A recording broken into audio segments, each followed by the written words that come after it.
There we go. And we're live. Hello. Hey. Good morning, good afternoon. Yeah. Maybe good evening. Yeah. Depending on where you're at. Yeah. Thank you for joining us for Destination Moonbase Alpha, the online event. Here we are at the beginning of an entire 8-hour broadcast filled with guest speakers, panelists from all over the world covering various topics involved and regarding our favorite TV series, Space 1999. So welcome.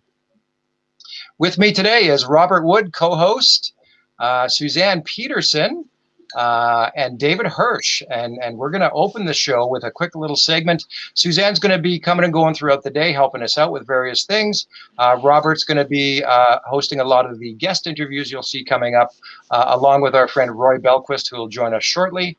And to open the show today, Robert and David will be discussing work on a new project coming up, and they can tell you all about that. Yeah, sure. All right. We've used our quarantine time well and written a book. It started with some items. It started with some items from David's collection that he can tell you a little bit about. Well, when we were doing the, did I freeze there, or can you hear me? Okay, good. When we were doing the Alpha Techno book yonks ago, I managed to secure a lot of material from ITC that they were essentially going to throw out, which included early scripts, writer's guides, and some production art and stuff. So we had a pretty good idea where the show started developing when it was originally UFO Series 2 and then became Space 1999 over the course of 1973. So between those documents and the material that Robert was able to secure from the Martin Landau estate, we started to coalesce this story about how the show developed. And with the blessing and help of Chris Penfold, we were able to put it all into what we hope is a semblance of, something that makes sense to everybody. Yeah, once we started to really get a sense of all the material that we had, we were blown away by so much of it being stuff that people have never seen before. And so there's a lot of amazing revelations to come. Yeah, a lot of concepts that never made it to the final show. Mm-hmm. Some ideas that did kind of work in, because the one thing that comes through is the fact that the writers worked really hard to try and make this show different. Everyone always was trying, when they were reviewing the show, was always saying, well, it's like Star Trek, or it's trying to be. It was never trying to be like Star Trek. It's very evident from the start that it had its own unique voice, it had its own concept. And that came from the fact that Jerry Anderson was stuck with a plot device of blowing the moon out of Earth's orbit that was only there to appease Abe Mandel, who was the person who ultimately was going to greenlight the show, whether or not it was ever going to happen. And with that idea, then Chris Penfold, George Belak, and all these writers had to come in and try and make something that was grounded in reality. They didn't want to do, the swashbuckling adventures of a crew on a spaceship. They wanted people that were surviving. So, David, I'm going to pause that conversation at that point, because I think that's where we should pick up again when Chris Penfold comes on. Absolutely. So right now, let's chat with Suzanne and say. So, I think everybody who's joining us online from everywhere around the world knows Suzanne, because she was on Space 1999, Barbara Baines' stand-in, and has been an absolutely lovely and charming guest at some Space 1999 conventions. And so, anyone who's met Suzanne at a space convention knows what a sweetheart she is. And so we're happy to have Suzanne with us this morning. And hi, Suzanne, or afternoon. Hi. For you. Good afternoon. Yes, Yeah. Just after 4 here.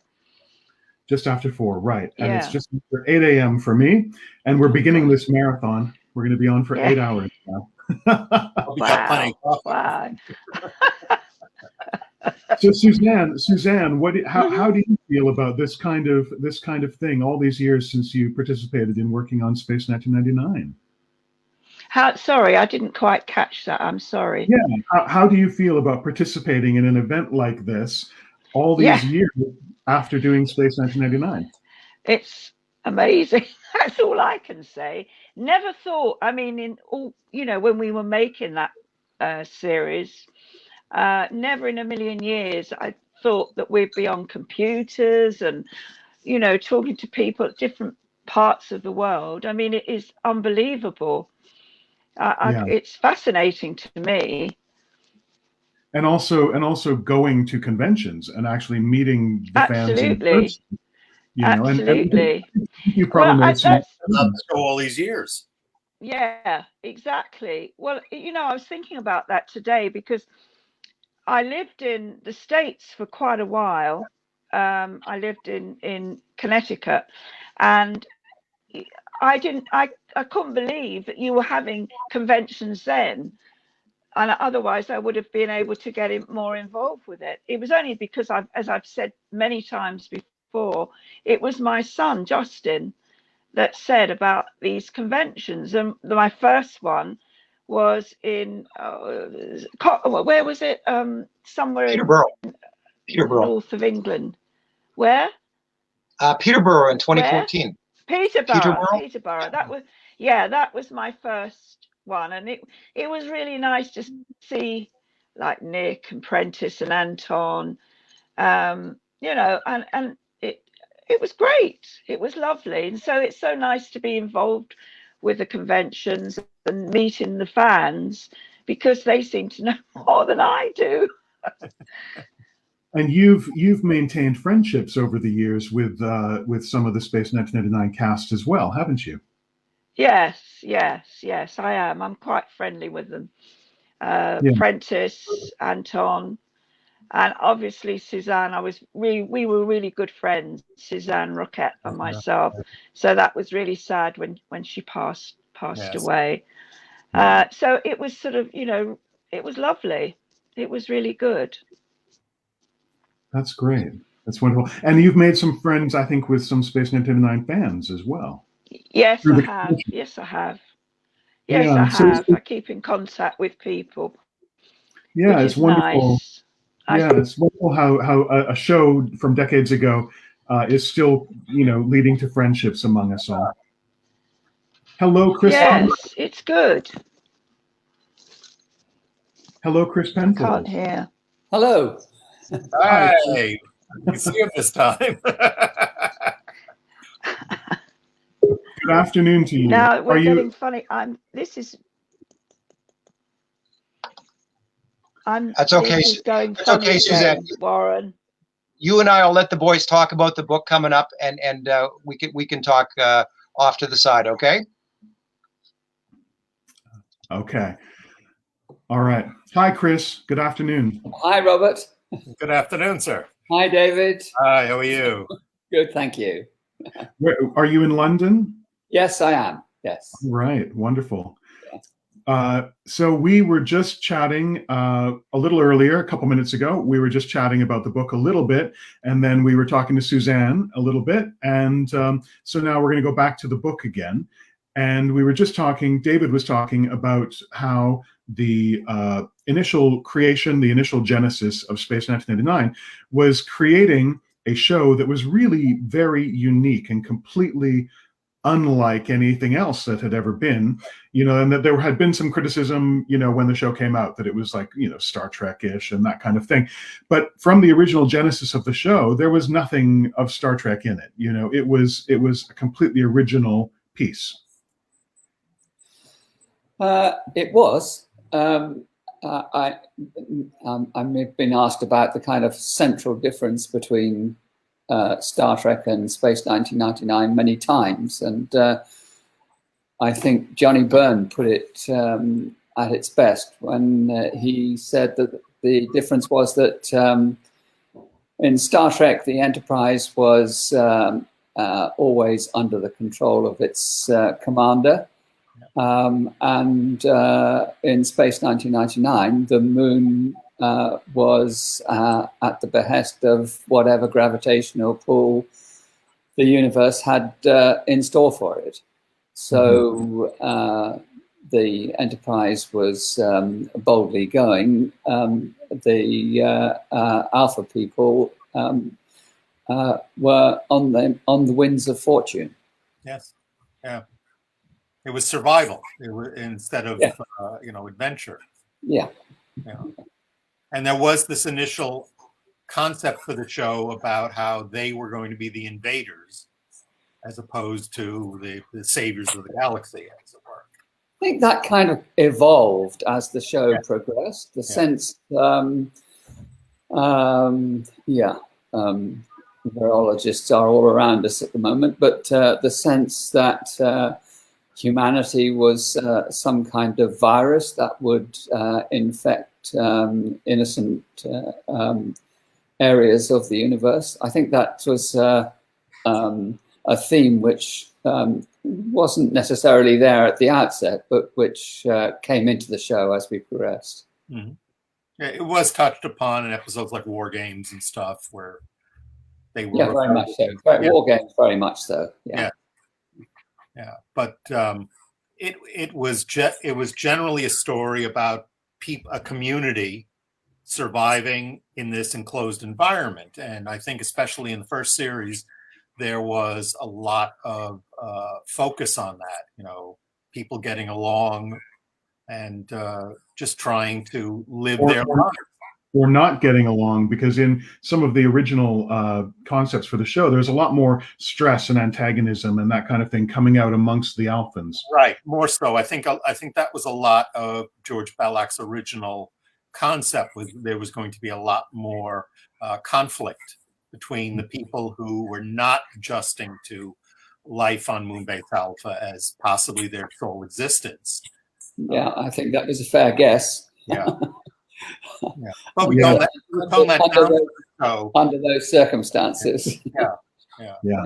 And some of that is in some of the early story treatments, which we're including in our new book.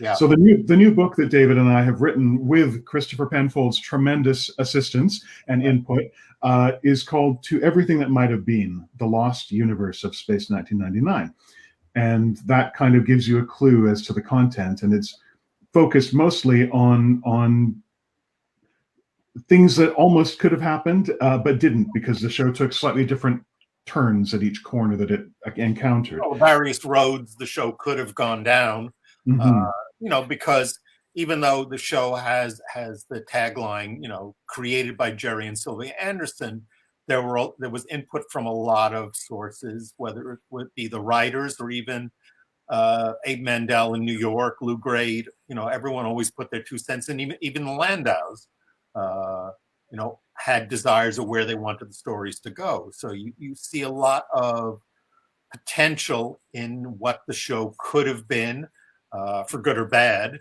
But you see how difficult the show is to, pin down at the start before you've even cast it or designed it.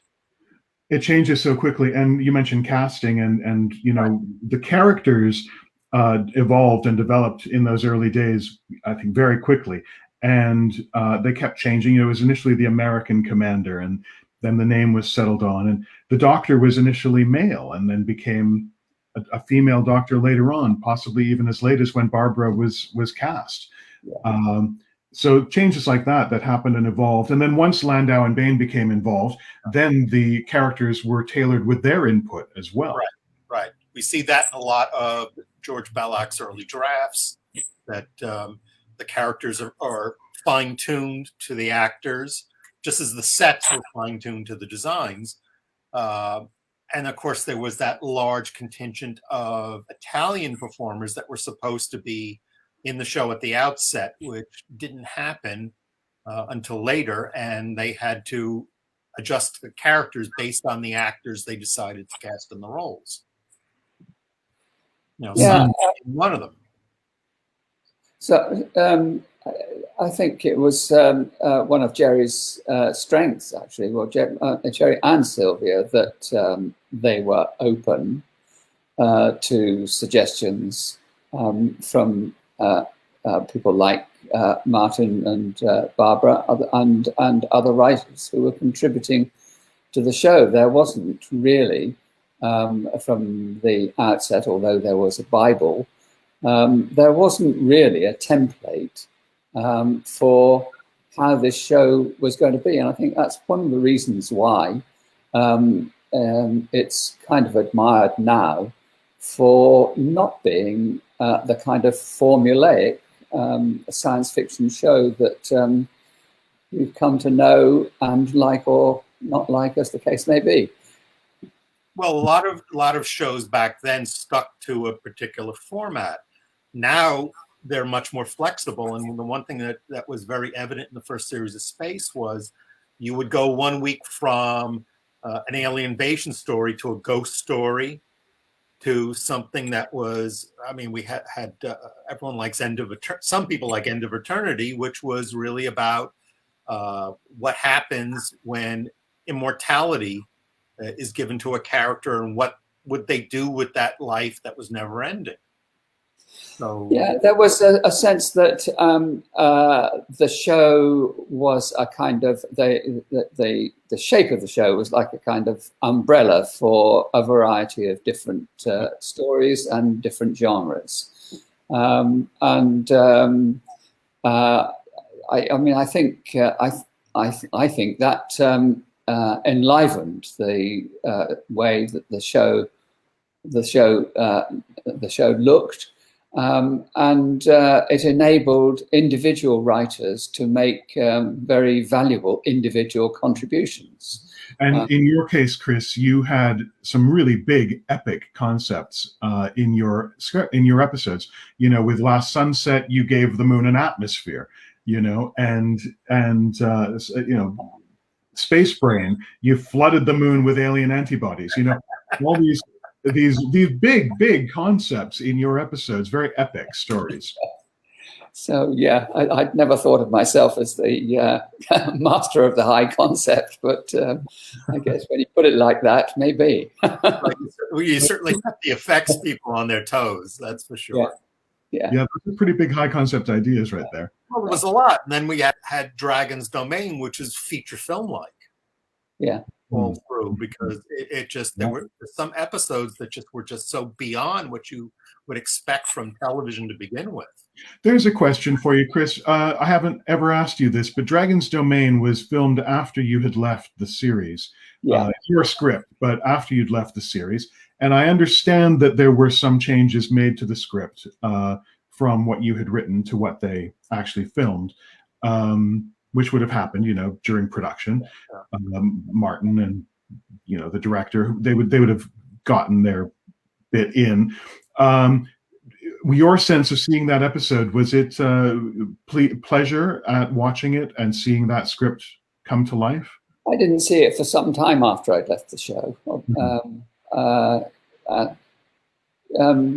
Was it who did direct Dragon's Domain? Remind me.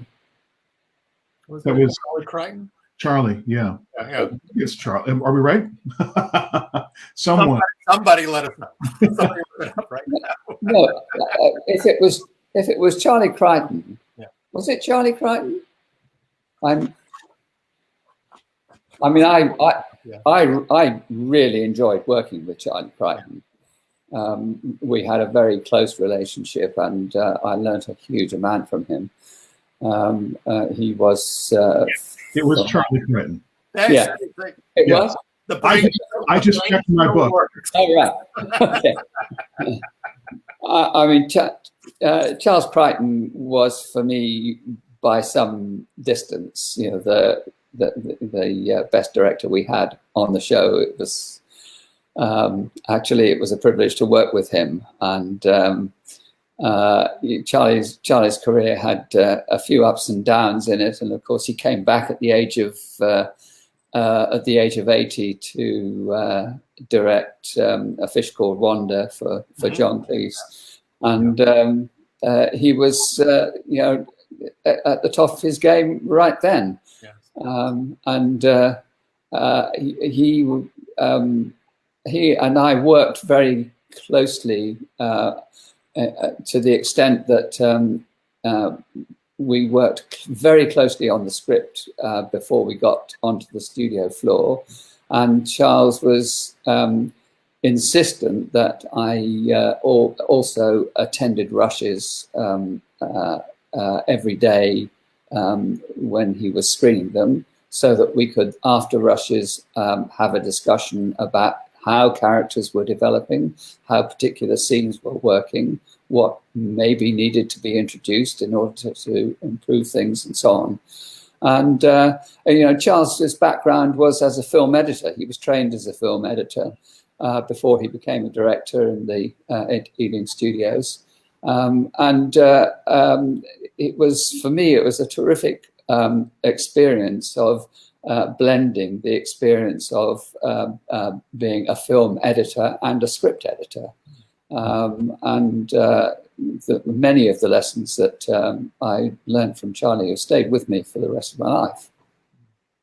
Chris, was it true that originally the Tony Cellini character was supposed to be Alan Carter? Yeah, I think so. And then there was, as I remember, I mean, I don't really have accurate memories of this, but there was quite a lot of Italian money in the production. I think every now and again they got very kind of antsy about what there was to show for that, as far as the Italians were concerned. So, I think there was pressure to find some good roles for some good Italian actors. Mm-hmm. Yeah, and then I think it was the ending was changed a little because Martin Landau wanted Koenig to kill the monster and not the Cellini Carter character. That would figure with Martin. Yes. Yeah. He was determined to be the commander, and he determined to lead the show. Yeah. I mean, this is what happens with most shows, is that, actors want something, they worry about the number of lines they have or how they come off in a script. So changes are made to accommodate them. Changes are made to accommodate the director, or most importantly, changes are made to accommodate the budget. What can the effects people do? What sets they can have? So there's always changes right up to final editing. And Martin Landau being the star of the show, I mean, he was the star, and so it made sense. Certainly at that time in television, particularly, for him to be the one to kill the dragon. That made sense. But Chris, you've also said that Martin had tremendous input into the writing of the scripts and into the edit, the tweaking of the scripts, and that you still remember his input to this day. Yeah, well, I certainly do, and as with so many productions, the money really became available too late, and so there was too little preparation time. And the story of the first series of Space 1999 is one of the fact that we were always playing catch up. We were not well enough prepared when the first day of shooting came round. We could have done with another 6 months to get the scripts in good shape and so on. But given that the circumstances that we had, I spent, it seemed to me, memory is probably playing tricks, but it seemed to me to be a routine for me to be working at Pinewood Studios through the day, and then to go home. My own home was quite close by the house that Martin and Barbara lived in Little Venice. And I drove to their house, and we, at the end of the day, would spend an hour or two working either on the scripts on the script that was in production there and then, or on one that was upcoming. And the input that I had from both of them, both Barbara and Martin, was terrific. I mean, I think, when I saw Barbara for the first time at a convention that you had in LA. And she insisted then that, you know, that I was kind of just out of university at the time, and that I was actually much younger than I really was. I'd had written quite a bit of television before then. But that was Barbara's impression. And they, I mean, both personally and professionally, they pretty much took me under their wing, and I was very grateful for that. Yeah, that's wonderful. We have a question on the screen from Jim Iachino. I'm sorry if I pronounced that wrong. And he's asking about whether you would have liked to have contributed to series 2 if you had the opportunity. And we should preface that by saying that you actually left season 1 before season 1 ended, and that it was your choice that you left. And so you can feel free to say some more about that. But then you did participate in year 2 because you wrote a script called Dorzak. And so you can say a couple words about that also. Yes. Thank you. Well, well, two things. First of all, I'm not sure. I mean, I'm not sure whether it's true to say that it was my decision to leave the show. I think really the pressures that were coming onto the script department, the kinds of shows that, in particular, Abe Mandel, you know, was looking for the American market. They appeared less and less attractive to me, and probably Jerry just realized that, you know, because they were less attractive to me, I wasn't the best person to be looking after them from the point of view of being story consultant. So if it was my decision to jump before I was pushed, then that may have been the case, but the push was probably certainly coming. And as far as Dorzak is concerned, I mean, I think it was the good offices of Johnny who continued to work on series 2 that persuaded Freddie Freiberger to approach me. But you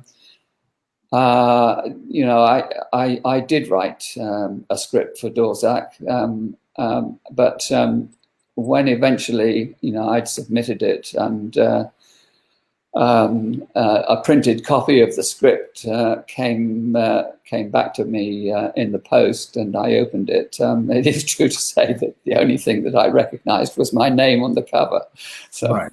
So because it's entirely Freddie Freiberger's work, you know. Yeah, there you go. Exactly. It would be interesting to see what you originally wrote, you know, to see what your take on the episode should have been. Do you know, David, trauma does funny things with memory. I was shocked and disappointed, and do you know, I really can't remember very much about what I originally wrote. I certainly don't have a copy of the script anymore. Yeah. I want to quickly show a couple of letters. In the book, we have a lot of correspondence, most of which came from Martin Landau's collection. And I'm just going to show quickly a couple of letters. This is one of the examples of a letter from Jerry Anderson, if I can hold that up there. It's on the original Group 3 logo. On the Group 3 logo. There's some, Robert, sorry, can I interrupt, Robert? There's some way, isn't there? I'm not seeing this full screen on my computer at the moment, so I'm not really able to see what you. If you hover over the image in the lower right corner, you should see a button that would expand it. Yeah, little. I've got it now. Right. Okay. That's better. Yes. So there's this letter on the original Group 3 stationery to Martin Landau and from Jerry Anderson. So that's one from Jerry. I'm going to show you quickly, because I know we have limited time. This is a letter from Martin Landau to Lou Grade. Yeah. Sincerely, Martin Landau. So that's a fun letter.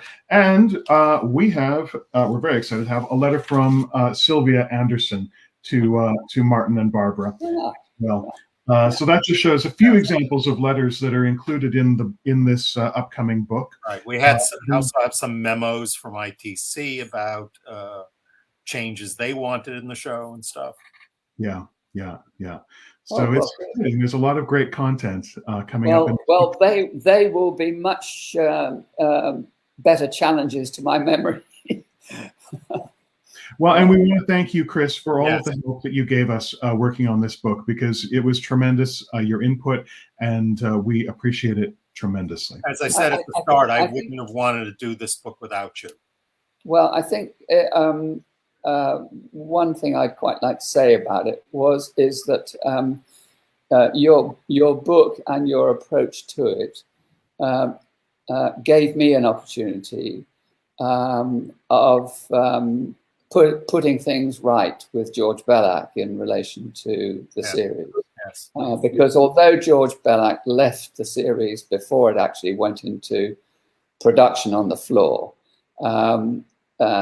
many of the central themes and concepts that we pursued, had been well discussed with George, and his influence, I hope, if only through me, is everywhere over the contributions that I made to Series 1. Mm-hmm. Definitely. All right, wonderful. Thank you, Chris. We are all thankful that you've been able to join us today. Yeah. And how many of you are there out there? I believe we are just over 100. We're maybe 101. Wow. I think. Very good. Viewing right now, I see that there's 72 eyes on us at this moment in time, but I think there's 101 people total. Very good. I'm very glad that you're keeping the faith. Yes. So thank you, Chris. Our next guest is going to be coming up very quickly. Nick Brimble, who played Ray Torrens in The Metamorph. So Warren is going to queue up a video.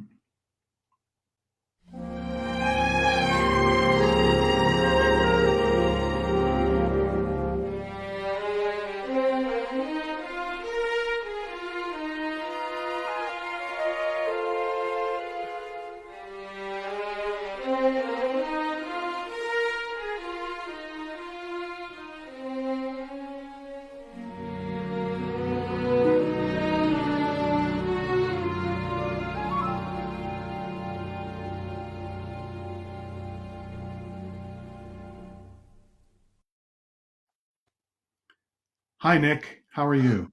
Hi, I'm very well. Thank you very much. Wow. Welcome. Amazing to see that stuff. It's been a very long time. Yeah. Welcome to the virtual convention. Thanks for joining us. Thank you. You were in the first episode of year 2 of Space 1999 called The Metamorph. You played Ray Torrens, and you went on an Eagle mission with John Hugg down to the planet Psychon. And then you were captured by Mentor, and you had your brain drained. And then, bless it. I've never recovered from it. And then you became sort of a minion in his mines, mining rocks and stuff. And I wanted to show you, I don't know if you've ever seen this, but you were on the cover of a Space 1999 novel called Planets of Peril. And there's your picture just about to have your brain drained. Well, I didn't know that. How amazing. Well. So I wanted to ask you your remembrances. Do you remember anything about getting the job, about working at Pinewood on Space 1999? Well, you do have to remember this is 45 years ago, so I don't remember an awful lot about it. But I think that's one of the things I remember most. I'd come out of regional theatre only a couple of years before, and I had moved to London, and I was doing some theatre and television or film mixed together at that time. And I think this was the first time I ever worked at Pinewood Studios. So that was quite impressive for me. I remember, finding my way there in my little old car, driving with my A to Z, finding the way and getting in and parking in there and working in Pinewood was, for the first time, that kind of was a bit of a sea change for me. That was really good. Yeah, exciting. It would have been exciting for a young actor. Yeah, it was. It Yeah, was. yeah. And then you did quite a bit of work in that episode with John Hugg, with Martin Landau, with Barbara Bain. Do you have any particular remembrances of working with any of them? Well, I remember John very well. We were very friendly at the time, and I haven't seen him for years. So if we ever get to meet up again on these things, that would be great. I haven't seen him for a Well, long time. yeah, we're hoping that John will be able to join us as a guest at the in-person convention next year in London. And so you may well get to meet him again there. Wow, that would be great. At homecoming, everybody Yeah. will get to see each other again. I don't know, hope as long as we don't have to wear those uniforms. No, some of the fans will be wearing the uniforms, Oh, but really? you won't have to. That'll be okay. With that thing on my head that looks like one of those old ladies' hair dryers getting a perm or something, you know. Yeah, it kind of does, doesn't it? I'm trying to hold that up there so you can Yeah. see. Yeah. And I'm looking at questions here. We're getting a comment from Phil Merkel who's saying that he loves the photo wall that's on the wall behind you Oh, right. Okay. Yeah. in your home there. So that's nice. People are enjoying that. And this was early in your career, working on Space 1999, as you said, and you're still acting today. You've had a long, terrific career. Is there anything else in the career that you want to mention to us today, or what you're doing now? Well, I work on a TV series called Grantchester, which is Mhm. a crime thing set in a village in the 1950s in a village called Grantchester, just outside Cambridge. Mhm. And after we finish this, I should be packing my bags and having something to eat, and then 5 o'clock tomorrow morning, I should be heading up there for 3 or 4 days. So Oh, that's great. good. It's still good to be still working after all this time, because I'd come out of when I started out. I mean, I was a teacher first. I went to university, went to teach in the Middle East, went to teach in Baghdad, in fact, and then I came back and taught in London for a while before I thought I'd like to give acting a go, but can I make a living at it? So I started in the like 69 doing theatre and education, going around schools and stuff, and then did a lot of regional theatre, then came up and worked in the RSC and the National Theatre, and moved into TV and films, and thank the Lord I'm still going now. Yeah, 45 years later, so that's great. tremendous. And then also, I mean, having had COVID, lately, it's been, interesting for productions to get back to work again. Well, we've been very fortunate that we worked right the way through it. We did the series that is currently showing in England right now, season 6. We shot right during the extreme COVID times, so it was very difficult. Every time somebody would test positive in the makeup or something, then that would mean one of the actors would have to go and self-isolate, and we had a lot of scenes where people had to be green screened in later because the whole thing had gone wrong, and they couldn't appear at the time. Right. But we got it shot, and that's the one that's showing now. And now we're shooting the next season, which it's not quite so extreme now. So we still take care, but it's not as bad. Yeah. Still have to be tested an awful lot, and all that kind of stuff. Right. But it's really good to have worked right through it, because people in theatre, I mean, I always think early on in my career, before Space 1999, when I used to work in theatre all the time, people who are working in theatre now just been thrown out of work. They're retraining to be van drivers or something because there's been no work. Yeah, it's been shut down. There was just a question on the screen from Christopher Crowley Paulson. He was asking, what did you teach in the Middle East? Oh, English literature. Wow. Yeah, I taught English literature at the University of Baghdad. I worked in 2 colleges, the Kulliyat al-Adab, which is the College of Arts, and the University College, which is for postgraduate students as well. Obviously, I taught in English. I didn't speak Arabic, well, not enough to be able to do that. And I was only there for a year because the 6-day war started and we had to get out quick. But I had a great time there. I liked being there. Wonderful, wonderful. There's a question I've seen here I can see from, that. well, there's one on the screen right now from Mark Craig, mentioning that you appeared in 2 episodes of Dempsey and Makepeace as a very memorable villain. Yeah, that's right. I remember I was running around London with a feather in the back of my head, which is very strange, but it it was quite successful, that. And the series was shown in America as well as all around the world. So, but I had a great time there. I liked being there. Wonderful, wonderful. There's a question I've seen here from, well, there's one on the screen right now from Mark Craig, mentioning that you appeared in 2 episodes of Dempsey and Makepeace as a very memorable villain. Yeah, that's right. I remember I was running around London with a feather in the back of my head, which is very strange, but it was quite successful, that. And the series was shown in America as well as all around the world. So, There was another question from Ben Page. He was asking if you had any particular interest in science fiction, or if it was just a job working on Space 1999, and if you recall anything about challenges, or in general, if there are any challenges as an actor in making a fantasy piece believable.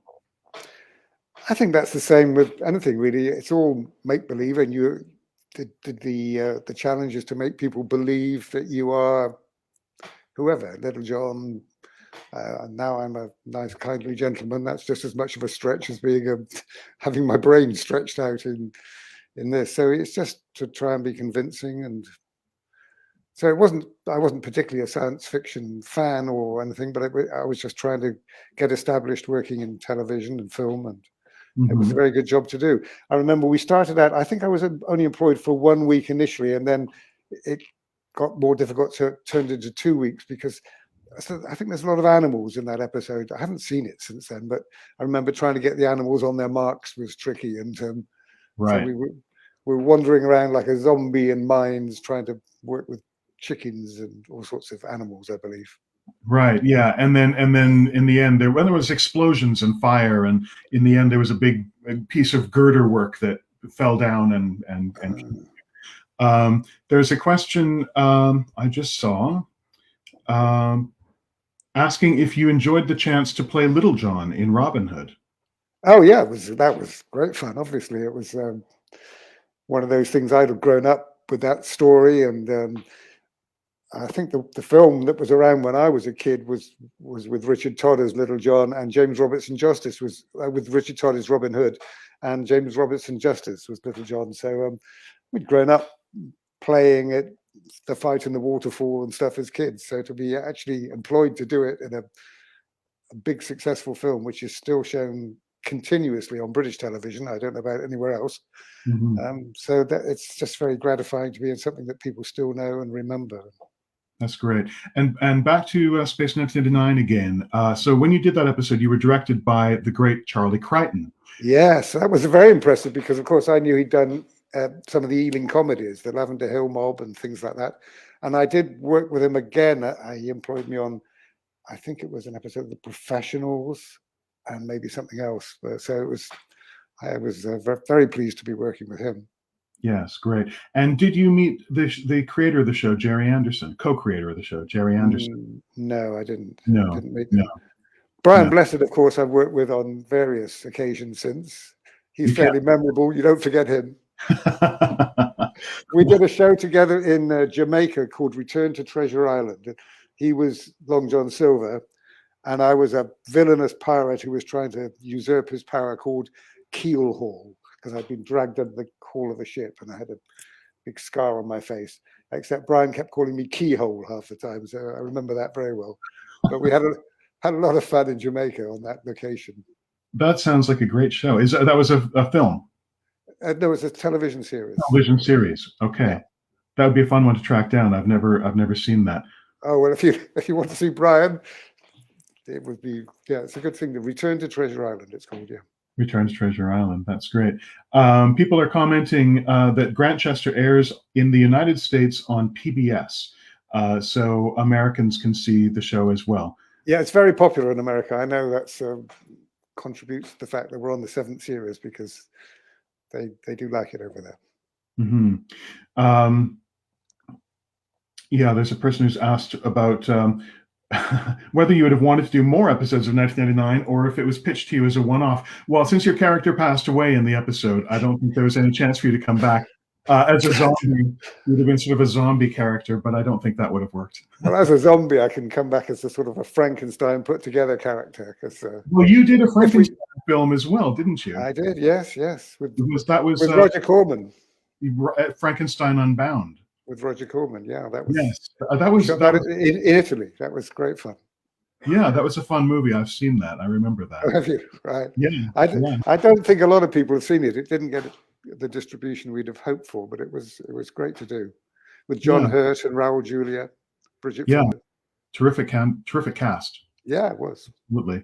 And people who want to see Return to Treasure Island, apparently it has been released on DVD. Oh, really? Great. So we can all get it. And Jimmy Aquino, he also remembers Frankenstein Unbound. There we go. What was it like working with Roger Corman?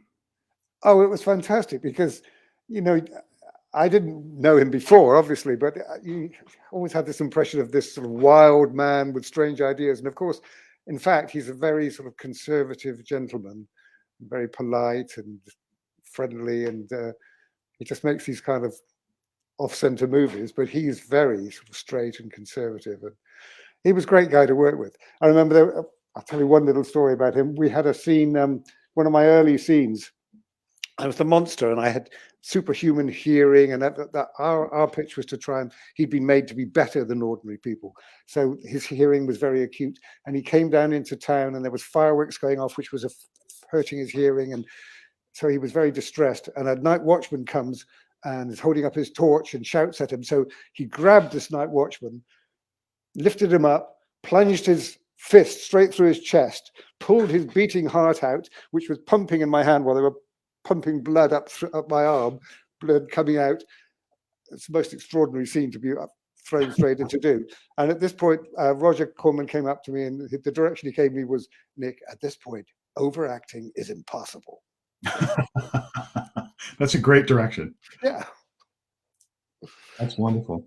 Because the sort of film he was making was quite sort of philosophical and serious at times, but as it was a Roger Corman film, then about once every 10 minutes you had to rip somebody's arm off or something, you know. That's good. And did you, when you worked on 1989, did you have much interaction with Martin Landau or Barbara Bain that you remember? No, I remember them being in it. I remember them. I was very impressed by them, but I didn't really know them. No. The person I was actually friendliest with, I think, on that shoot was John Hugg. Mm-hmm. And do you have a preference in working on television, on film, in theater? Well, I'm just glad to be working, quite frankly. But I started out, as I said, I was a teacher and I grew up going to the theatre. And when I was thinking of, could I make a living being an actor, I was thinking of theatre. It never occurred to me that I could be in movies or on television. But now that's what I prefer doing. It's the idea of doing 8 shows a week in theatre now, and it's a little bit too hard for me. So I'm very happy to be going off to location up to Cambridge with a lot of nice people, and enjoying myself for 3 or 4 days, and then come home for 3 or 4 days. And, you know, that suits me fine now. That's wonderful. That's great. So thank you very much for joining us today. Well, thank you for having me. And we really hope you'll be able to join us a year from now in London. Great. September of next year, we'll be at the Radisson London Heathrow, and we're going to have a huge guest list, and we're going to have a lot of fans in person, and it's going to be a very fun event. So we'll keep you posted on that as it gets closer. Okay. It'll be a good opportunity. People can get autographs from you and photographs and all that kind of thing. Okay. Well, thank you for having me. Thank you. Yes, thank you, Nick. Bye. Bye. And I think we have a few minutes here. We could maybe bring back Christopher Penfold and David Hirsch, who are, I believe, still with us. Yes. Caught me in. Hi, guys. How are you doing? You're enjoying this? Yes. Just seeing that clip from Series 2, the two Alphans in the cockpit of the Eagle, reminds me that I was actually in Cambridge myself earlier this week for the 60th anniversary of my first term there. Living nearby is a good friend of mine, Tom McGuinness, who is a friend, who is a member of the blues band with Paul Jones. Paul Jones had a part to play somewhat similar to the one that we saw in that clip, and I can't remember the name of the episode that he was in. So what was it? Black Sun. Oh, it was Black Sun, was it? Yeah. All right. Yeah. Well, the blues band are all in their 80s now, So they're doing one. I just learned that they're doing one last recording and then disbanding. I think they've had a pretty good run. Chris, we have a question on the screen from Ian McLaughlin, who's asking if you are still writing scripts. Well, that's a good question, because Robert and Steve Warneck and I are the co-creators of a new series called Helios, which we've spoken about at conventions once or twice before. We have, through the lockdown period, we've done a complete revamp of the approach to Helios. We're now in, I think, a really good position. We've ready for the autumn pitching season. I think for fans of Space 1999 who like some of the themes that we discussed in that series, I think you'll find Helios will be taking you in directions that you will like. I think it's going to be a terrific series. It's very, very pertinent to the times that we're living in now. Although set somewhat in the future, the trends that we see in the geopolitics of our planet at the moment will be played out, I think, pretty effectively in Helios, and I hope that fans will get an opportunity of seeing that. It will, of course, take us a year or two before we're ready to transmit it, but it's been a long time in gestation. All three of us have really enjoyed working on it. I think we're in really good shape now for a kind of final push to get it up there onto the screen. So yes, I am still doing a little bit. Still working, and Yes. we're loving it, and we're loving working with you. And now also, we should talk about our book just for a little second here and say that the publisher, who I don't think we've mentioned yet, the publisher is Telos Publishing, which is a publisher, an independent company in England. And in terms of the release date, I've seen a few people have asked when it's coming out. I don't have an exact date for you, but it will hopefully be early in the new year. It is finished now. The formatting is done, but the thing is that their publishing schedule is filled for the rest of this year. So we hope to be early in 2022. Very good. Very good. Yeah, yeah. Can I mention the other book that I'm involved in? If that's Yeah. okay. Well, yeah, we'll be talking about. You mean the one with Jamie? Yeah, that old thing.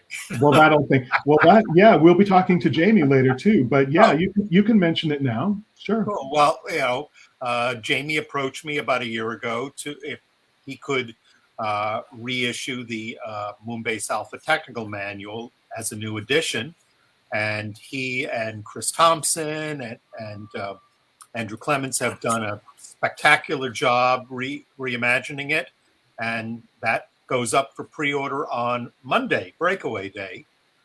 So you can look into that because there is going to be a limited deluxe edition that'll be available for only 311 copies. And I think it's spectacular. If I hadn't worked on it, I definitely want to own this book. Yeah, it's the Moonbase Alpha Operations Manual. Operations Manual now, because it's a hardcover book versus the loose leaf binding that we did years ago, and we're unfortunately unable to do supplements to. But it's going to have everything about the base, Eagles, everything you could possibly want if you lived on Moonbase Alpha.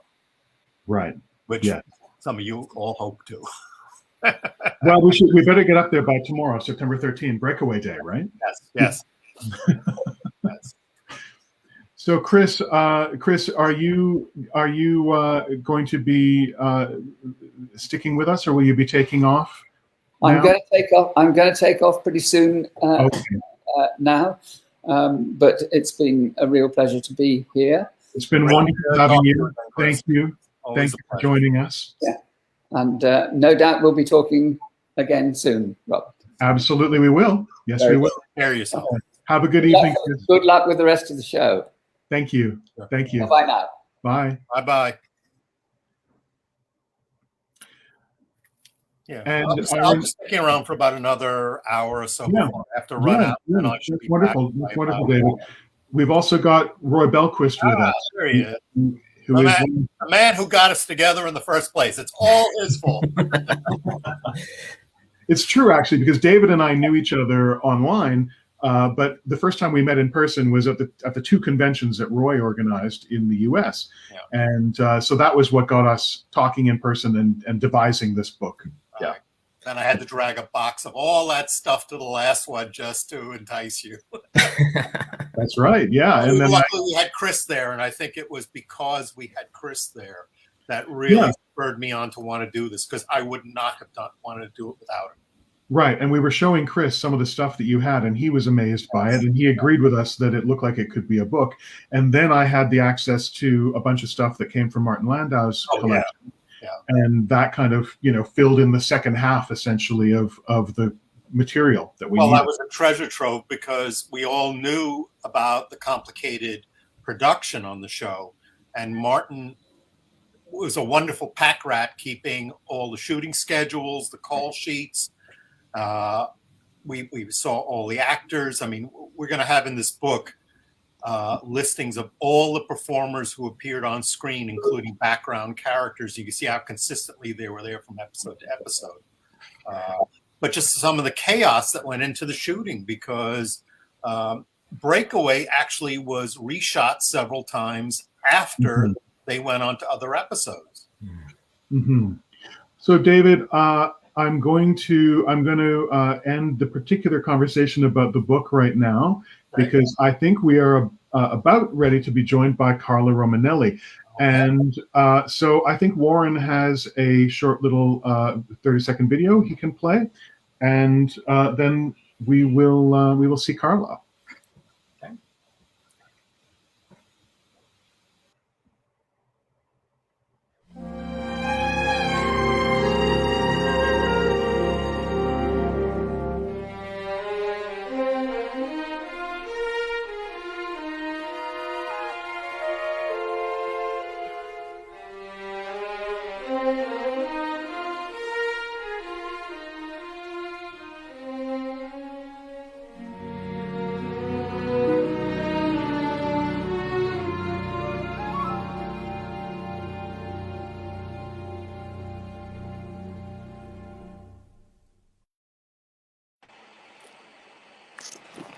Hello, Carla Romanelli. It's good to have you with us. Can you see me? I can see you. I can hear you. I'm sorry, I'm doing with my cellular because with the computer didn't work. Hello. That's okay. That's okay. You're here now, and we're happy to have you with us. Thank And you. you're coming to us today from Rome. Is that correct? Yes, yes. Wonderful, wonderful. So you just saw some images there, and you were in the episode Space Brain, Yes. and you were playing Shane Rimmer's wife. And so I'm first going to ask if you have any remembrances of working with Shane Rimmer. Of that episode. See, yes, Because the episode. with myself the audio is terrible. Okay. Yes, of course. Wonderful memories. Can you hear me well? Yes. Okay. Wonderful memories. It was a joy working, with Martin and Barbara and all the other stuff. And with Shane Rimmer, who played my husband, I was playing Melita Kelly, and the Dr. Melita Kelly. And the memory is wonderful and so fun, especially when when that foam, that foam invaded the screen, but invaded the studio, and the director was just in the end of the foam. It couldn't come out. You couldn't see anything. So just a nice memory of Pinewood, London, and the people. That's it. Yes, yes. Working with Martin Landau and Barbara Bain. Yes. Do you have And any Sherima was do you have any remembrances of working with them? Yes, as I told you, maybe you don't hear, they were wonderful people, very friendly, very, very friendly.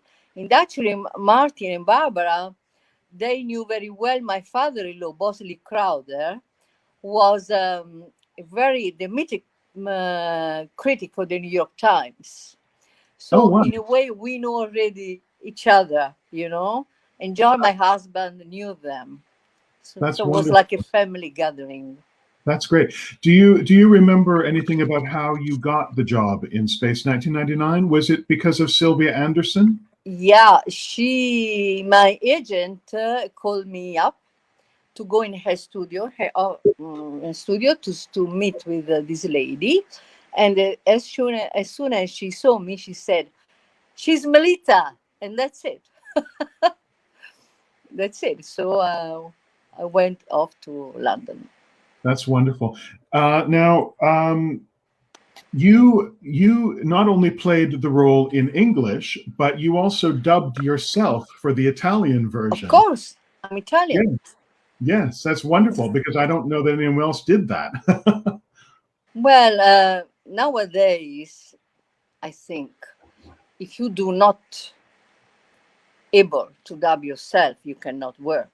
I mean, it's very rare in television. Yes, maybe but young actors, but we are professional too.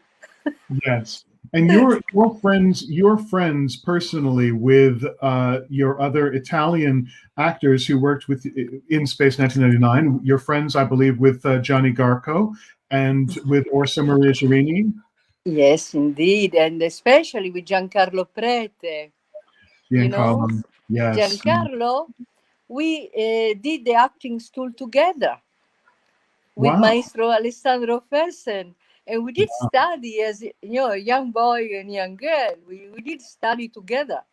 So we have, unfortunately for Giancarlo, but we had the same method of acting, which is based on decimation, mnemodrama, which is very important for theater. And with that technique, mnemodrama, actually, you can play in every language because it's enough that you know something, but it opens the door to everything.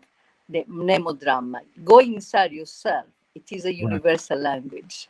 Right. And actually, when I did work with Max von Sydow, Max von Sydow, Yes, the Swedish actor. Yes. I did play with him Steppenwolf, the role of Maria. I mean, such a great actor. So I felt like a queen working with Max von Sydow. And imagine it at the end of one scene of pantomime scene. It's a seduction scene with a pantomime. He asked me, "Carla, how could you do that?" It was really funny, and we became very good friends with Max and with Jean-Paul Belmondo. But unfortunately, he died a few days ago. And with Jean-Paul, I played the role of Gina in Le Guignolo, which was a very funny movie. I love playing doing comic. I'm very dramatic, but that's why I like to play comic. Yes. We have joining us now also Gianni Garco. Yes. Who I can see is just joining us on screen. So Gianni and Carla, say hello to each other. Ciao Gianni. Ok, ciao. Ciao. You look wonderful. Abbastanza. Good. you know that I will read my answer. You send me some questions, and I have written in Italian and then translated in English. But because I cannot speak so slow, so fluently, and in very articulate style, not to be very simple, I tried to reply in Italian and translate it. If you ask the first, do you have your question? I have the questions. Yeah. I have the questions. Yes, I do. I can say, so what was it like as an actor working in English, a language which you didn't fully understand? And is it something that you've ever done again, or have you acted mostly in Italian? Yes, I acted mainly in Italian. And about my English acting, I remember that in one scene of The Dragon, I had to shout, try manual, but I shouted, try manual. And a laugh broke out on the set. Immediately, I thought, if my English is so funny, my God, it will be not very pleasant to work in England. This was my first reaction. Thankfully, that was the first and the last problem with my pronunciation. I am not. I hope to be. I am not so lucky. If I am not so lucky today, please be patient and understanding. Can you understand me? Can you understand when I read? Okay. Yes. Okay.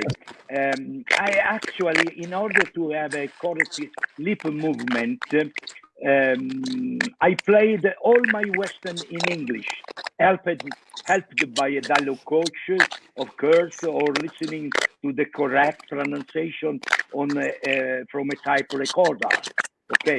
For curiosity, I can tell you that I dubbed in English my role in the film Heroes, The Heroes, in which I played the German Lieutenant Schreiber alongside Rod Steiger. In the same film, there was Rod Taylor, who kindly recorded for me all the lines for my next work, the Western Those Dirty Dogs, with Stephen Boy as my co-star. Okay, I finished. If you want to do so, okay. What are your memories of being chosen to play Tony Cellini in Space 1999? Oh, I was personally chosen by the producer, Mrs. Sylvia Anderson, that I met at the RAI headquarters in Rome. The co-production between RAI and ICT included Italian actors. At first, my character had an American name, and so, given my accent, they looked for the name of a very famous Italian and asked me if Michelangelo was okay. Maybe not. I replied, a little bit too famous. So I suggested the name of Cellini, an Italian sculptor and writer of 1500s, whom I had impersonated in a TV movie. At the end of all filming, Mrs. Anderson told me in her office, Gianni, I am very happy with your work. You are really a great actor. Do you know, for the emotion, I didn't know if she was referring to my performance or my weight. However, later a friend told me that the English actor of Dragon's Domain really liked my passionate way of playing the character. Okay? That's wonderful. That's wonderful. What were your impressions of the Space 1999 series and of working at Pinewood Studios? Do you hear some noise? I do hear it, and I don't know where. Maybe this my better that I take away this. I can still hear it. Yes. moment that I. Oh mamma mia, vediamo.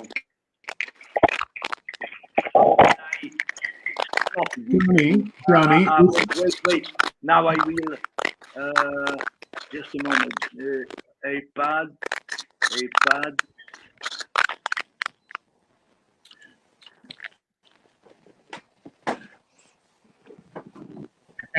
can't hear you now.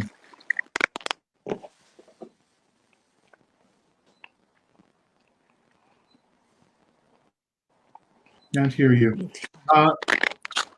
Non si sente. Non si sente, Gianni. Non si sente. Non ti si sente più.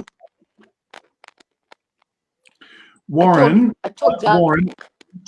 Warren, you could maybe talk Okay. to Gianni off. Now, yes. We have Now, a, we hear me now. yes, we can hear you now, Johnny. I don't know this noise. What is this? I don't know what the noise is. Warren, do you have any idea? I'm not sure, but Johnny, do you mind if we circle back to you in a couple minutes, and you and I will chat behind the scenes, and we'll see if we can get this fixed, and we can chat with Carla for a few more minutes. Is that okay? Okay. But Tornano. Gianni, tornano tra 2 minuti. come dici? Ritornano tra 2 minuti. Sì, ma per cos'è sto rumore? Tu lo senti? Non lo so. Sì. Okay, that's Ora good. no. No, sì. Sì. Sì. I Dipende. hear. Ora no. Okay. Ora no. Okay, that's fine. We'll see if we can get that working for Johnny again. Thanks for your patience, everybody. Hi, Carla, and yes, thanks for joining us. What I'd like to do for a few minutes is Carla has a special video prepared. We'd like to run that. Is that okay, Carla? Yes, great. And we'll come back in a couple minutes and see where we're at. And our other guest has been trying to join the stream as well, Orso. So we'll see about getting him on here in a few minutes as well. Okay. Sounds good.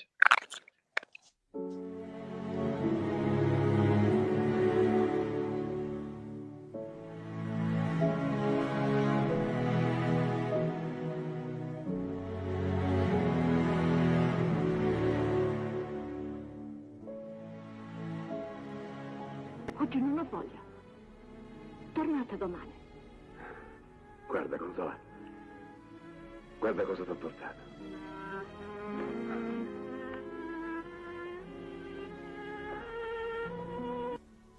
Melita. Dov'è? Che cosa è successo? Melita.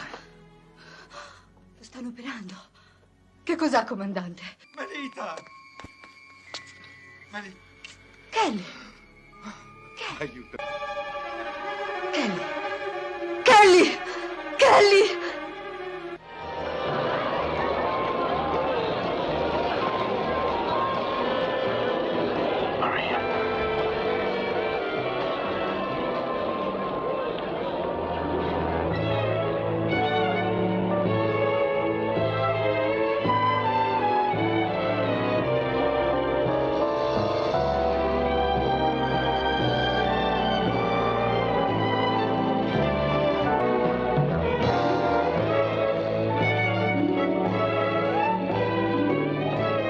Hermine is waiting for me now. I know, my darling. Run along. And farewell, Harry. I won't forget you. Ever. Farewell.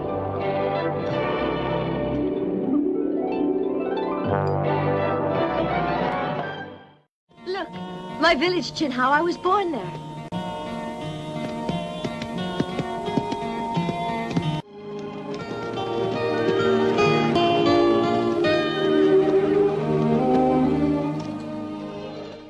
The knife you have kindly provided.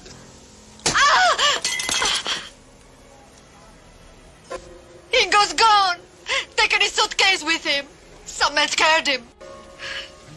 To prove he loved me, he jumped into the water, climbed the statue, shouting, Leia, I love you. I love you.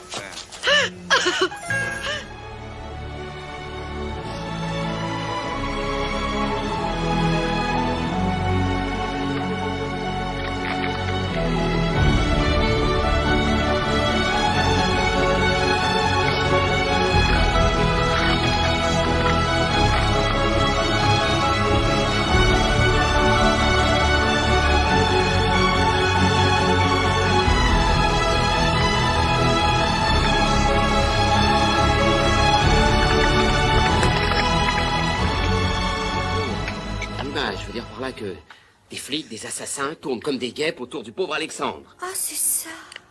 Déboutonne ton col. Détends-toi, ça va aller.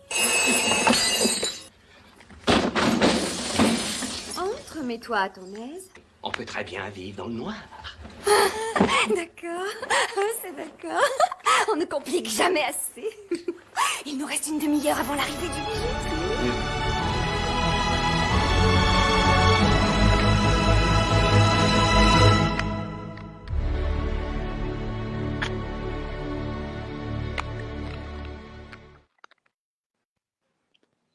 What a fantastic video, Carla. Thank you for sharing that with us. Thank you. Thank you. There were some very familiar faces acting with you in those clips as well. I saw Giancarlo Preti. I saw Max von Sydow. Yes. And Jean-Paul Yes, Belmondo. And yes, Dominique wonderful. Sanda. Wonderful video, wonderful video. We don't seem to have Gianni with us at the moment, but that's okay. We can chat more. You actually have helped us coordinating our Italian guests for this event, and we really thank you for that as well. Grazie. Yes, Grazie. and so all these years later, having worked on Space 1999 in the 1970s, do you have any feelings about how the experience is now of still having fans around the world? Oh, wanting yes, to yes. come? I've done a lot of work, especially on the stage. But I've done many movies and many TV series, like The Count of Monte Cristo, which was an international series, you know, and many things like the Wojciech by Buchner, and the Three Sisters on the stage, and the Prometheus Bound, and I did work a lot. Yes.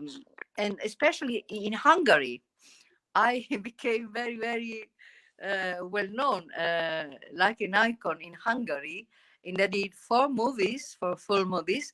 One was nominated for the Academy Award as the best foreign film, but didn't win. But it won in Berlin with the Silver Bear.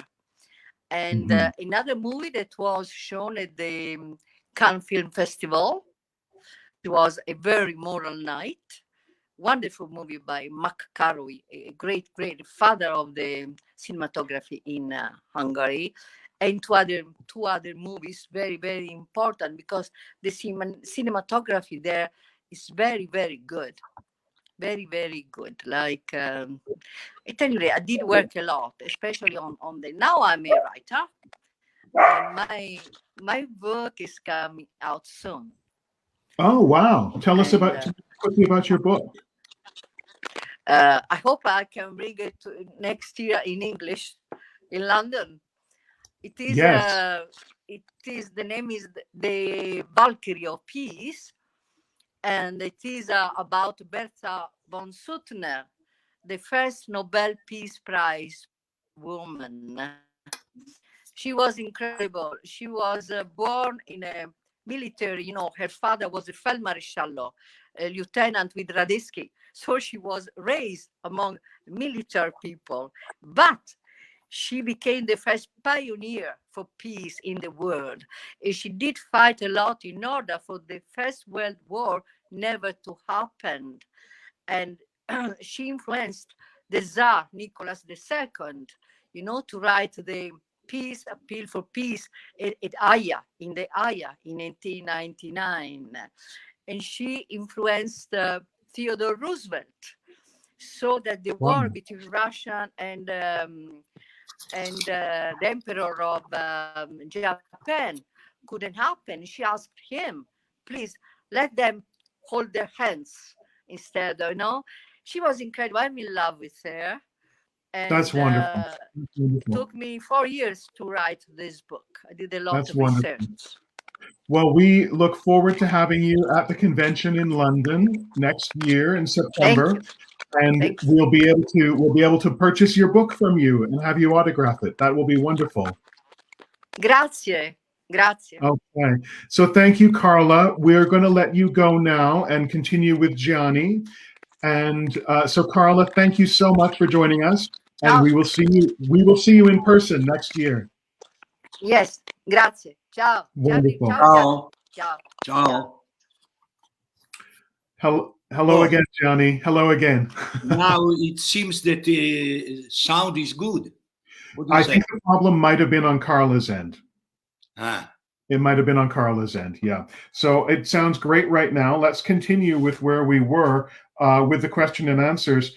I was going to ask you if you have any memories of working with Martin Landau, Barbara Bain, or Nick Tate, all of whom with you shared important scenes. But you have not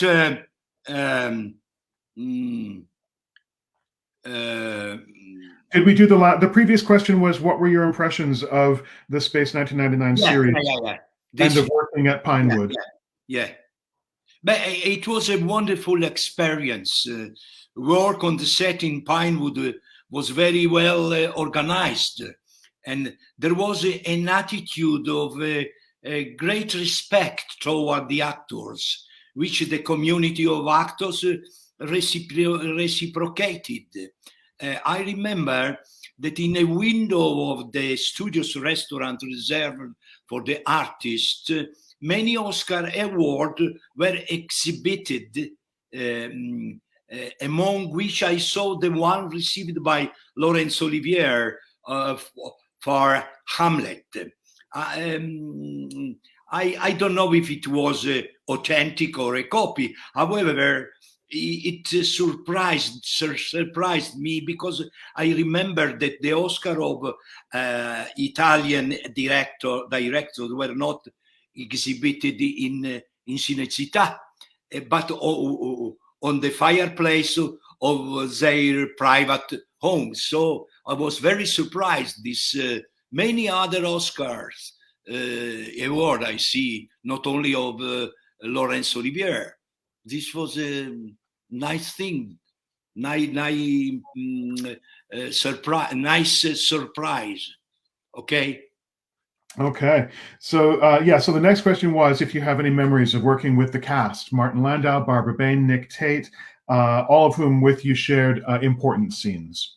Yes. In the course of TV recording, Martin Landau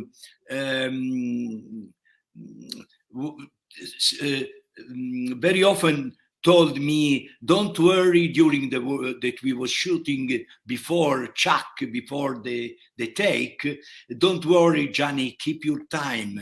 This kindness put me perfectly at ease. Nick Tate, on his own initiative, recorded my lines with the correct pronunciation. And this, you asked me if Martin Landau told that story. What about it? That's right. Yes. Yeah. If Martin Landau told a story that he helped you rehearsing your lines, and if you remember working with him. No, there was no rehearsal for Space 99. Before starting the TV shoot, the director asked the actors seated around a large table. There was whiskey and sandwich, everything. And director asked to everyone if they had problems with their lines. Some proposed changes, others made observations, which the director discussed, and finally, for the great part, accepted. I, given my English, remained in silent, satisfied with my text. There were no other rehearsal in this episode. Martin, as I said, helped me with the pronunciation, above all with an empathetic attitude. The direction, the work on my character, I did all by myself, of course. Mm-hmm. Before I ask the next question, I just wanted to say, Gianni, that we're trying to get Orso Maria Giurini to join. And so in case he shows up on the screen, I just wanted to let you know he may be joining us at some point. Okay. Good. The next question, what about your memories of working with the dragon? I confess that in a close-up take, I felt my fight with the monster tentacles a bit comical, because if I didn't hold them tight around my neck, the dragon's long arms would have fallen limp to the studio floor. So it was a little bit comic. Anyway, I did my best to make the scene real and dramatic. And seeing the scene today, after 45 years, is still very, very exciting. It is, absolutely. People love that episode. So can you tell us what you're working on now? Nothing for now. I enjoy writing story for the cinema. Before the pandemic, I played in theater the protagonist of The Exorcist, the Jesuit father Lancaster Marin. And it was hard for me to enter the role of that priest. To prepare my performance, I read a lot about Jesuits, possessed, and exorcists. When I finally understood that there was no difference between a demon possessed and a good actor, my performance became excellent. Because actors are demon possessed and also a little bit exorcists. On one last curiosity, an Italian writer, Michele Tetro, wrote a novel about Tony Cellini, The Burning Eye of Batian, which give a deep and mythical meaning to his deadly challenge against the monster. But the work is above all the tale of the fourth bond of friendship and human solidarity between the character of Tony Cellini and Commander Koenig. That's all. My dear intervistatore, come si dice? Yes, that's wonderful. That's wonderful. My dear Robert or Bob. Okay, I can give my greetings to everyone, and thanks all for fans for the passions that keeps they still flying with Space 1999. Thank you so much. We have done. Thank you so much. And we are very much looking forward to seeing you in person in London next year at the convention, along with Carla and hopefully Orso as well. We'll have a number of guests come over from Italy. And I can tell you, the fans will be very excited to see you in person. And they'll be wanting to get your autograph and photographs and everything. Me too. I have dubbed my Tony Cellini in Italian, obviously. Yes, you did. Wonderful, wonderful. Sure. But have you understood everything that what I have read? Yes. A lot of mistake of pronunciations. It's okay. It doesn't matter. It's wonderful to see you. We are so grateful. We thank you very, very much for joining us today. You are very, very nice. Thank you. you. Are very really in London. Next year. Thank you very much. Thank you, Johnny. Oh. Ciao. Ciao. Ciao. Bye-bye. Okay, so I don't believe we have Orso with us. He was trying to join, and it doesn't look like it's worked out. So Warren, are we? It's past. Are we moving on to the next interview? Well, we had the next guest. Here's Matteo. Yeah, we have Matteo, and we have. Do we have Philip? Yes, we do have Philip. Okay, hello. We have Matteo Latosa and Philip Harbottle joining us right now. Yes. Everyone knows Matteo, I think, because Matteo has been at conventions in the past, and Matteo runs Powys Media, which has published all kinds of wonderful Space 1999 books over the last, a long 20 time. years. 20 years, yeah. And so we're joined by Philip Harbottle, and Matteo. Maybe you can tell people just a tiny little bit about Philip and his. Well, just a small introduction. Philip Harbottle is a renowned agent and literary publisher, and also a writer. And like us, he was an avid reader of science fiction as a child, and has a vast knowledge of the whole history of British science fiction. He hosts a series on YouTube that explores that, and he was he is the agent for the estate of E.C. Tubb and Brian Ball, and has worked hand in hand with us to make all of the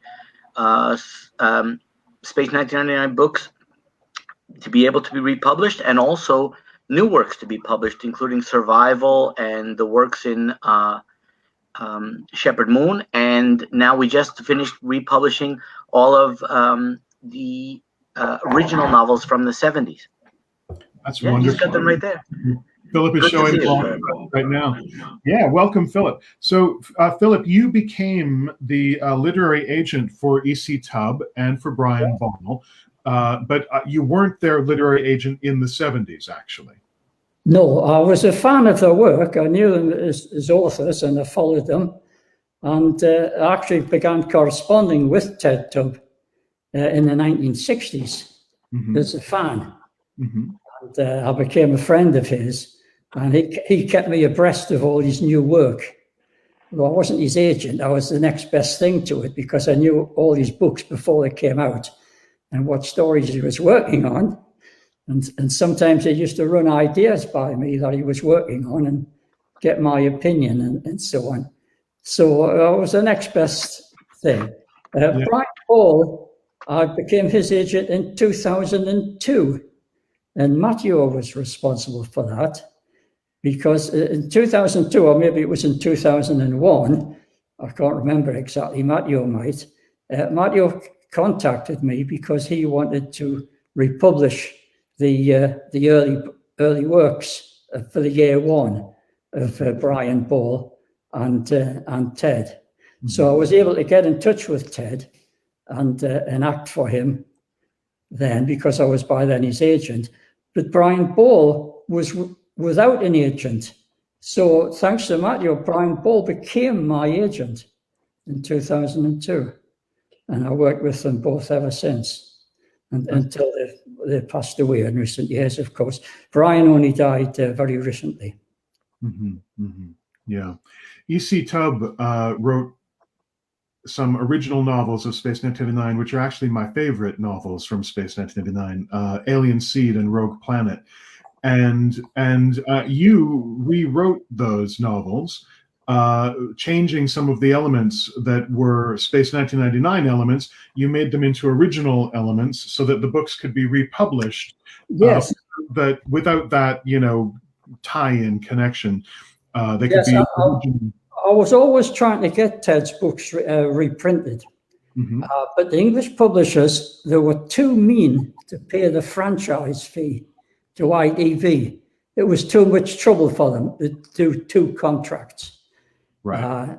So finally, giving up, never thinking the books would be republished again, I suggested to Ted that why don't you rewrite the books, taking out the Space 99 background, but retaining the characters and the story, which was his own story.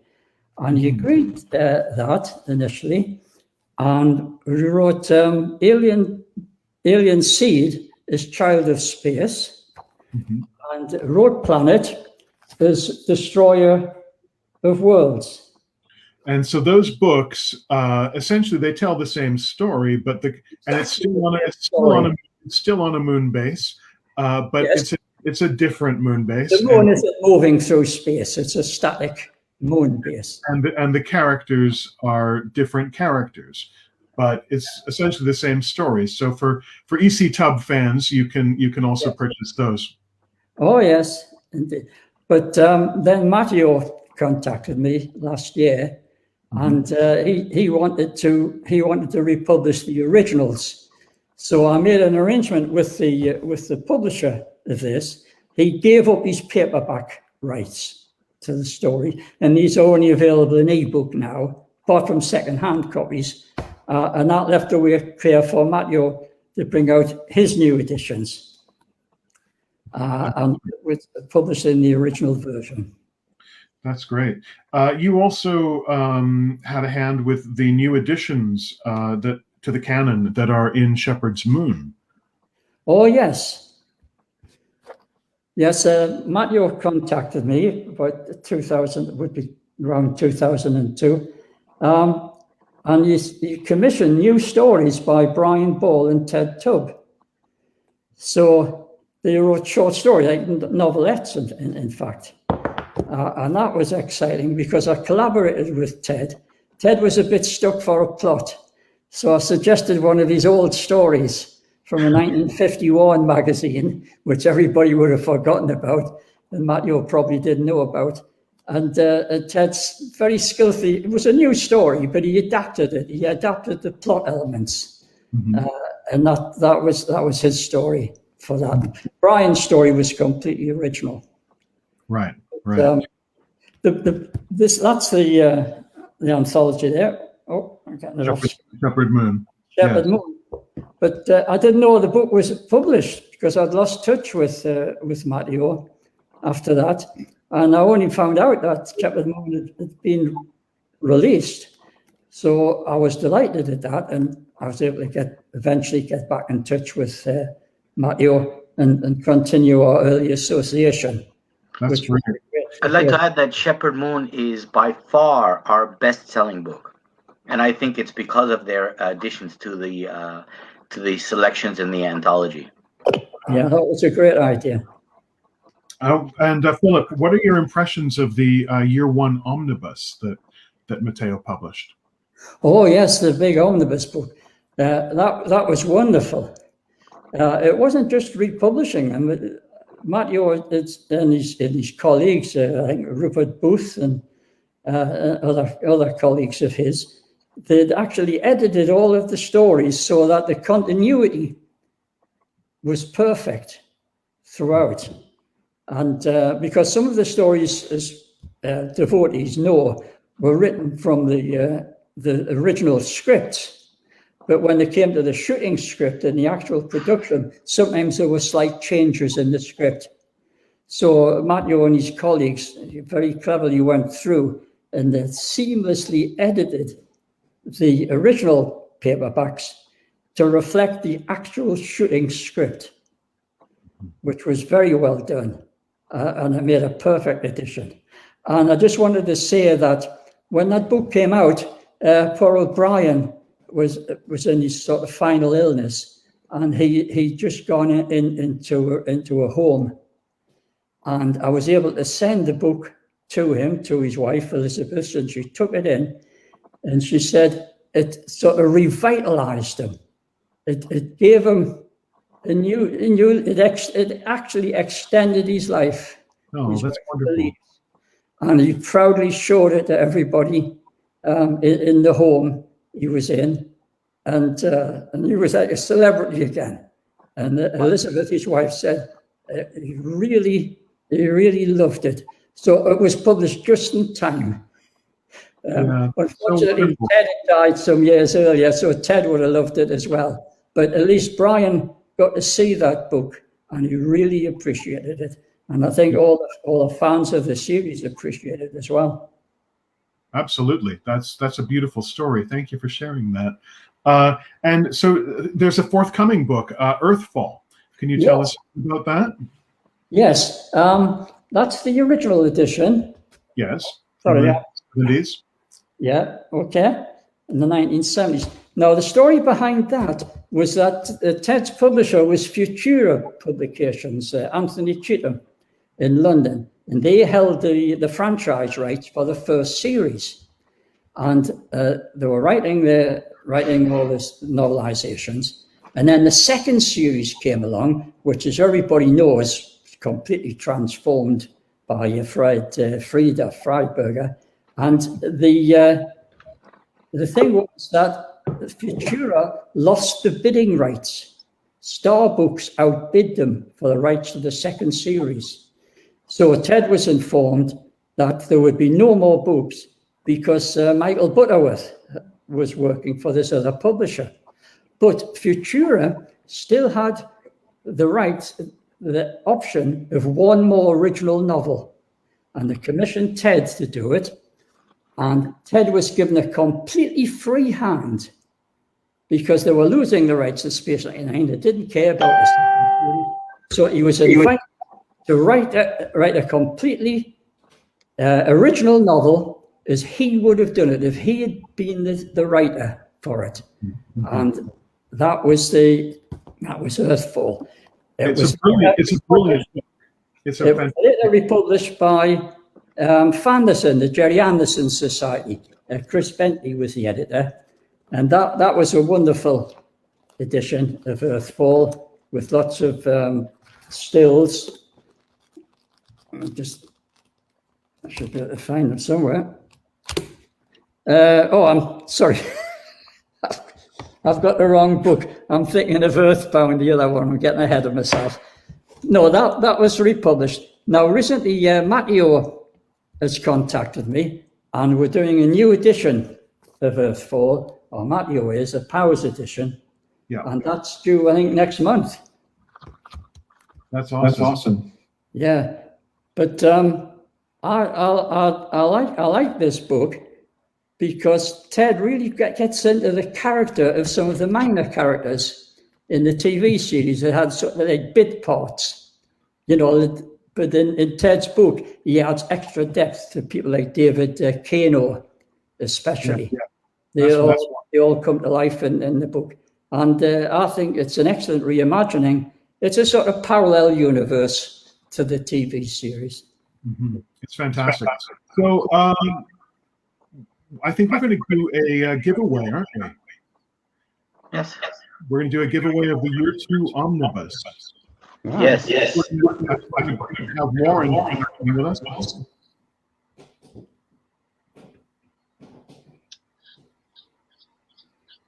Hi, everybody. Hi, Warren. Hi, Philip. Thanks for joining us. What we're going to do for this is I have assigned everybody in attendance today a number, and we'll just I'll simply be using a random number generator to figure out who's going to win this wonderful prize. So I will do that right here and now, and then cross-reference. I have number 82. And I'll come back and I'll tell you in a flash who the lucky winner is. That will be Stephen Redder. Stephen Redder, I believe, from California, will win the copy of the Year 2 Omnibus. Thank you very much to everybody. And I think we'll thank Philip and Matteo very much for coming on, and we're just about ready to wrap. But we really hope, Philip, we'll see you next year in London. We'll send you out an invite to attend the convention in London. And Matteo, of course, you're always welcome, my friend. Can I just add something very quickly? Sure. About London. Here's a picture of Ted Tubb in London in 2002, signing the signature sheets, which Matthew included in his year one. Oh, okay. Omnibus. Very nice. And yeah, that's awesome. I've got a few other pictures. There's Brian. You can see Brian Ball. That's yes. In the corner. He was there as well. And I give him his signature sheets, which he took away, and I really enjoyed that in London. So I would love to come back. Absolutely, no, we'll definitely be in touch, my friend, and thanks to Matteo for setting all this up. This has been a wonderful segment of the show. We really appreciate everything. Thanks very much. We'll see you soon. Okay. Okay. Bye for now. Bye for now. Bye. Thank you. So next up is going to be Sam Daster, and I think there's a little video, and then I believe that Roy will be coming back on to interview Sam. That is correct. There it is.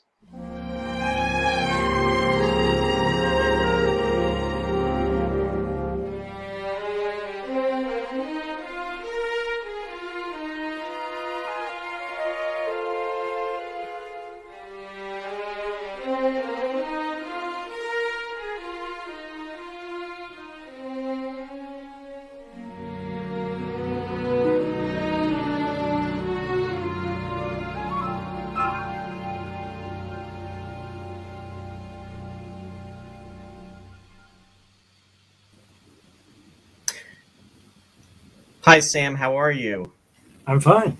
Fine. Welcome. Thank you for taking the opportunity to be on with us today. We're really looking forward to speaking with you, and this is absolutely a pleasure. Thank you. So I want to ask you, how did your role as Ed Spencer for Space 1999 come about?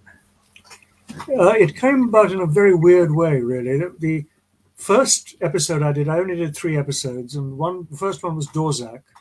And the director was a man called Val Guest, who was British and who knew my work. And he wanted me to play this part. It wasn't, by the way, at that time called Dr. Ed Spencer. The first script I received, it said Dr. Ed Spandau. And somebody had to point out to Fred Freiberger that Spandau was a well-known Nazi concentration camp, and that it probably wouldn't go down very well if I was called Dr. Ed Spandau. So he then said he didn't know this, and he then said, "Oh well, call him Spencer then. Call him Spencer." So that's how that came about. And he, first of all, he had to approve my casting. And at first, he would just say to Val Guest, "He's mighty thin for a doctor. He's mighty thin for a doctor."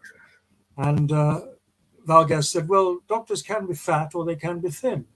And he said, "Okay, but he's mighty thin for a doctor. But okay, sign him up for this episode, just this episode." So I was never given a contract for the 3 episodes together. He had to approve me episode by episode. But that's how it first came about. Do you have any pleasant recollections as far as out of those 3 episodes that you did? Because as you were saying, you were in Dorzak, you were in Devil's Planet, and then in the Immunity Syndrome. Yeah. So is there a memory that really resonates with you as far as doing either episode or maybe even all 3? Well, the thing that I most proudly remember is, I think it was on the Immunity Syndrome. I had this line about something about A to Z, and I said A to Z, and Barbara Bain looked very shocked and said, "Z? What's Z?" And I said, "Well, it's A to Z." And I said, "Oh." And then she looked at me suspiciously and she said, "Are you Canadian or American?" So I said, "Well, no, I'm British, actually." "You're kidding." And in a way, that was a wonderful backhanded compliment, because this was the 3rd episode I'd done, and she'd been fooled into thinking that I was either American or Canadian by origin. I can't think why, but she was very shocked that I said A to Z. So that's a memory that I remember still very much. Well, and it's interesting, too, because you were in the later episodes of Space 1999 that were filmed for the second year, and your character really was coming along as far as in development and everything. And had the series actually gone to a third season, do you think you would have been interested as far as being a part of it? Well, they asked my agent. They said, would he be interested? We're thinking of doing a third series. Would he be interested? And I said, well, yes, of course. And we never heard anything more. Yeah. And then a few weeks later, my agent rang them up and they said, no, we're not doing a third series now. Right. So that was the end of that. Which is really unfortunate too. I mean, as far as fans of the series, but in regards to your character, as I was saying, your character was really becoming known and it was starting to become developed. And here you actually had the opportunity to, because your character was on the base in the one episode in Dorzak, and then also you were featured. You were having conversations with Commander Koenig, Martin Landau. I realized that you were on different sets at the time, and it was during that time that the Double Up episodes were being done. But you actually had that taking place. And then in the Immunity Syndrome, which is also definitely a fan favorite, you were actually on the set as far as the planet. So you kind of got to do a little bit of everything as far as your character and in regards to the stories that were being used and told. I'll take your word for everything you say. It's all been so long ago that I can't remember anything now. I know, as fans of the series, it's so hard to believe that it's actually 45 years, because we all love the show so much, and it in a lot of ways it seems like yesterday. But it's just wonderful to have you and our other guests that are being a part of this. So thank you. There's fewer and fewer of us. I mean, I'm 80, and I think most people would be that sort of age, because as you say, it was 45 years ago. Now, your training, you were trained at the Royal Academy of the Dramatic Arts? Yes, I was, yes. So you've done a lot of theater. Do you have a preference as far as the theater or stage, rather film or television? Well, my ambitions were really always in theatre, particularly in Shakespeare, which was my speciality. But this came along, and it was a unique thing to do for me, literally unique, because I've never done another American show before or since. So it was an experience. And I was in the early days of I hadn't done television for many years before that. I mean, I'd done about 2 or 3 years of television, maybe 4 years, before I did Space 1999. It came out of the blue, and it was lovely to do. I remember being incredibly impressed by the set in Pinewood Studios, and I felt very grand walking about in Pinewood Studios, thinking this was, after all, the hub of the British film industry when there was a British film industry, and I felt rather proud to be there at all. There's so much history at Pinewood, so that must have really, really taken you back then in regards to being there. Yeah. Now, in regards to things that are coming up, do you have any plans, or as far as any upcoming productions, or are any type of work that you're doing that's coming up now?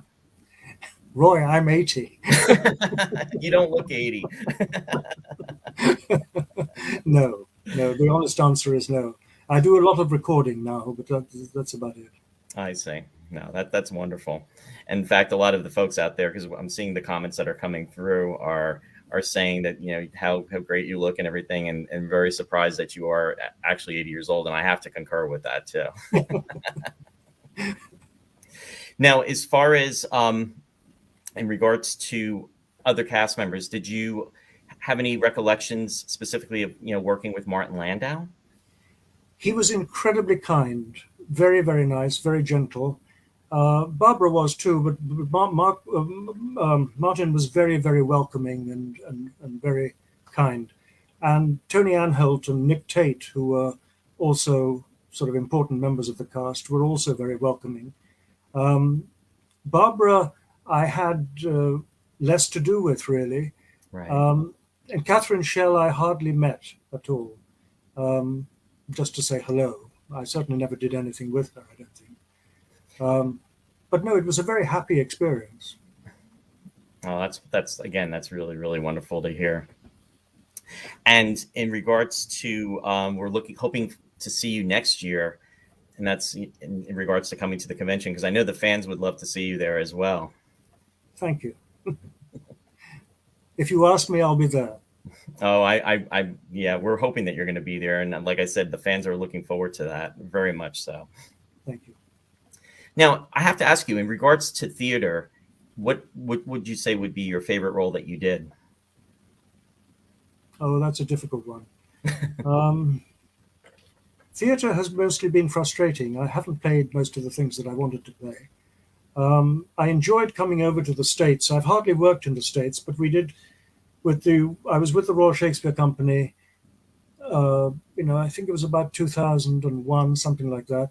And we went to the Kennedy Center and we played at the Eisenhower Theatre for about a month. And we also went to Charleston and did the play there.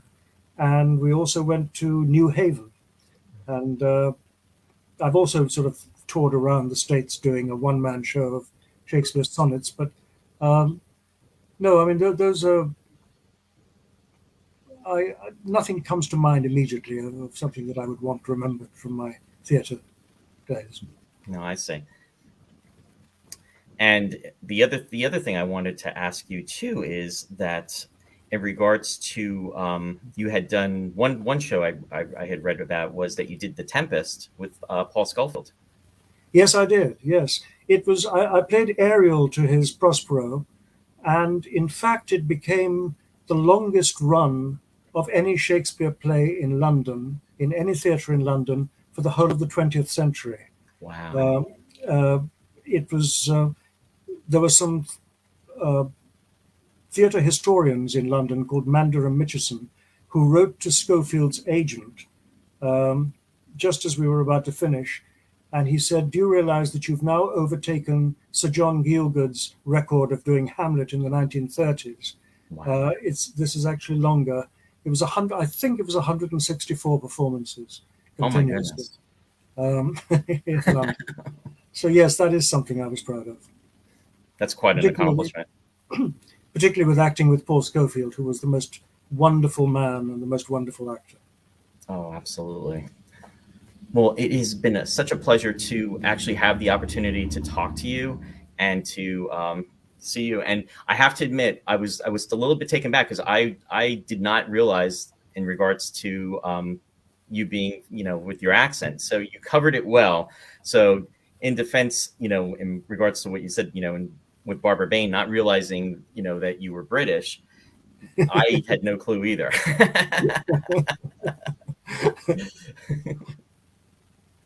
Well, thank you very much, Roy. Oh, thank you, and it's been a pleasure. And again, we're hoping that you'll be able to join us next year in London, and that's going to be at the Radisson Heathrow Hotel Conference Center, and that'll be Where would it be? It's going to be at the Radisson Heathrow Hotel. Right. In the UK. Yeah. Right. Okay. I'll be there. Sam, we'll certainly keep in touch. Thanks for joining us, and we appreciate everything. But yeah, I'll be reaching out to you in regards to that London appearance next year. Everybody's really looking forward to it. Thank you, Warren. You bet. You bet. Have a good day. Bye. Take care, Sam. Okay. Thanks for that, Roy. Oh, thank you. He was a pleasure to speak with. Wasn't he great? We're going to queue up another quick video here, and we'll be on with our next guest momentarily.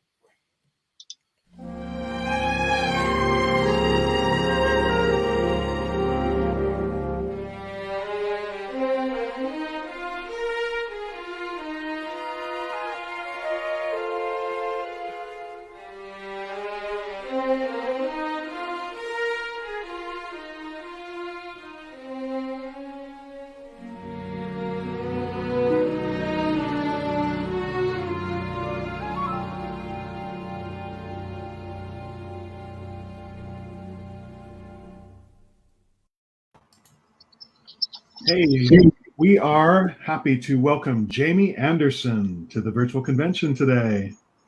How are you, Jamie? Good, Bob. How are you? Good to see you. Good to see you too. It's been a little while since we chatted. Yeah, it's been ages. But yeah, thank you for having me, and hello everyone, wherever you are. We've got over 100 people total, but at this moment in time, we've got about 70. Awesome.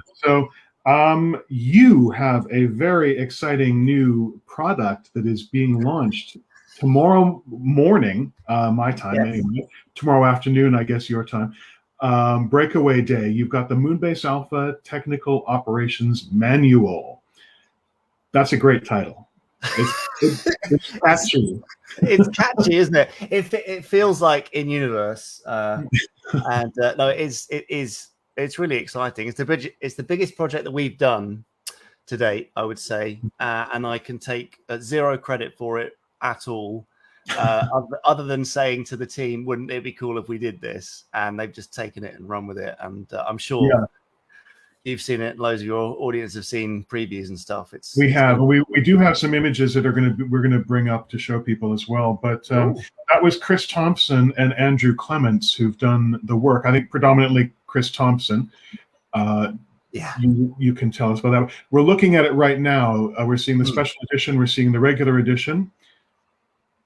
Yes, indeed. Yeah, I mean, Chris has done over 200 new images for this, built pretty much every set, location, vehicle, and prop from the entire run, I would say, of year 1 and 2. Amazing cutaways of the interiors.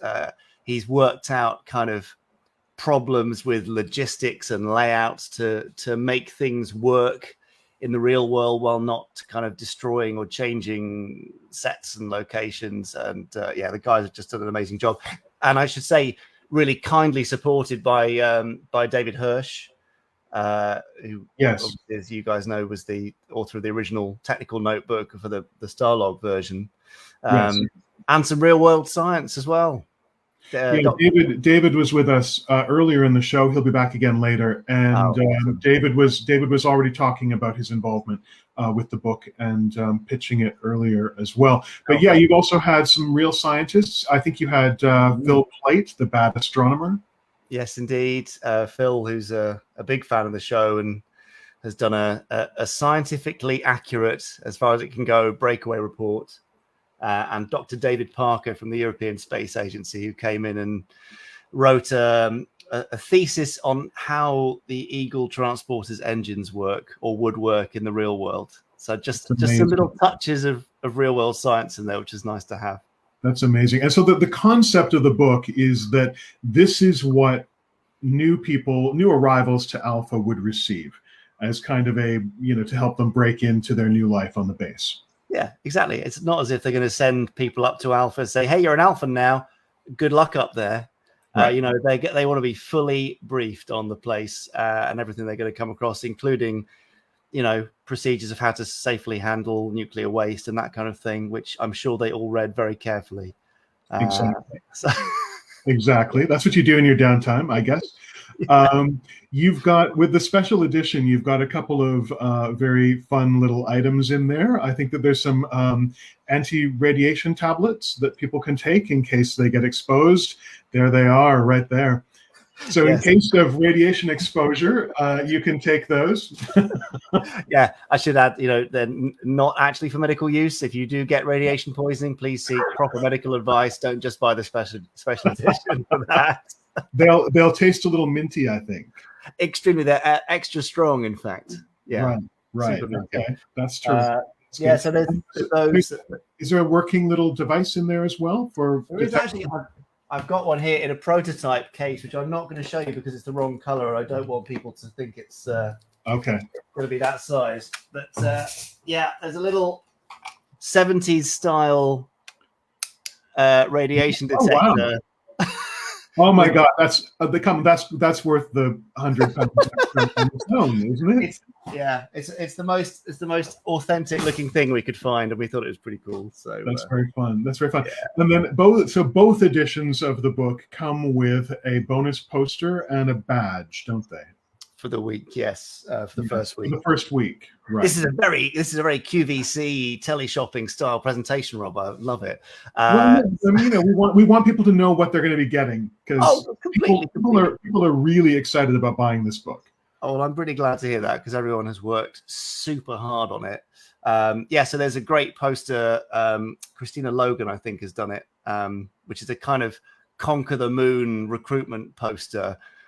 Which is entirely art directed by Chris Thompson. He's done a lovely job getting a great piece of art out of her, and that fantastic, super colourful astronaut patch as well. Yeah, just for the first week. So the book goes live tomorrow, Breakaway Day, and people can go to shop.jerryanderson.com. Correct. Yes. And I've done a retro style short link. Can you see that? Oh, wow. Okay. andr.sn/MBA, and that'll take you there. Okay. Or just shop.jerryanderson.com. Yeah. Right. And do you want to tell people about the pricing? Yeah, sure. So this is pounds, which is not that helpful for probably the majority of your audience, but the standard edition is $34.99, which is probably $45, maybe something like that, US. Sure. And the special edition is £149, which is, I guess, around $180, $190 for the first week. If the special edition doesn't sell out, then the price will go up. But I strongly suspect it's going to go and sell out because there's only 311 of them. So yeah. Right. And if people have any other questions about the book, they can feel free to ask us in the comments, and we'll respond to that. But meanwhile, let's chat about a couple other cool things you've got. There's a pin set. Oh, we're going heavy on the merch tonight. Yes. Sure, why not? I'm wearing one. Well, we're going to talk about the 1999 stuff first, and then we can talk about other things. That should all be 1999. Yeah, no, we've it's a part of our effort to bring all the kind of the Anderson brands into one world, even if they're not in a connected universe, so that they feel like they're coming from the same place, because they are, right? They're all Anderson-derived shows. So it's a set of 12 badges from across the show. Some well-known, like the Eagle One badge. Some much less known ones. So much so that I probably couldn't tell you the origins of all of them. But it's a really fantastic set, and just a nice presentation, right? Rather than a little badge in a plastic bag. Yeah. I haven't purchased that yet, but I've seen some comments from some friends who have, and they've been very complimentary. Oh, I can dive across the room and grab one if you want a quick flash. Yeah, show us. Yeah. Well, I mean, what are you wearing? It's 2 meters away. I'm coming back. You have a T-shirt on and nothing else. No, I wore trousers just for you for this. There you go. Thank you. It's a lovely little set, isn't it? That's beautiful. So really beautiful. Again, kudos to the team, Chris for recreating badges, and Marcus, who's been doing the sort of packaging box designs, which I think look pretty awesome. Yeah, that's great. Now, I want to also mention you've got a Christmas jumper, Christmas sweater coming up, which I think looks really awesome. You've got this big, giant snowflake for the nuclear, breakaway explosion. Yeah. I think it's so clever. It's brilliant. And, the ugly sweater thing is such a big deal these years. And I mean, it is an ugly sweater, but it's not like it's the not ugliest ugly sweater. It's kind of classy in its own way. Black and white and orange. Exactly. Yeah, no, it's a really nice piece. I think, again, we have to give Chris Thompson the credit for that snowflake idea. I'm pretty sure that was his. It's genius. It is genius, and I haven't got mine yet, which I'm kind of sad about, or I would have worn it. But it's not Christmas yet, so it doesn't matter. It doesn't matter. It's not so Christmassy that you couldn't wear it other times of year. So right, any cool damp day, Yeah, exactly. If you want to stay warm, then wear that ugly sweater. Yeah, that's good. I love that. So those are some 1999 things. What else do you want to talk about? Well, I mean, I guess this is a good forum to say what is it that the fans want? What do you want to see? I mean, you've got Big Finish making more audio adventures. I believe there might be some high definition goodness of something special coming later in the year. Is that an exclusive hint? Probably is. I know we've seen so many Eagles. Is it ever possible to have too many Eagles? I'd love to get some thoughts from con attendees as to what they would like to see coming from this universe. Because if we can facilitate that, then I shall be very happy. Sure. I mean, I see one comment that says audiobooks of the novels. Ah, okay. So that's very much on our radar. Those might even be able to be read by original cast members, perhaps, or something like that. Could indeed. I mean, we've been obviously taking these John Thaden novels of the Supermarination shows and doing them as full cast audiobook reads. Tracy Tobias is telling us that we need a Space 1999 Aliens guidebook and manual, which would probably include the spaceships as well. This came up on Friday, in fact, when we were doing a stream about the book, and I think Chris and Andrew were kind of tempted to maybe look into that. So who knows? 4K box set, of course, says Alan Russell. We'd have to talk nicely to Network about that. I don't think they've done any Ultra HD releases yet, so maybe Space could be a first for that. Breakaway in 4K. Right. We also had a comment. We need some die-cast alien ships. See, that might be something for Eagle Moss, and we can definitely suggest that to them. In fact, I know Eagle Moss want to know what Eagle do the fans want to see next. They're looking at variants, something you've never seen before. So, I mean, you can email our team and we can pass on comments. Just send us an email, support@jerryanderson.com. We can pass that on. Yeah. Jenny has asked, Jenny has suggested that she'd like to see translations of the original German and Italian novels into English, which has never been done before, but that would be a really cool thing. That is a good idea. Now, all the publishing things, as you know, Bob, it can be tough to sort out rights and that kind of thing, particularly things where they are older books and the contracts are often lost to the mist of time. But that is a great idea and definitely something that we'd like to look into.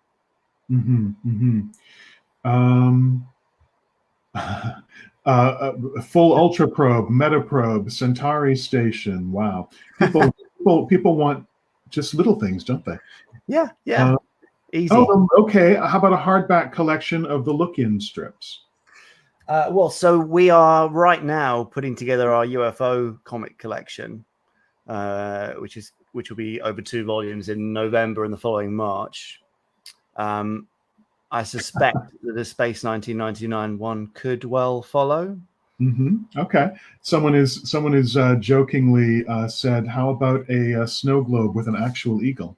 I thought that Shout Factory had already done that, Bob, didn't they? And I wasn't sure people were that keen on it, but maybe we're missing a trick here.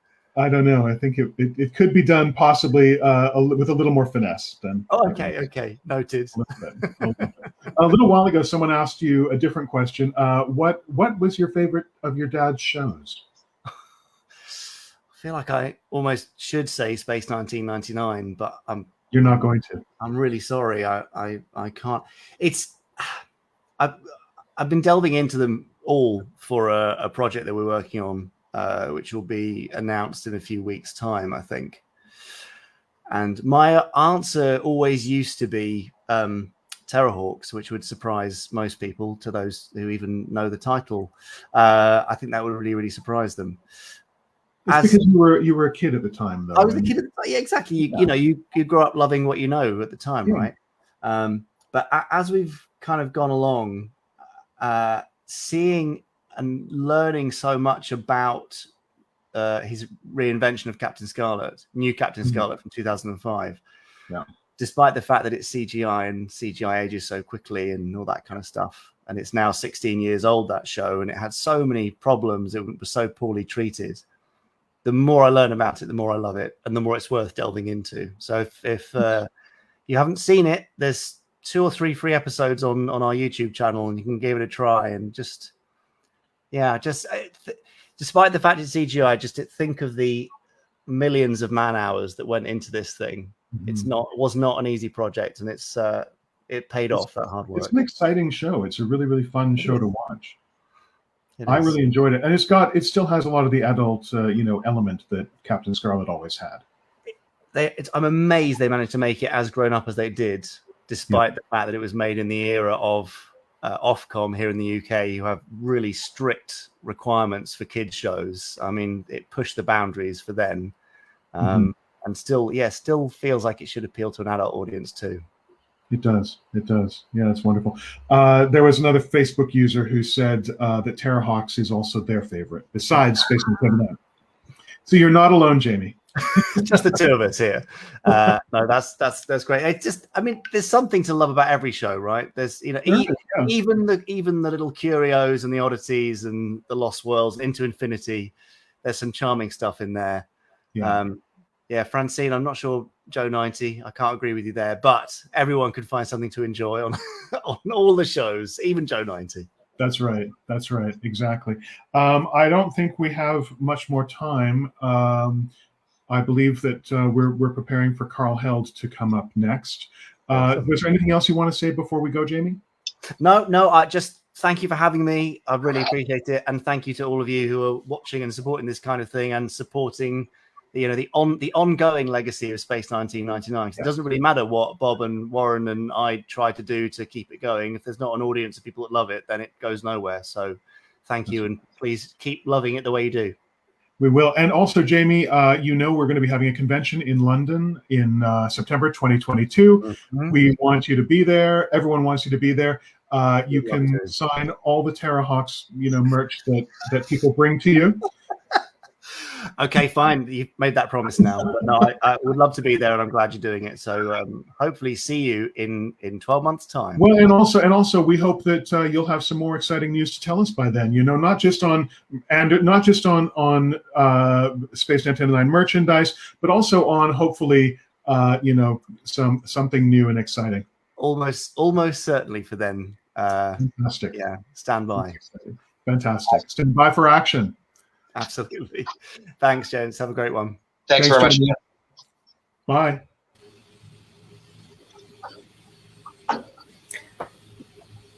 Okay, and we're getting ready for our next guest. We'll roll a video here.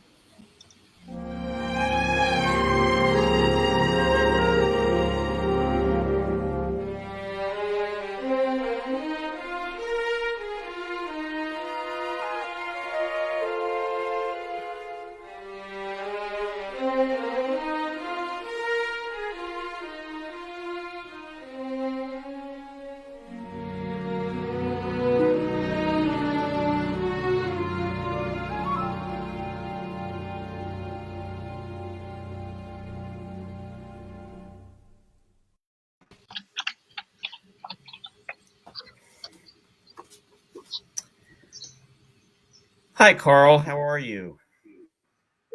Hey, Roy. I'm pretty good. Thank you. Thanks for joining us today, and welcome. Wow. Thank you so much. Very kind. We have a lot of interested folks out there that are really happy to see you. So I have to start by saying you actually have been involved in 3 huge science fiction television series. You have been involved in Space 1999. You have been involved in The Outer Limits, and you've been involved in Star Trek. So yes, that's true. Yeah. So before I get started with everything, how was it to work on Space 1999? Do you have a strong recollection of that? Not a strong recollection. I do remember Pinewood. I remember the commissary. I remember, as I recall, Roger Moore was there for some reason. I'd never seen Roger. But yes, I remember what was nice. Marty Landau was an old friend. I worked with him on Outer Limits, of course. So this was not new. Marty was just, he was just great. No ego. I loved it. He was a terrific actor and a wonderful human being. Very kind. You know, I heard someone earlier say how he felt so welcomed by Marty, and that's true. Marty almost went out of his way to be nice to people, and no ego problems. If the camera was not on him, he didn't care, as opposed to some other leading men I've heard about. But my recollection was seeing him, and I had never met Barbara before. And of course, the 2 of them were quite famous on Mission Impossible, which was a series that ran in the States. And it was a pleasure meeting her too. She's a delight. And I would see her later on back in Hollywood from time to time. She went to the same hairdresser as my wife, and I went there to pick up my wife one day, and there was Barbara, and we started chatting, and she was just a sweetheart. So my recollection is of the people, you know, and Nick Tate, whom I later saw in Hollywood. He was in a play in a little theater on the Strip. This was, I guess, in the 80s. And another member of the cast, Alib Parsons, turned out we had a mutual friend in America. And so we had a lot to talk about. So it was a lot of socializing going on there. It was and the actual filming, I don't remember all that much. I mean, but the sets were great. The sets were great. And the director is wonderful. Hard to believe it was 46 years ago. Shows you what 46 years will do. In fact, in 7 days, I will be 90 years old. I cannot believe that it's, but it's all true. A day at a time, it happens, it slips up on you, and all of a sudden. Well, you've had an amazing career, and everybody's commenting too about your work on the series, as well as, and I'm going to jump back a little bit to The Outer Limits, just because you mentioned that. So it was really nice to see you working again with Martin Landau in Space 1999, because you had such a prominent episode in The Outer Limits, The Man Who Was Never Born. That was a wonderful episode, and Shirley Knight was in it too. I had no scenes with her, but that's when I first met Marty. And as I say, who was I, and he was everything. But I just onto the shows, like we were all buddies and just so kind and so interesting. I just want to point out that the theme, the storyline of That Outer Limits was an astronaut played by me who returns to Earth after 20 years or something like that to discover that humanity has been wiped out by a microbe. Isn't that interesting? Considering what we have going on today. Yeah. It's amazing how science fiction can sometimes become, almost science fact. Things tend to catch up with us in regards to that. No deliberate predictions there or anything, but there it is. That was the theme. Yeah. Now, in regards to being in England, and I think a lot of folks were surprised. In fact, I saw one of the comments come through, and it was from Christopher Crowley Paulson earlier, and commenting and asking, were you living in England at the time, or were you when you were on Space 1999? I was living in England at the time, and the reason I got there in the summer of '68. See, my wife, whom you may know, her name is Sarah Marshall, was born in England of British parents, both actors, and very famous in their day in England. And in fact, both of them have stars on Hollywood Boulevard. I mean, I married into royalty, so totally. You're a blue collar kid, and I go, oh boy. But anyway, because Sarah had been born there, I was allowed to work there. And I had a couple of, Hollywood disappointments. And I said to Sarah one day, I said, I wish we could go back to the theater or something. We had no theater in Los Angeles at the time to speak of. And she said, well, we can go to London and hang out there for a year or so. And everything is there. There's stage and film and television. And I said, but I won't be able to work there. She said, yes, you will, because you're married to me and I was born there and I'm always considered British. And I checked with the embassy, and the chap there said, oh yes, you're allowed to work there because you have to support your missus. I said, okay, we're on. And so we decided a year from now, we're going to go for 1 year. And so in the summer of '68, we arrived there. And she, of course, had relatives and friends we stayed with first. And then we got a little flat in Chelsea in London. And that 1 year turned into 12. Wow. That's I know. It's just amazing.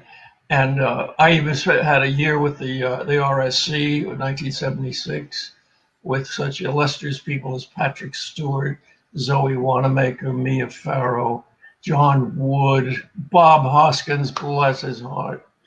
I worked on his American accent and he worked on my Cockney. It was lovely, you know. I just had a grand time there. So actually, yes, I was living in London at the time, and it was just fortuitous for me that the series came over and needed American actors, and there I was. You know. And it's amazing how you reconnected with Martin Landau too. Oh yeah. As I say, I just when he won the Oscar for the thing with Bela Lugosi, yay, Marty, you deserve it. You know, you really got it going. Yeah, that's sweetheart. We'd run into each other in Beverly Hills once in a while at the gas station of all things. Oh, it was practically, you know, embracing and old stories, and he was a super guy, really super. No, that's wonderful to hear. And your wife was a beautiful actress too. And she was in my opinion, she was more instinctively an actor than I was. I worked at it. I don't think she had to work at it at all. Maybe just growing up with her family of actors, just what it was. But she was so good. She was unique. She did things that other actors just wouldn't even dream of or come across. She was so imaginative. And she passed away in 2014, and I still miss her. You know, it's although I have a girlfriend nowadays, you know, and I miss her right now because she's not here. She's off the coast a little way, but I'm going to see her next week. Oh, that's nice. That's good. Yeah. She's coming. I'm going to pick her up. We're going to celebrate my birthday together. Well, that's wonderful that you're having a 90th birthday. That's amazing. Yeah. And also, I just want to comment too, you did a lot of episodic television also in the 1960s and the 1960s especially, and then also in the 80s as well in the U.S. Yes, in the U.S. quite a bit. Yes, and all the major shows I was lucky enough to get into. We had Charlie's Angels, with all those people, and some series. We did a mini series with Anthony Hopkins, which was filmed in Paris. 3 months. That was another tough deal. I've had that awful time, you know, these locations in America, you're here in Hollywood, you know, a location might be West Covina, you know, but you're living in London and locations are Amsterdam and Paris and Beirut and Greece, you know, Cyprus, all these exotic, wonderful things. I just had a fabulous 12 years over there. Just, you know, memories. Oh, I could do it all over again. Oh, that's wonderful. Andrew Thornton commented, he said the original series episode of Star Trek, which was The Return of the Archons. Did you enjoy doing that as well, too? Yes, I did. Very much. Interestingly enough, if anyone had seen that episode, the character I played, there was a whole story about him having a love affair on the planet with someone. And it's funny, all of that disappeared. And we found out later why. What it boiled down to is actually that Gene Roddenberry, you know, wasn't thinking when he hired me. He made a mistake, actually. But I remember walking in there and I sat down and he said, "That's it, you're hired." I mean, I didn't say anything. I didn't have to read. We chatted about 2 minutes. He said, "That's it, you're free to go." And once hired, the problem is that I was the same type as Bill Shatner. And the point I make is that my very first job professionally was on Broadway, understudying the leading man who was William Shatner. Oh, it's a small world then. It was a play called The World of Susie Wong, in which I met my wife. She was in that too. And when I was in England, I did a commercial for Heineken beer, and they did a takeoff on Star Trek, and guess who was Captain Kirk? I was Captain Kirk. So obviously the problem with having you don't usually hire a guest star to come in and compete with your leading man. You pretend. I mean, so it was inadvertent on Jerry's part. But once I was hired, you know, there I was. So consequently, featuring the side story of this character was infringing and, you know, competing with Bill. And it turns out that all the scenes that I had with Bill, it was a final scene. I'm on the planet and he's up in the Enterprise and we're talking. The camera's always on him. I'm just voiceover. They didn't even cut back and forth. You know, the show is, you know, on the screen. You know, it was like a comparison. And So that's the fate of it. But nonetheless, I still did Star Trek and Space 1999. And I noticed in a comment the other day that there was really only one other person who appeared in both, and that was Joan Collins. Yes. And Joan and I are buddies. We go way back. I haven't seen Joan for a couple of years, but she's a sweetheart. You know. Oh, that's wonderful that you had that connection then, because she did the episode Mission to the Darians, which was in the first season. Yeah. Which is a very popular episode as well. Yes. Well, the series is very popular, you know, and I'm amazed I'm always amazed at how fans become so enthusiastic about the series. I mean, like the Trekkies and the 1999 people. And also, I was on Falcon Crest for like 3 years, and there's a whole fan club for those. They're amazing. They know much more about all this stuff than I do, and they know more about me than I remember even. You know? Well, I understand fandom because when I first began, I could not believe the people I would meet and work with. These are people I idolized, you know, on television myself. I'd be on the phone all the time. You don't believe who I just met. You don't believe who I met at this party. Oh my God. And it was the same thing when I was in England, you know. All of a sudden, oh, there goes Peter Sellers. Stick the fork in as I'm having lunch, you know. And so I understand fandom, you know. Actors are fans too. Well, I just want to say thank you so much for being a part of this. And my pleasure. Yeah, and we all want to wish you a very, very happy 90th birthday. That's wonderful. And God bless you for that. And again, there is a Space 1999 convention taking place in the UK next year. And I understand, yeah, but may I quote a line? One of my favorite lines from Casablanca is Humphrey Bogart is bent over at the bar or something, and this girl says from behind him, she says, "Where were you last night, Rick?" And he says, "That was so long ago, I don't remember." She said, "Will I see you tonight?" He says, "I never make plans that far ahead."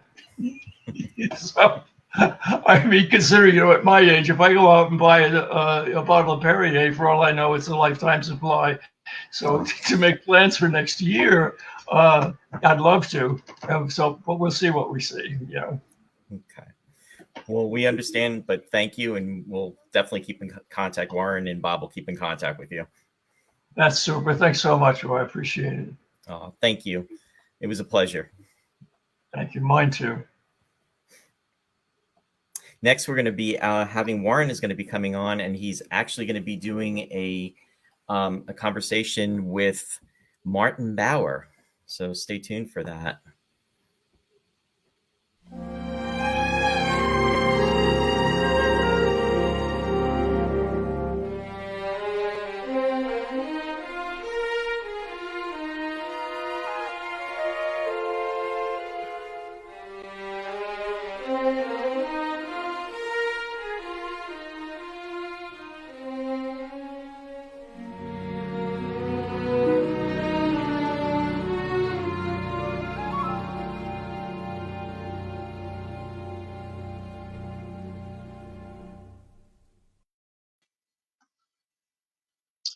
Hello, everyone. I hope you're all enjoying the show so far. We're just about halfway through. Some really, really fun and interesting interviews so far, thanks to Robert and Roy and all our special guests so far. On the phone with me, I have Mr. Martin Bauer, and I'm going to hold my phone up. I'm going to turn the camera off and roll some photos, and we can talk to Martin about his varied career, beginning with Space 1999. And Martin, can you hear us? Yeah, sure. For sure. So I'm going to start rolling some photos here, and you can tell us a little bit about how you got into or how you began your career working on the series. Okay.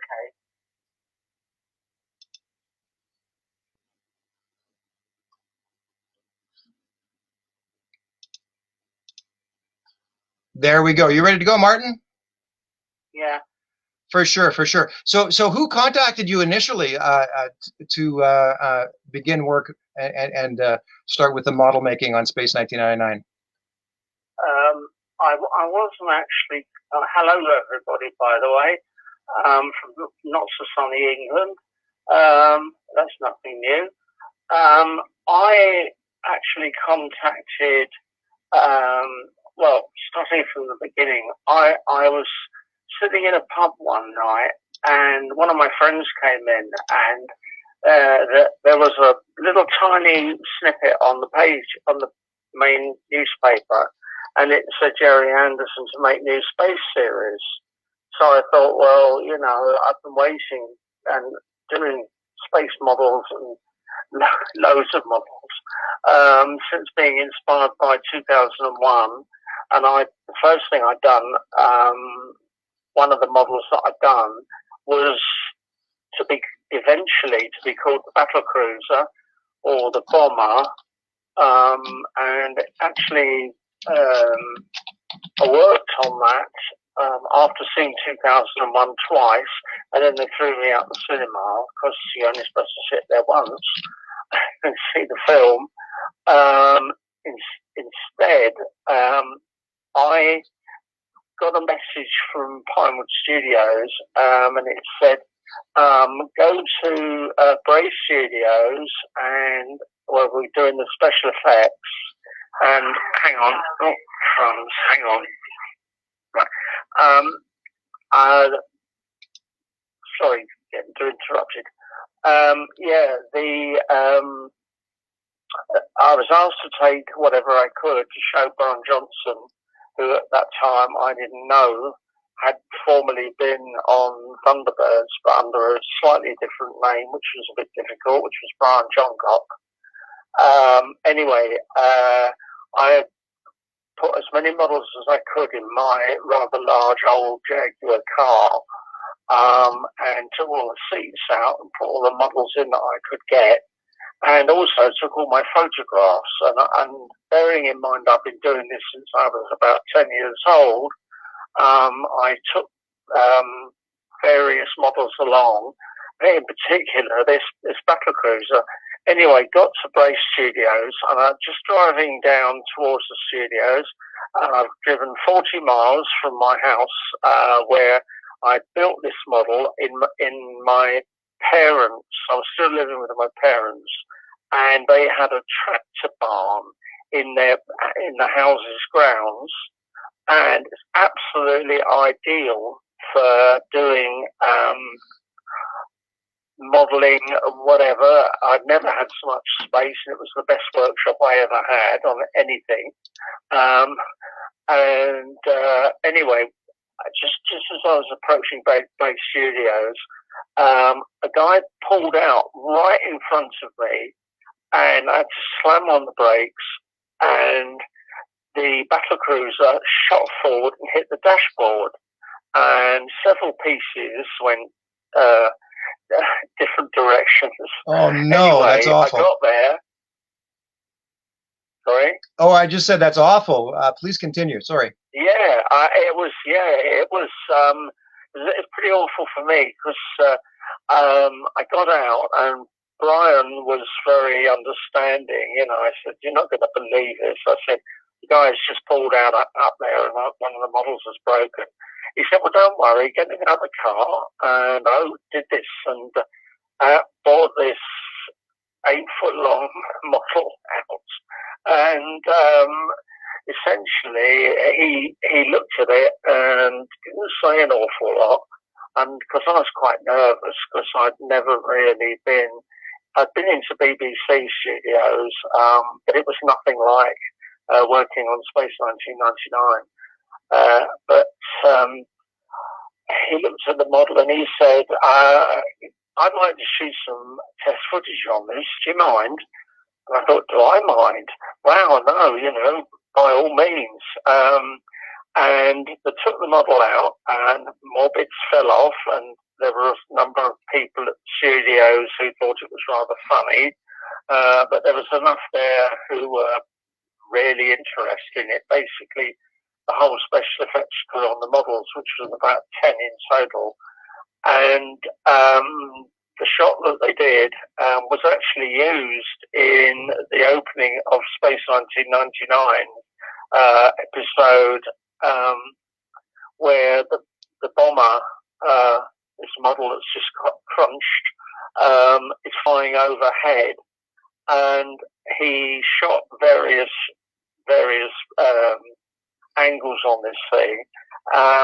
Didn't have an awful lot of time, and he said that's great, you know. If he can come back tomorrow, bearing in mind that's like a 40-mile trip home and a 40-mile trip back.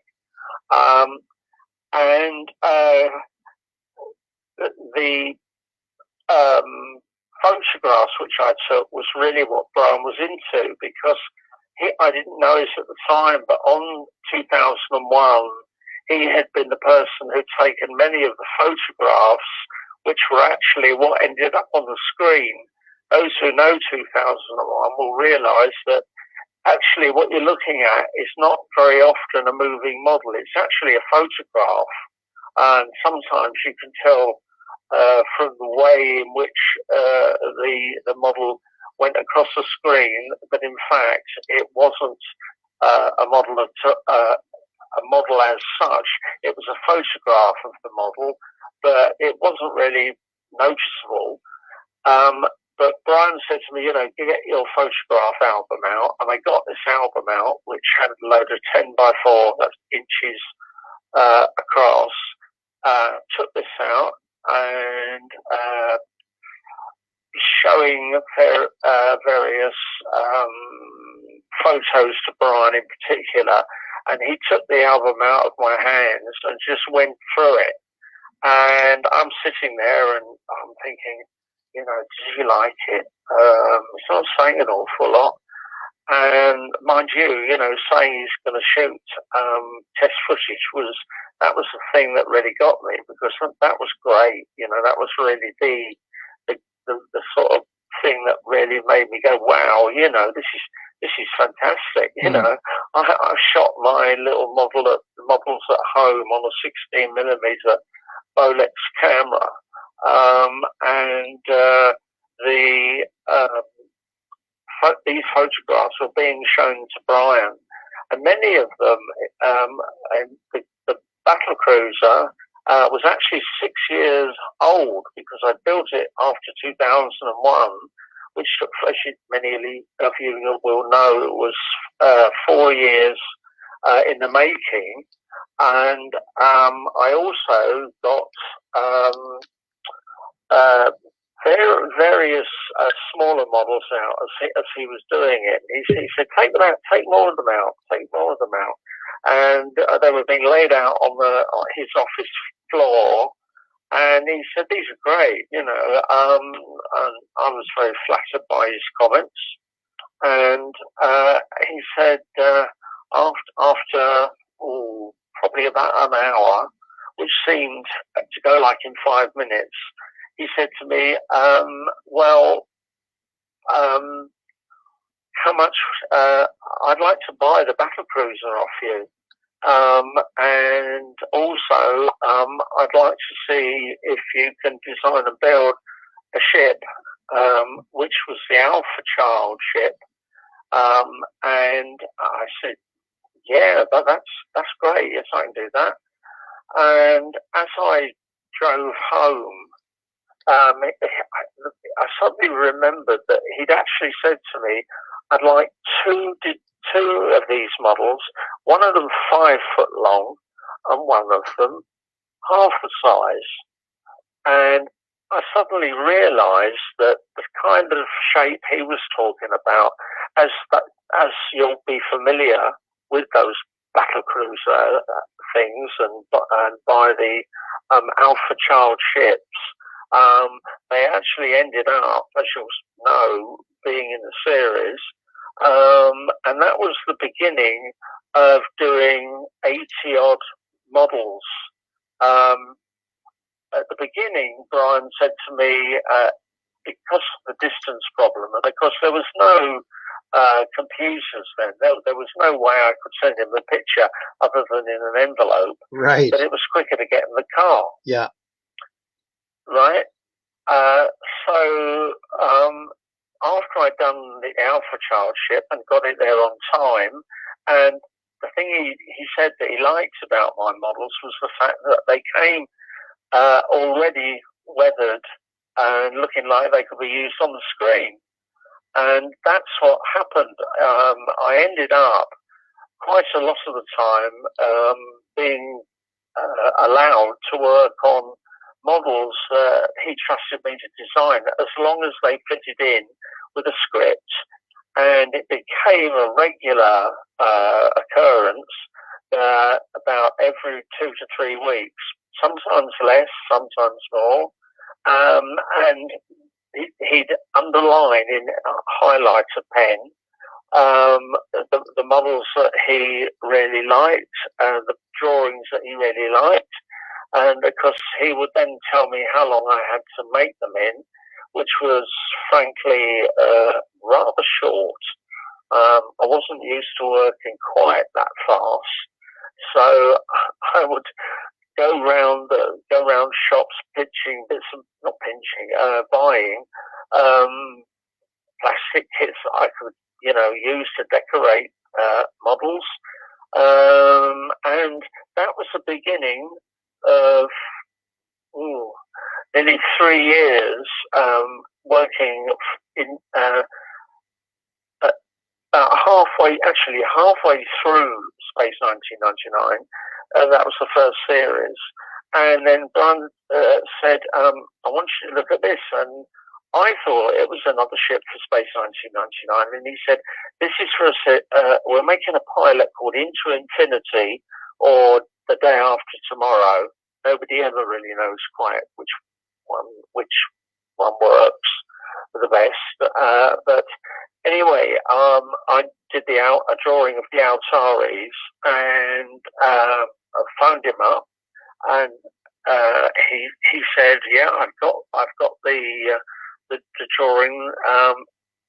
That's great. You've got what I really like is the fact that you've got a whole series of engines at the back, and then which are made in the same way as all the other, like the Eagle jets, which were turned out of aluminium on my lathe. And I would, even when I didn't have work, I would sit, for instance, and just start turning out things that I knew that they would want, like aluminium jet nozzles. And once I'd done this Altaris, he said to me, "Oh, I need 1/2 the size." And I thought, "Oh, no. Oh, dear me." And because all these bits and pieces that I'd used, I had to sort of get hold of bits that I could fabricate. We have I'm thinking in the States you have, and in Canada, you will have a company called Engineering Model Associates, EMA, and they made plastic shapes of all kinds, domes, flat domes, if you know what I mean, sort of flattened domes, tubing, what have you. And I ordered up a whole load of this stuff. Brian gave me a float, about £1,000, and with that bought all this EMA that I'd never heard of and never worked for before, because that, just going back to that battle cruiser, those of you who know it will know that it's got a big engine at the back, or two big engines at the back. Then there's a tube running all the way down. Well, in later series, that would be EMA plastic. But for the battle cruiser, it was thick cardboard tubes that were used by the GPO, that's the General Post Office, and I would roll plastic sheeting round them, and they would be how I would produce something like a tube. But by the time we got to Into Infinity, or Day After Tomorrow, and brought the model down, and he loved it. Brought the second model down, and he really loved it. And he said, "I'd like you to work at the studios now, not from your house, because it's much too far to go. Wasting a lot of time going backwards and forwards to the studios. And I also, obviously, I was of an age where I was looking for somewhere to live, and I managed to get a house that was sort of between Pinewood Studios, Shepperton Studios, and Bray Studios. And I ended up working on the models in Into Infinity. There was a thing called the Delta Beacon, and this was a very unusual shaped kind of box made by a carpenter over a metal frame. And he said, right, that's the because I'd read the script. He said, that's the Delta Beacon that the Altaris is going to launch from, and it needs a tower built onto it. And all these things are going around in my mind, so I'm building a tower on it. And then he says, we need one for the large model, and we need one for the small model. And I'm thinking, this is the way things are going to be. And indeed, they were. And essentially, once we'd done that, and the Altaris had done what she needed to do, Series 2 of Space 1999 came into fruition. Absolutely. And I was able to do quite a lot of work. Nice. And that was how I started. Hey, listen, Martin, sorry to interrupt, but we're going to have to wrap up here, but are you willing to come to London next year to see all the fans and tell all these wonderful stories? Yeah, I think so. Yeah, well, we'll certainly we'll keep in touch over the next year or so, and we'd all like to thank you graciously for your time today. I'm sorry we didn't have more time to discuss this. It's all wonderful, but yeah, we'll look forward to seeing and catching up with you next year if that's okay. Yeah, that'll be fine. I'm sorry if I was a bit muffled there. Oh no, you're fine. But no, that's good. I guess you. Sorry, go on. Oh, I was just going to say we wish you all the best, and certainly that appearance next year. We're all looking forward to it, and we can catch up then. Yeah, sure. Okay. Okay. Thank you so much. Thank you. Thanks, Martin. That's all right. Okay. Cheers. Cheers. Talk to you soon. Bye-bye.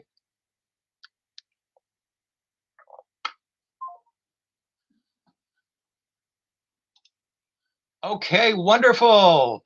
Martin Bower, incredible. We thank him for his time, and we're now going to transition into our next guest, and we'll bring back Robert in 1 second.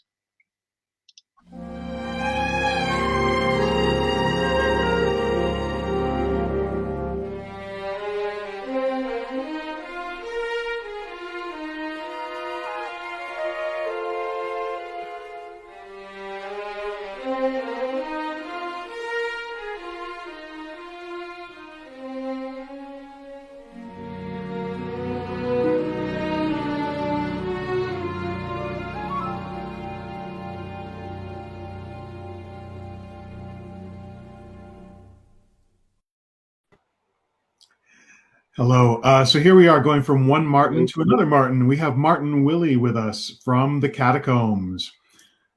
Hello, everybody. Everybody knows the Catacombs, right? Yes. Well, I hope some of you know it. It's a fairly large site, probably 6,000 pages at the moment. It is the most authoritative, indispensable, amazing website on Space 1999. Yeah. So Martin, thank you for joining us, and thank you for accepting our request to give us a very special treat. And it's perfect that this is following after Martin Bower, because Martin Bower, of course, built all these amazing spaceships, and you have a number of amazing items in your personal collection, which you've agreed to let us see. And we're very, very grateful. Yes. Okay. So I have some of the original models that I can show you, and I'm doing this on my phone, so it may be a little bit shaky. I'm going to change the camera now, and let's see what it does.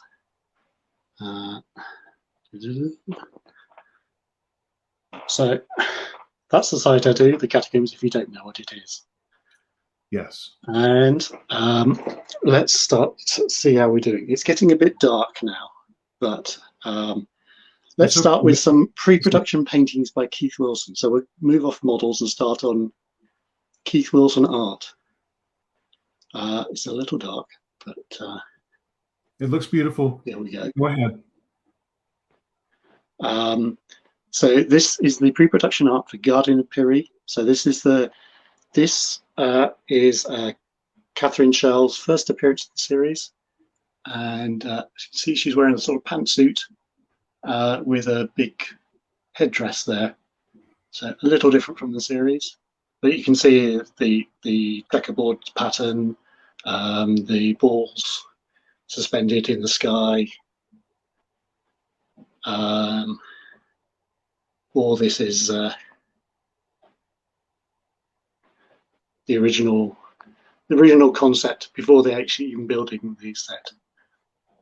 So Keith Wilson would have made this design to show to the directors and Jerry Anderson to get approval to say, okay, this is the set I want to build, and they would say yes, and then they'd start building it. Right. This one is actually quite a dark one, and you're going to see lots of reflections on it. Okay, see if I can get it from an angle. Okay, this is Another Time, Another Place. So this is the alternative Earth. You can see the moon buggy and the geodesic buildings and the trees and the yellow sky. So this isn't the painting that Regina paints. That was done especially for the show. But this is the pre-production art. For the set, yes. Wonderful. So, and I got one more, which is actually hidden. Hold on. So if we move this one, let's just move a model out the way. Okay. Right. So I don't know if anybody can recognize what this is. Well, absolutely. It was multi-purpose as well, but if you see there's a dining table. And this is in a sunken area, so this is not actually what the set actually did. And it seems to be like two levels, so there's an upper level here. Yes. But this is Death as a Dominion, the ice cave. Yes. So it's actually a slightly more ambitious design here than the actual show did. But the main concept is there. And then, of course, it was repurposed again for Full Circle. Yeah, so they just paint all the white brown, and it becomes a caveman cave. Those are fantastic. Keith Wilson was such a great, wonderful artist, and he was a fun guy too. I remember having a terrific time meeting him in New York in 2000 at the convention. Yeah, I've met him at a few Fanderson conventions. He showed us around Pinewood Studios, and he remembered everything. That's He wonderful. had a very good memory of it. And this, of course, is another model. Mm-hmm. And this one is made out of Airfix or MPC Eagles. So these are the leg pods from the MPC Eagle. And Martin Bauer used these because he was available in 1976 to make this model, which is from Devil's Planet. And let's see if I can bring the other one in without dropping it.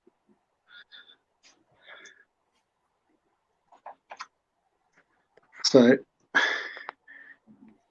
that's my original Airfix Eagle from 1975 when I first got it. And I built it and I just stuck it on top of this sort of landing pad. So here's we've lost some bits, but wow, that looks a little precarious. It's not meant to be moved much. Right. So I'll show you some of those later. Right, this is going to be dark. Okay, let's turn the light on. Okay, this is going to blow out a little. So here, this is the original 22-inch Eagle, made in 1973 at the same time as the 44-inch Eagle. Wow.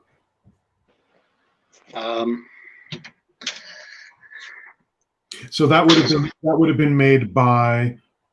It was made by Space Models. Space Models. Yeah. And it is actually the first model that you see in the series. The first Eagle that you see is in the nuclear disposal area, and it has that pallet on it with those cans on it. Oh, I've only got one can. It's faded a little now. And it was unloading them. And it was this 22-inch Eagle. Wow, that's beautiful. And it hasn't really been repainted since the show finished. All original. So it is really original. It looks like it's an amazing. Actually, the first thing they ever did, the first special effects shot they did was the Eagle hangar. And the reason they did it first is because it is supposed to be seen behind Martin Landau and Nick Tate as a back projection in Breakaway. And so they did that. That was the first shot. And of course, that was using this Eagle being carried across with lots of photos of this Eagle, life-size photos stuck in perspective behind to make the Eagle hangar. Right. That looks like it's in really amazing condition. Yes, it is. Okay. So the legs are not sprung. So I got the round 2 Eagle here. Yeah. So those are sprung, and that's based on the right. That's based on the 44-inch Eagle. But on the 22-inch Eagle, it was not sprung. Mm-hmm. Oops, my hands away. And it is used a lot by in a lot of shots, so a lot of Eagles landing and so on. Mm-hmm. Okay, and here's the pallet, which is also used for the winch platform. Right. And I see a yes. It's hollow.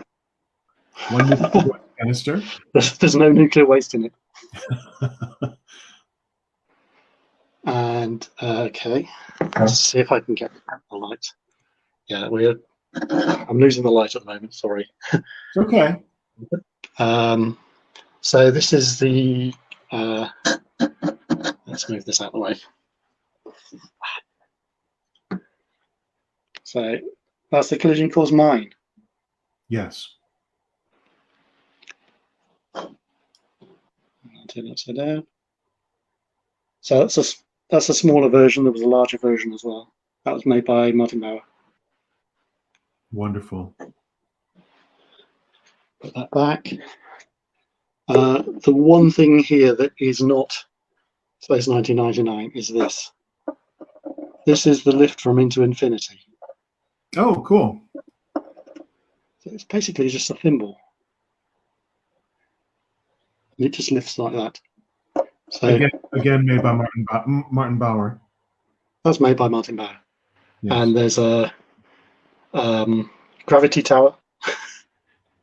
Black Sun. And let's move on to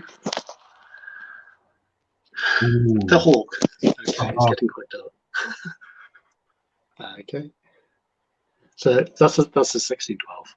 Ignore that one. This is the real one. Right. So this is 31-inch. 31-inch original Hawk. So this is the original Hawk. Fantastic. And the 16-inch, smaller one. Also original. So the original colors, so I put the 1612 ones here. I've only just got them, but you can see the original color scheme. So the original color scheme was the white that Martin Bauer did.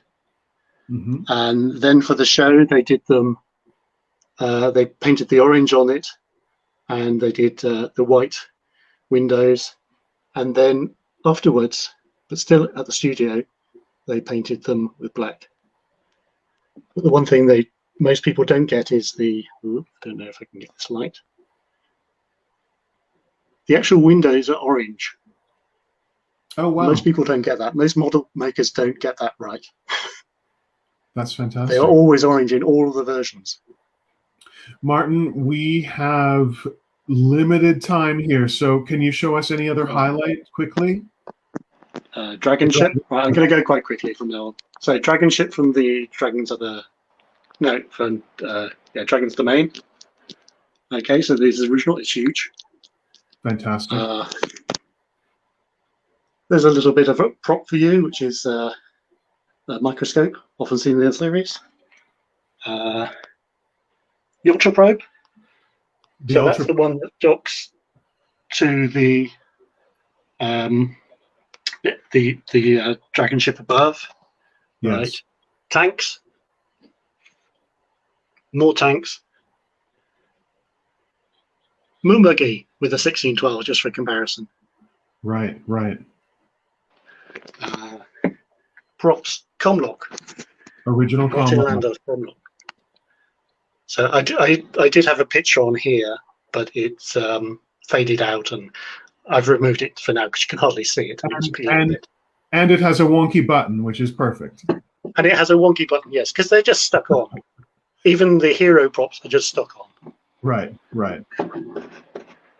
So they, I think there are only a couple of props apart from the actual one, the actual real screen one, that had real buttons, and only the last start of the series, because I reckon they were falling off, and the stickers were actually more resilient. Yeah. I don't know if you can see anything else. It's quite dark in the shadow there. Yeah, okay. So here we go. A medical thing, which is actually in grey, you see in Breakaway. It's the radiation detector with the lights inside. Right, revamped. What else can I show you? Oh. Alpha Child. Oh, famous Alpha Child. So this is the first model that Martin Bauer built for the series. With, oops, that's the green light that flashes, and it's a real green light. That's wonderful. Not Martin Bauer, but this. Isabel Hoy would like to know if we can have a con at your house. Yeah, for model makers, yes. If you're keen on the models. We are really running out of time though, Martin, and we have Yasko waiting in the wings. Okay, right. Well, there is an episode with Yasko in it. She was looking at the ship. Yes, the Croton ship. And yeah, okay. In which case, I'll finish there. So there is more to see. I know there's more to see. I wish we'll do a follow-up sometime. Yes, I know. This is. I mean, I would stay here for the next half hour and love it, and a lot of people would, but we do have to try to keep to our schedule. And yes. Lovely Yasko is waiting. So thank you, Martin, so much for giving us this this lovely glimpse into your collection, and I know a lot of people are really, really grateful and thankful. And okay. You know, we're looking forward to seeing you at the convention in 22, a year from now in London. I hope you'll be able to make it, and who knows, maybe you might be able to bring a few of your treasures over for show and tell. Yeah, maybe. Yes, maybe. Otherwise, people will have to do a little detour from London to Brussels, which isn't very far. Okay, that sounds fun. So, yeah. All right, thank you, Martin, so much. Okay. Okay. Right. Okay. Thanks. Talk to you again. Bye. Bye.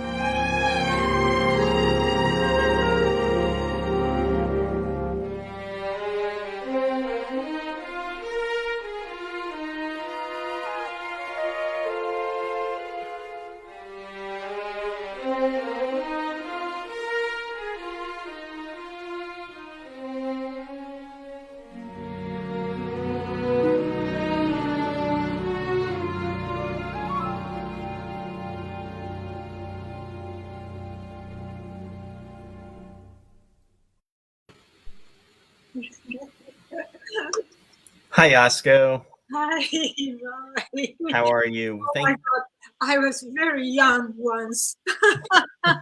Oh, we all were. Thank you for joining us today. It's wonderful to see you. Thank you. And I was watching the last 15 minutes of Martin's collection things, especially Keith Wilson and we were neighbors in Windsor.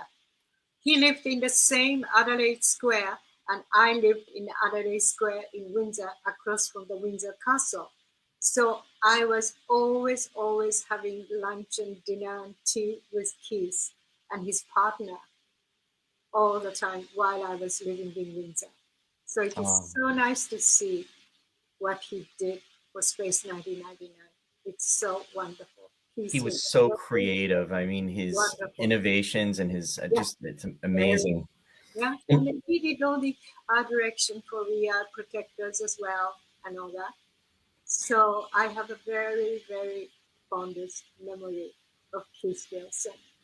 I'm probably jumping ahead a little bit, but I remember you telling me before that in a lot of ways you would have conversations with him because you were kind of inspired by his work.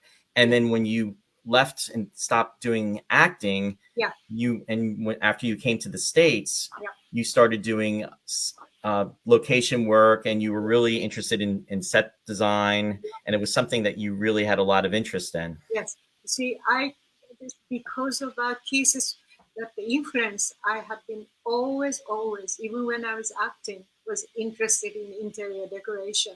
So when I moved to LA, my favorite things to do is to decorate that location house.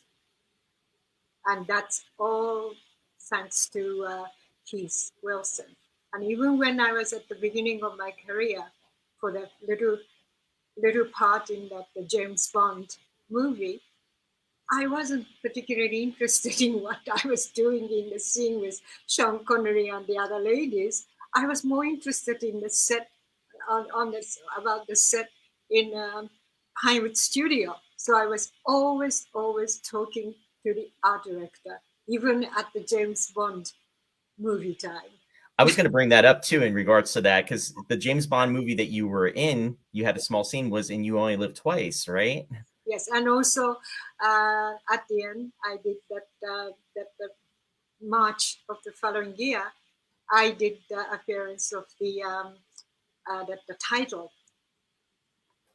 And then the title was shot when I was expecting my daughter baby to be born. So that was a very funny story. When I was coding to this, I already told the director of the title of the James Bond movie. I said, well, I understand you prepare the costume and all that, but I won't be able to wear it. I was expecting the baby to be born any minute. So I think you better have somebody else. So and at the end they said, well, come over anyway. We are going to use your face at that anyway, and then we will the distance shot. We will use somebody else to be you as a silhouette, and that's how the title was made. And that's quite an honor to be actually in the opening sequence for a James Bond movie. So anyway, so yep. So I just want to ask you, Yasko, in regards to your involvement in Space 1999, before you actually became involved in that series, you had worked with Jerry Anderson in a series called The Protectors. Protectors, yeah, that was with the Robert Vaughn was a lead, and I was a kind of a girl Friday, that the house, that to keep the house, and also I was a protector for him because I was supposed to be a karate expert. And then Tony was in the same series as well. So when I started working in the Space 1999, Tony was I was very close to Tony, and then his desk on the set was very close to my desk. That's why there were lots of scenes in Space 1999 with me and Tony in the same scene. Because you had worked with him previously and you had that rapport together. Yeah. And then also his desk on the set was very, very close to my desk on the spaceship. So we were almost always together in the same scene. Now, do you have any special moments or special memories of working as far as working with Tony Anhalt and also other members of the cast? Well, all the memories. First of all, the 2 years ago at the conference, I said I was never a fan of the space series, so I was so ignorant about everything. But the thing is, Tony has been so kind to me, and also Jerry and Sylvia has been so wonderful, and they were so patient with me. And when I'm thinking about the Space 1999, I was very lucky that I survived because I was so ignorant. Anything to do with a spaceship and space thing, I had no idea. But Jerry and Sylvia had been so kind, and somebody like Tony was so kind to me, and I was nothing but so grateful to all the people and the stuff, and also Keith Wilson. So Right. I really had a wonderful time during the Space 1999. No, that's wonderful to hear. I'm looking at some of the questions that are coming in, some of the comments, and the viewers are saying hello to you and hope you're doing well, just so you know. Hello, everyone. Jenny Lobb is asking if you have any memories of doing the new Avengers episode that you were in. And I believe that would have been right after Space 1999. Yeah. Well, Avengers, you see, me at the end, it is a very personal thing. The Avengers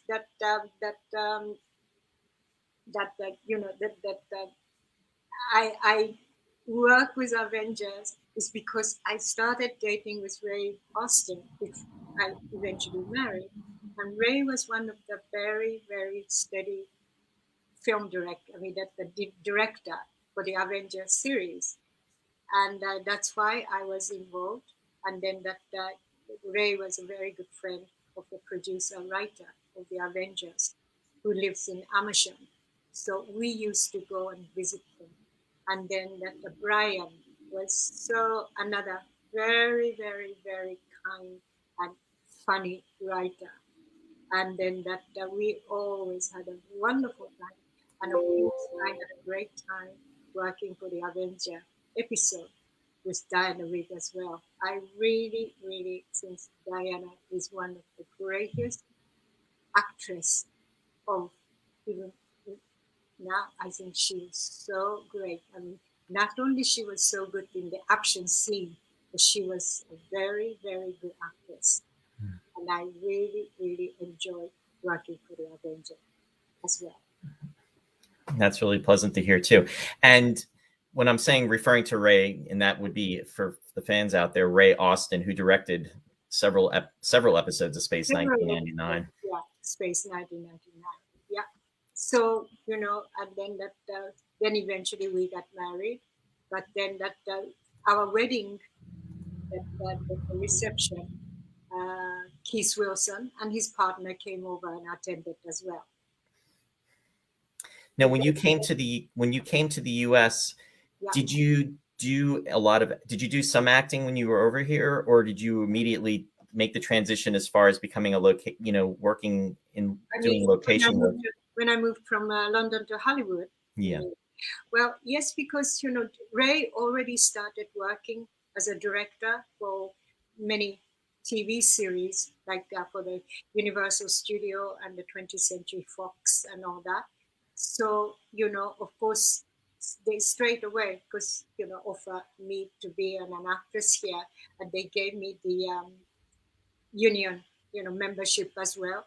But the thing is, that time, 40 years ago, when I moved here, Hollywood was very, very different from England, that the movie making or TV series making, and that they have a fixed idea about the parts I could play. Nothing to do, you see, Space 1999, there was nothing much about me being Japanese. Same with the Protectors. Right. That's the way that Jerry Anderson and Silver look at me, because in England, I did lots of just the regular English part. Even I worked in the Royal Shakespeare Company for the stage, and nothing to do being a Japanese. But when I came here, all the parts which was offered is either just me being Japanese, either nurse at the hospital, or cleaning lady, housemaid, or kind of a very glamorous the woman in that. Well, can I say this? Sure. Yeah, lots of parts I was offered in Hollywood was playing a prostitute, and I was too proud. So that's why I decided I am not really into acting in Right. Hollywood. That's why I didn't do any job. I was offered few parts, but I didn't take it because they were all that kind of parts. Then already, when I lived in England, I was always interested in photography and fashion. And then I decided, now I am in Hollywood, I think I will become a producer for the fashion photography production. So that's how my career started, immediately after I moved here. See, those limited roles allowed you to actually grow into something that was much more successful, and then something that you really, really enjoyed. So that's wonderful to hear too. Yeah, because straight away, and then I got the position of casting the models, female models and male models and all that, and then deal with the clients and then budgeting and all that. And I really, really enjoyed doing that. And then also, especially looking for the location. And I love location scout. And then, because being in Hollywood, and there are lots of people in the industry around here. So and then lots of film shoot is going around in my area. The area I live is above Sunset Strip. And so there, that I could see the possibility of things as a producer point of view. And I found lots of fantastic location. And that was, I really enjoyed doing the location scout, not just only for my own production, but for the movie making people as well. I see. So although I didn't have that union, that the things as a location scout, but I gave lots of information to the location scout of the movie industry. I just wanted, Ben Page is interjecting and he's saying, I've never heard this story before. So great to learn about these talented people, meaning yourself, that he's loved to watch in Space 1999 for so many years. So he's really appreciating you sharing that information. Thank you. Thank you so much. And Isabel Hoy is saying too, good to know that Jerry and Sylvia Anderson didn't do that to you when you were in the UK as what happened when you were in the US, sadly. Exactly. Yeah, that's why my experience, I would never have intention to go to England to be an actress. I wanted to become a school teacher, study English literature in England. And when I come back to Japan, I was going to be a junior high school or high school English literature teacher. And then suddenly, when I realized I was in the movie industry in England, that's how my career. And then I said to the first people that was Betty Fox and her husband who found me. And then that I said that I don't know how to act. I never acted in my life, even at the school play. So I don't think I should do this. That was a feature film. It's called that Deadlier Than the Male. And the next minute I was sent to Italy where they were shooting, and it was with Richard Johnson and Elke Sommer. And Oh, wow. I was I had no idea what I was supposed to do. All they said that make sure you do speak Japanese and you read and write Japanese, right? And I said, do you have a set of kimono? They said, yeah, of course I have kimono. Okay, please make sure to take that kimono to Italy and then just work all the people, Elke and the Richard Johnson and the director, they will all teach you how to deal with a scene. You see, I was very, very lucky. I had no idea what I'm supposed to do, but they taught me. And then while I was there, I got the call from the producer of James Bond. I see. So one job really led to another. Yeah, exactly. Interesting too, because Richard Johnson was in the second episode filmed for Space 1999, which was in the first season, called A Matter of Life and Death, and he played Dr. Helena Russell's lost husband. So there's that Space 1999 connection. I see. Oh, really? Richard was a very, very wonderful human being, and so is Elke. I met Elke Sommer here in Hollywood when she was here working. Yeah, and Elke, it was and then both of them were so helpful and so supportive of me.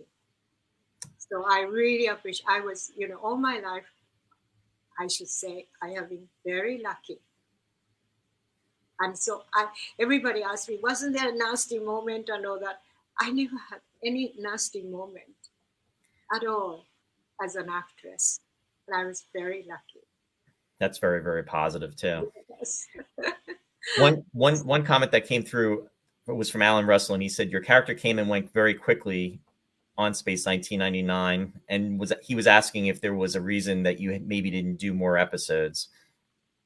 Well, because by then I was, going to get married to Ray and all that, so that became more important issue to me. I understand. That's the reason why. You see, because I wasn't really a real actress. To me, it happened by accident. So in a way, when I stopped, and then I had no regret. But Ray continued working for Space 99. Yeah, and he was an amazing director in regards to the series too. Yeah, and then because Ray worked in Hollywood way before, in that late 50 to 60, working with Cary Grant, and then working a lot with making movie with Hitchcock's and all that, North by Northwest and all that. Mm-hmm. So he had a very, very interesting story to tell me about the film industry, especially about Hollywood, especially Hitchcock and also Cary Grant and all this experience. And that was fascinating. So what's interesting, I thought maybe I can do things like that, but then no way. They only wanted to cast me for just certain parts. That's why I said, no, that's not for me, because I'm not. Yeah, and then that the Ray worked with Martin Landau.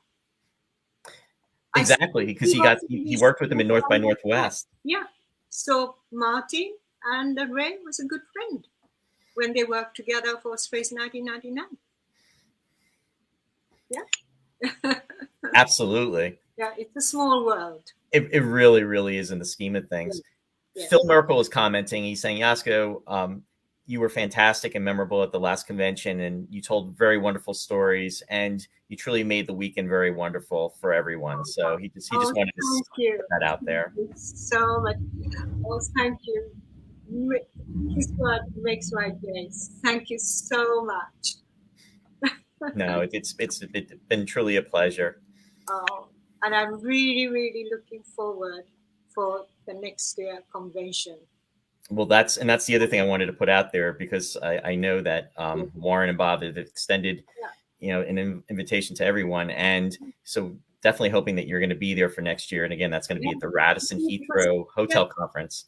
My daughter Mickey lives in London, so that's going to be perfect then. Yeah, I go to London. I still have lots of friends in England, in Wales and England. So I love to go to London anytime. So yeah, and my daughter is, that it was before Space 1999. My daughter was born, Mickey, and then she became a musician when she finished the college. So I keep going to London anyway, and then she visits me sometimes to Japan, and then when I've been living here a few times, she and her family came over and all that. And I love to be in London myself, so I would love to be at the conference next year. Oh, that'll be wonderful. It'll be wonderful to see you there. Yes. Hi, Yasko. Thank you very much for joining us. We're going to transition into our next guest here, but thank you very much for taking the time, and we all really do look forward to seeing you next year in London. So much. Thank you. Next time I am going to watch the whole Space 99 episodes, but I have been doing the house renovation, so I had no time to look into the episodes this time. I'm sorry. But next conference, I'll be ready. Okay? That sounds good. Thanks very much again. Okay. Thank you, Yasko. Nice talking to you. Thank you. Thank you, everyone. Bye-bye. Bye.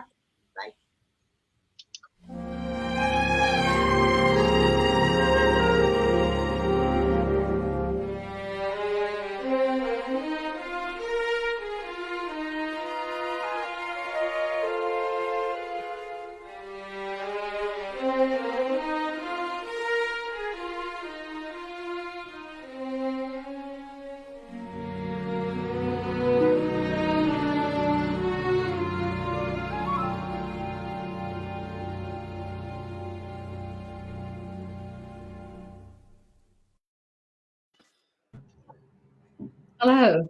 Hello. We are so happy to have Julian Glover and Isla Blair joining us now. You guys were both in Space 1999, different episodes. Julian played Jarak in Alpha Child, and Isla played the female alien in War Games, and then also you played Carla in Journey to Where. So the first thing I want to comment on, of course.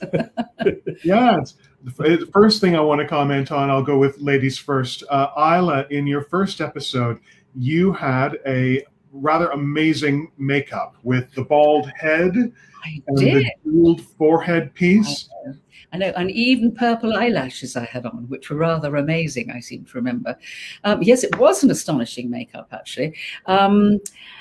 It was, I have to say, it was quite difficult. When Tony Valentine and I kept looking at each other, we did get a little bit giggly, which of course was not the point. We had to because you had to be very serious. Very serious. And we were even banned from going to the restaurant at lunchtime or any of the meal times in case we caught sight of each other or anybody made us laugh in any way, because the makeup department were very keen that we keep our, as you say, the bald heads very intact. And if you did any sort of laughing or any grimacing at all, this would crack a bit. So we had to be very straight. But actually, I think it was a good episode, that. I think it was It is. It's a brilliant episode. It's a wonderful episode. Yes. Written by Christopher Penfold. Yes. And it's a beautiful episode. And your performances are wonderful. You and Anthony Valentine. That's nice to So sadly, he's no longer with us, No. Tony, which is great sadness. But actually, we went to his funeral, Julian and I read something at his funeral because he became a very, very good friend. You know, not just from Space 1999, but it was a great pleasure and treat to work with him on that because I'd known him. We did Henry V together actually in the theatre, and so he became a very good friend. And yes, we miss him very much. Yeah. I've noticed a question from a person in the audience. We should probably preface this. The question is, how do you two know each other? Who is he? Well, Who is this man? we like each other rather. But what happened was we were at a rehearsal for a new play, a couple of plays we were doing, and I looked across the room and thought, oh gosh, I never get anything like that. and it then blossomed on, and that we met in a rehearsal room, and have been together ever since. Well, actually, in fact, it was a play about Dr. Johnson and James Boswell, and Julian was very clever because we were going on tour, and Julian arranged. Well, I can. Julian arranged that we stay in the same digs on the tour that we were on. So we got to know each other rather better. Right. And here you are now in 2001. And actually, we've been married. When was that? 1966. We married in 1968. And here we are, all that time later. We've been married over 50 years. My good Lord. And we have a son and granddaughters and all those things you're supposed to have. So we're very lucky. That's wonderful. That's wonderful. And so we talked about Isla's makeup. Let's talk about Julian's costume. That silver short suit. Silver short suit. Yes, I was quite embarrassed about that when I first came onto the set. But I needn't have worried because I have to say I had a rather good pair of legs then. And I heard two of the girls talking to each other as I came in. One looked down at my legs and said, "Oh, it's not fair." So I felt terribly flattered and was given a great deal of confidence by that.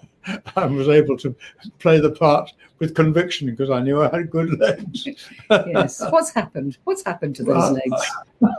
Well, you can't see them because they're under the table. He still has good legs, I can tell you. Yes. Oh, that is very good to know. There's a question here commenting that Julian, you worked in Spy Trap with Prentice Hancock before Space 1999, and they're just wondering. Christian Lancet is wondering if you reconnected with Prentice Hancock when you worked on Space 1999. No, we didn't. Was he in my episode? He was. Maybe you didn't work together, really. We didn't work together, no. We met each other socially quite often after that, but we didn't become friends. We were very friendly when we were making that show, because all three of us had to be friendly, otherwise the show would have collapsed. And or maybe it did collapse, I don't know. But no, I didn't get to know him well. He's a very nice man, very nice man. And Prentice will be joining us a little later today. Oh, good. Oh, will you? Okay. Say hello from us. Absolutely say hello from us. Oh, my God, that goes back 50 years. How long does it go back? What date was that? No. Well, Space 1999, you would have filmed it in 1975. Yeah. So, yeah. No, I mean Spy Trap. Spy Trap. Oh, well, I don't know the date. I think that was about 1972, so it's a long time ago. Yeah, sure. 50 years, basically. That's Everything's a long time ago with me. That's amazing. People are also curious about your appearance in The Empire Strikes Back, Julian. Yeah, well, what's their curiosity? Why do I look so strange? You were in it. Just talk about it. Yes, I was in it. That happened completely by accident, not by accident, nepotism actually. My next door neighbor happened to be a man called Robert Watts, who was the executive producer on the Star Wars films. And he poked his head over the garden wall one day and said, "We're going to make another one. Do you want to be in it?" And I thought, "Oh, yeah, thank you very much indeed." So he said, "It's not a very big part, but it's rather important." Mm-hmm. And I wouldn't have cared how big the part was to be in a Star Wars. And so I played General Veers, which was good fun. All us lot in that particular episode, in that particular story, well, we all came in new and fresh, and we'd all seen the first one and were terribly impressed, and so thrilled to bits to be in the second one. And that's the story of my General Veers. And I had a conversation with Darth Vader, of course, who I discovered only 2 years ago I went to school with. So there you go. Oh, wow. Wow. You weren't in the same class, though, were you? Yes, we were exactly the same class. Yes, I was reminded of it. Yes, he sat behind me, apparently. I have a little, rather against myself, story to tell about the Star Wars thing. When Julian was in Star Wars, and he said our next door neighbour was Robert Watts, he very kindly gave us all the Star Wars figures in their boxes. And Jamie, our son, looked at them and played with them a bit. And then when he reached the age of about 12, 13, I said to him one day, "You don't want these Star Wars figures anymore, do you?" Oh, no. Oh, no. Had the whole set. And I think if we'd owned them, actually, I think Jamie would have had a little Very nest nice. egg. Could have afforded another baby. Exactly. Yeah. I mean, the value, incredible. Unbelievable. Absolutely unbelievable. I'm going to take us back to Space 1999, and I'm just going to ask you if you have any memories of working with Martin Landau and Barbara Bain on the show. Either of you. Yes. Martin and Barbara. Well, they were very charming. I have to say, actually, they were very generous to me. And funnily enough, you mentioned the makeup. To begin with, I was a bit self-conscious about the makeup, and they were actually really encouraging and sort of warm about it. And they were actually very nice. I think someone rumoured that they were not getting on at the time, but actually you could have fooled me because they seemed to be very friendly and very generous to all the other actors, weren't they, Julian? Yes, absolutely. Really good, welcoming couple. They were. You felt.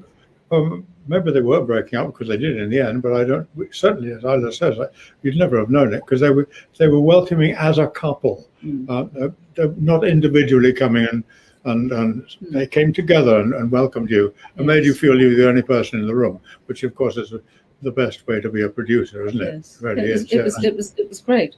And as a student, it's because as when you come in as a sort of guest to one of those amazing series, really, and you're only on it for a short time, you kind of feel not particularly significant or important. But both Barbara and Martin made you feel as if this was the most important episode in it, and that was such a lovely feeling and very, very warm and generous of them. Yeah. Well, that's good. It did really hinge on your appearances. Those episodes, they really did hinge on that guest fulfilling that role. And it was always very, very important, to the story and to the whole Alphen journey, really. So yeah, thank you. That's I did a thing in my episode which no one has noticed, and it was really hard to do. Because I didn't have an extreme makeup of any kind. My appearance was weird because of my legs, but apart from that, I decided my thing would be that I never blinked. Now, if anybody ever looks at that episode again, they will see that I never blinked, but no one has ever noticed it. And it was really difficult, keeping your eyes open the whole time. I remember Robert Powell did that, didn't he, when he played Jesus of Nazareth? He never, ever blinked. And Michael Caine says... Michael Caine, apparently I've learned since then. Never, ever, ever blinked. He said, don't blink in front of the camera. You lose your audience because you shut them off. Wow. But it's difficult to not blink because I didn't blink, and I don't think I gained an audience. Oh, you have an audience. I'll tell you now that we're all looking forward to seeing you guys. I hope you'll be able to join us at the convention a year from now in London. It'll be at the Radisson Heathrow. Yes. We're going to have an amazing guest lineup, and people are going to be thrilled to see you and get your autographs and photos and all of that kind of thing. Well, there were a lot of people, a lot of guys in it, weren't there? A lot of guests in it. Came in each episode. Yes. Yeah. We've had some with us today. Well, that'll be terrific. We'd love that. Don't forget. We'll keep you posted on all the details as it gets closer. There was a question from Jenny Lobb. She's asking Julian if you have any memories of working in the Doctor Who episode City of Death with Catherine Schell. I most certainly do. Do you know that maybe your correspondent doesn't know that Catherine Schell was supposed to be Isla Blair? Well, I was asked to be. Let's just say that. Yes, and she was much better. She wasn't. Isla wasn't free, which was a shame. But Catherine was lovely. Oh. Loved working with her.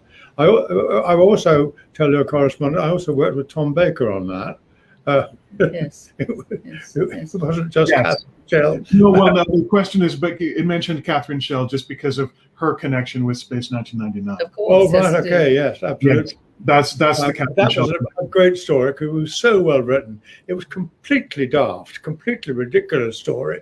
All these Mona Lisas all over the world, which were all fakes. But it was a very clever idea and very entertaining. And for me, it was lovely playing all those different characters going through history. It was a great lark. We had a tremendously funny and good time. But it was bloody hard work, I'm here to tell you, that one, because they shot it so fast. But okay, hard work. Catherine Schell was wonderful Wasn't in she it, good? and also she's a wonderful actress, lovely actress, and very beautiful person too. And you got on really well with her, Yeah, didn't you? very well indeed. She was Great. Yeah. That's great. Have you had either of you have had many opportunities to go to autograph events or conventions in the past? I do a lot of them. Mm-hmm. Well, quite a lot. I did before the pandemic. Right. They're just rearing their ugly heads again, aren't they? Well, I hope so. But I love doing them. When I first started doing them, I was a bit skeptical about these people who I thought, why are they spending their Sundays coming in looking at people like me? And I realized quite soon that actually it is a most serious and very good hobby. When I was a kid, it was train numbers, for goodness sake. But going to Star Wars and these wonderful big conferences like the one you're going to organize really has some point to it. And when people dress up and make these fantastic costumes, it's so admirable. It really is. And they really devote their lives to it. And it's wonderful not being at work things to do. And also, it's very nice. I speak for myself because I don't do as many as Julian. But it's just very nice meeting all these people. You meet so many different people, and we're as pleased to meet them, I might say, as if they might be to meet us, because they're always very interesting. They've got very interesting lives, and they tell us a bit about it, and it's a great pleasure. And you meet their children, and who all you find that the kids are wonderfully informed about things. They know exactly what's going on. Probably been told by their parents before they get to us, but even so, and it's just really a great pleasure to meet them, because you don't often meet the fans, and on those occasions, yes, you do, and it makes it great fun, and you get to go to different places, and it's good, and you make a bit of money. We look forward to meeting you. Absolutely, and we all look forward to seeing you in person a year from now. And yes, it'll be wonderful. You get to meet everybody and sign some autographs and That's really lovely. Love to do that. Nice well, to thank you both so much for being able to join us today for this appearance. We really appreciate it. What a Well, pleasure so it's have we. been. We've enjoyed it very much. A lot. God bless you all. Bye-bye. Fans. Bye-bye. Bye. Okay.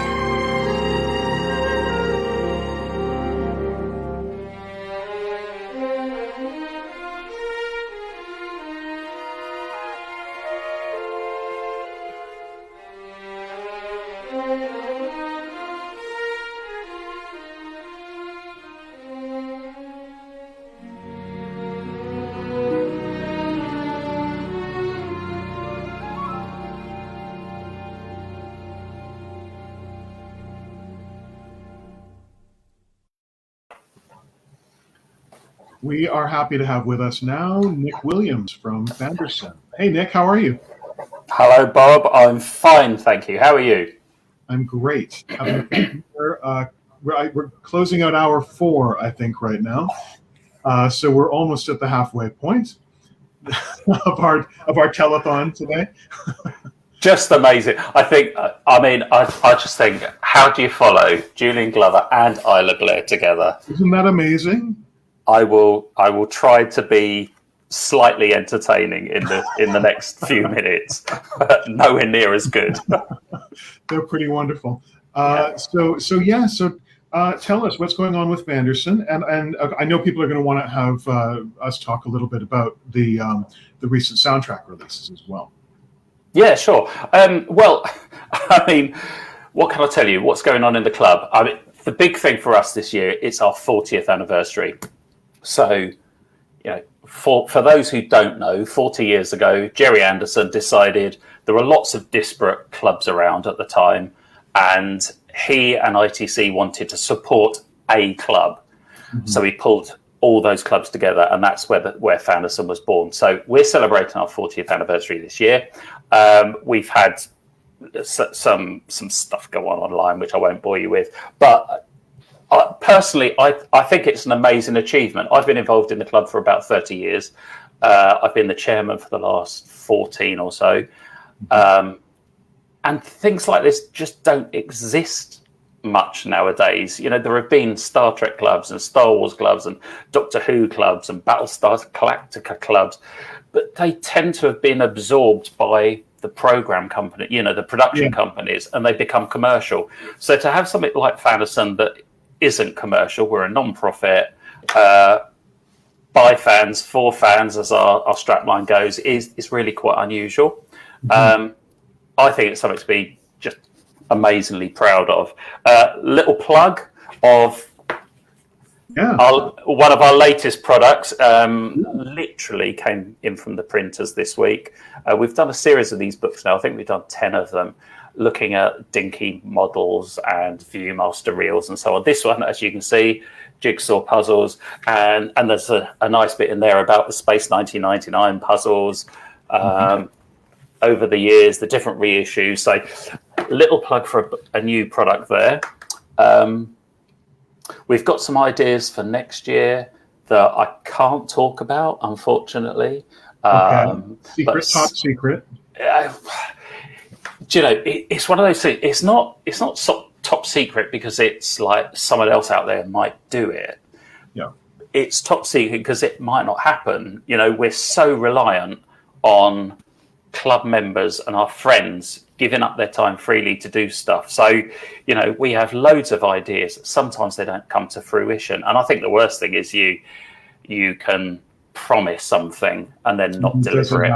Yeah. So I'd rather under promise and over deliver, if that makes sense. So we've got something in the plan that hopefully we'll have to bring along to the convention next year in Heathrow, which awesome. Should excite people. Awesome. That's wonderful. There was a question from Ian McLaughlin. He's asking you, or he's telling you, complimenting you, that the UFO annual you published last year was great. Will there be another one, please, or even a Space 1999 one? It's always a possibility. I think the thing is, what we do, we, as I say, we're a non-profit. All our money comes from our members. So if they like what we do and buy what we do, then there's the money and our belief that we can do more. The UFO annual was a real leap of faith. To do a hardback A4 book it's not cheap.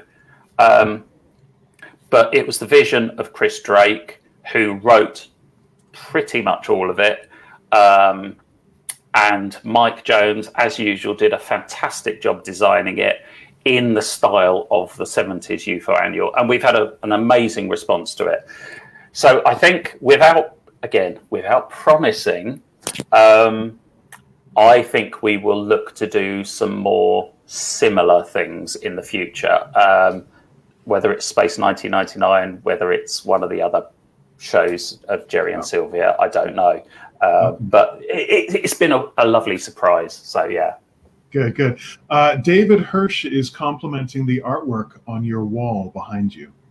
Well, he would, wouldn't he? I put it up there specially.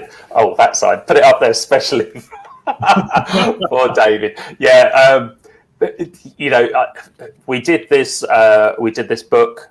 Again, Chris Drake actually wrote most of the book about the Super Space Theatre films. And we thought, thanks to David, we've got the artwork in high resolution. Let's do it as a set of art prints. I've only got room on the wall there for 6 of them, but I think there's 10 in total.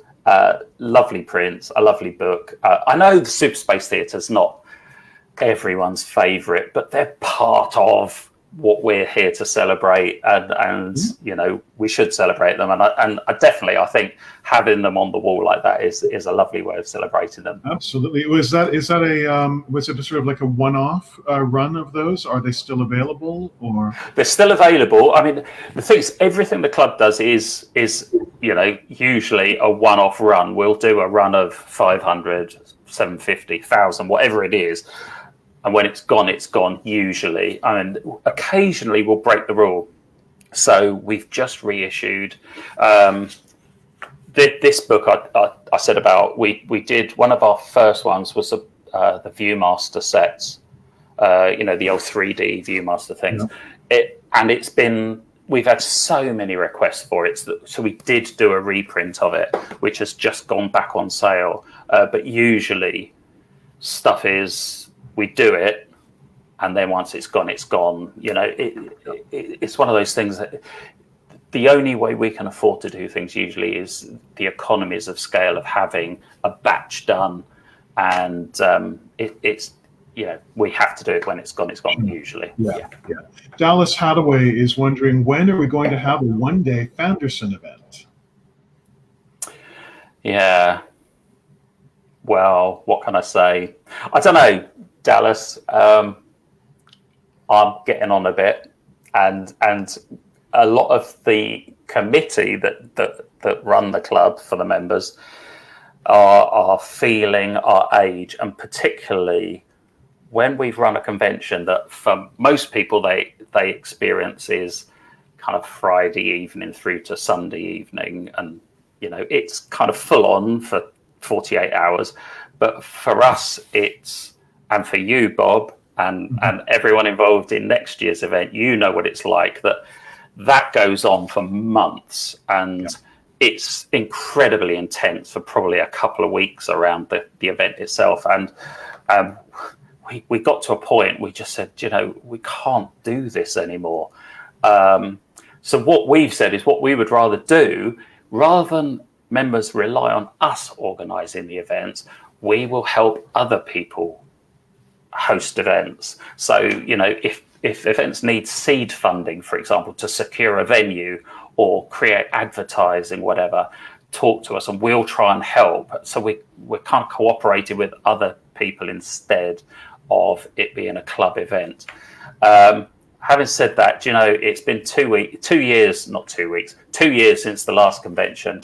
And God, I miss it, you know, and I think with everything we've been through for the last 18 months, and a convention is a wonderfully uplifting a thing to be involved in. And I just think, God, I could do with one now, even though I know I would be absolutely shattered by the end of it.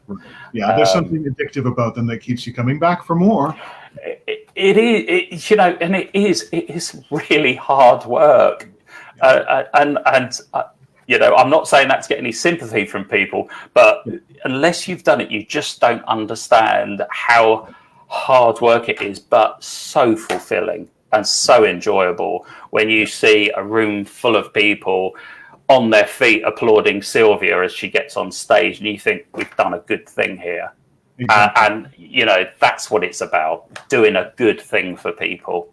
Yeah. And yeah, absolutely, I miss it. I can't say when it's going to be. Any of you out there, I'm sorry, but I don't know. We might think again. But I have had half a glass of wine, so so who knows? It might be the wine talking. I don't know.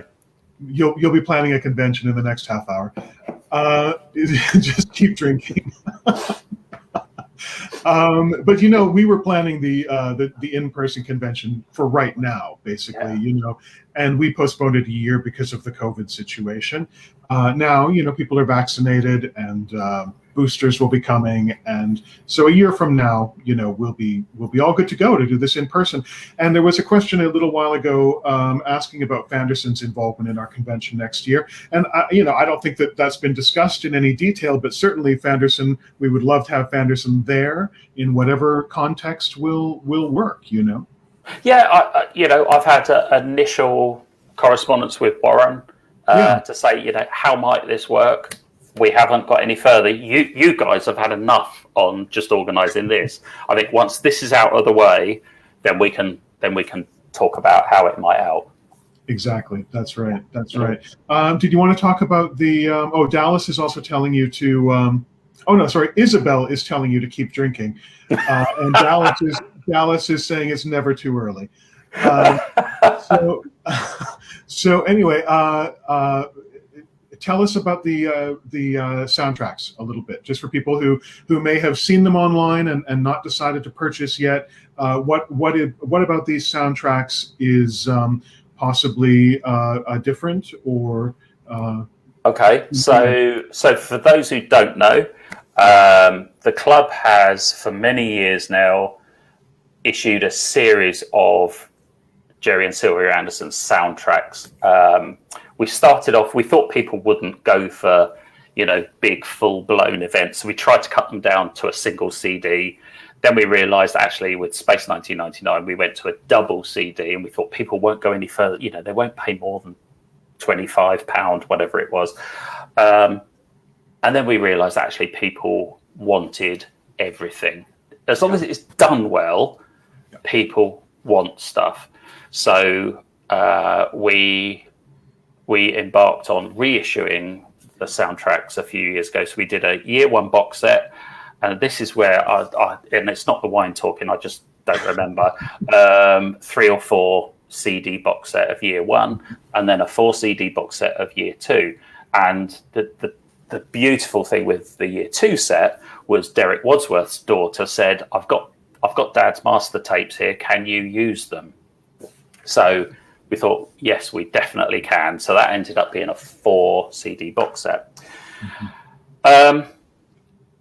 And then Silver Screen come along, and they've got a license from ITV to release the soundtracks, and very kindly said, you kind of know what you're doing.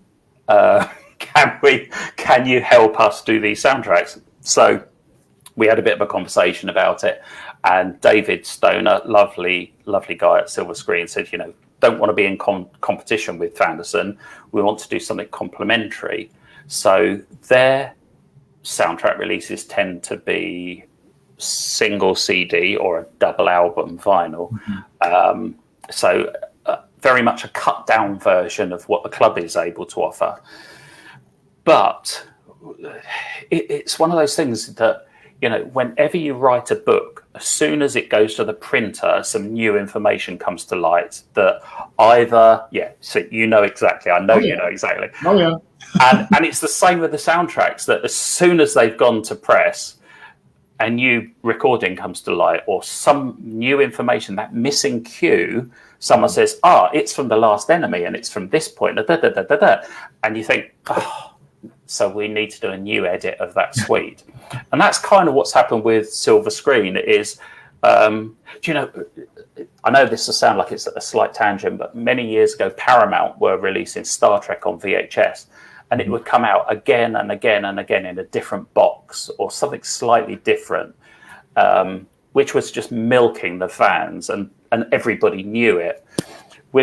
I like to think with the soundtracks, it's slightly different. I know, funds aren't limitless, but each edition has something slightly different. So with the Silver Screen ones, there are new edits of some of the suites where cues have been identified.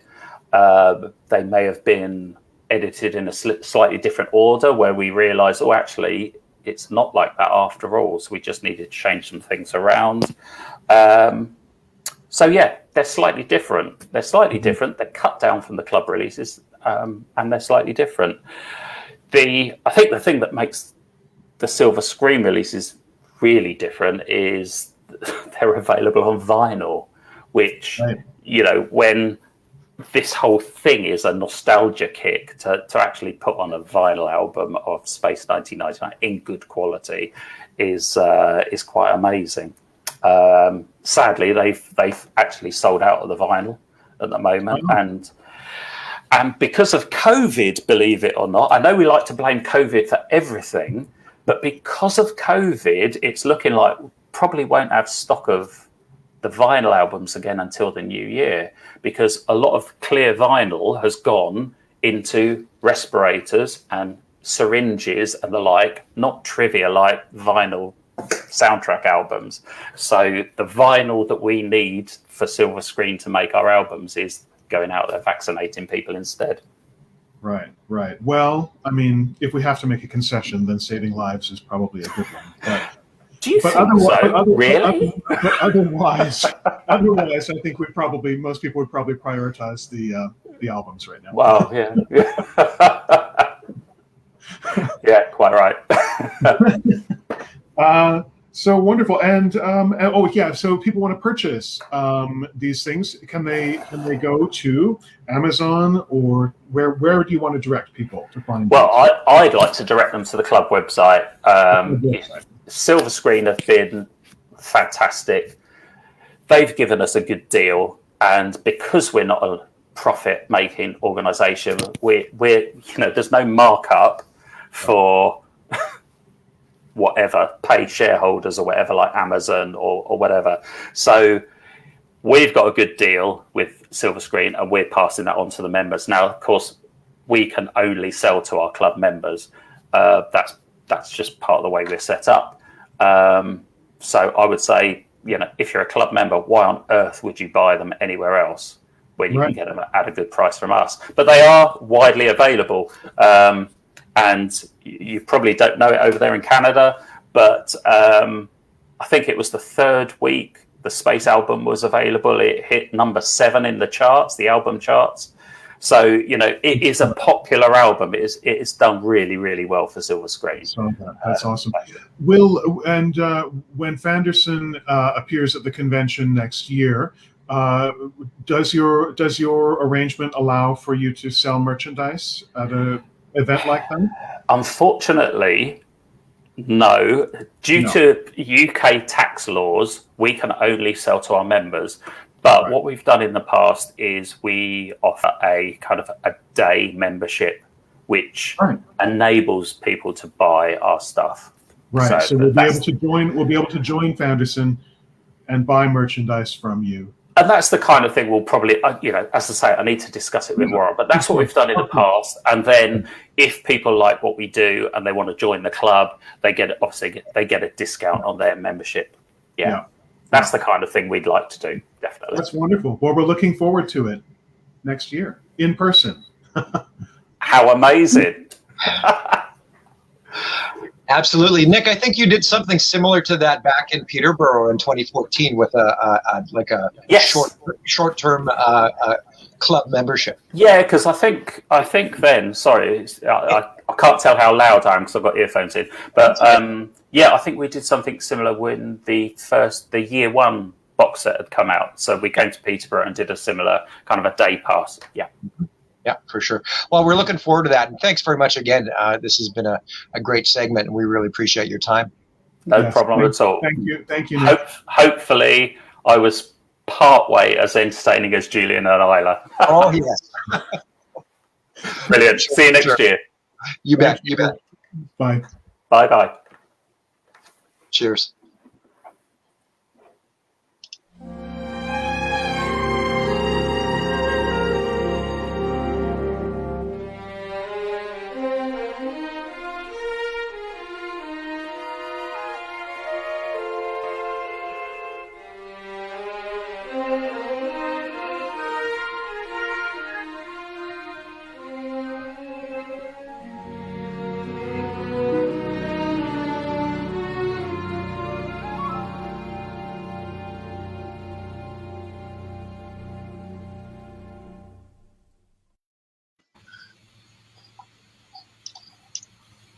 Well, fellows, pretty intense. That was great. Are we halfway? I can't believe this. What a whirlwind of activity and wonderful stories. Boy, I'm so pleased. We've passed the halfway mark. Yeah. And we've entered the round table, and as everybody saw, we should have Oliver Cotton, Jack Claff, and Brendan Price with us. And we don't at this moment in time. So we're waiting for them to come on. But we do have a couple of other people I think we could bring on, don't we? Absolutely. We still have David Hirsch, Carl Held, and Philip Harbottle. I'll go ahead and add them to the stream. We can chat for a few minutes and see if anybody else shows up. All right. In fact, we're getting wait. someone. Yeah, we're getting yeah. Brendan Price. Yeah, I saw Brendan a few minutes ago. There he is. There we go. We have Brendan Price. Hello, welcome. Brendan. Hi, Brendan. I'm back with you. Hello, how are you? Can you hear us okay? I think his I feed think might I'm be- having problems with my computer. Computers. We'll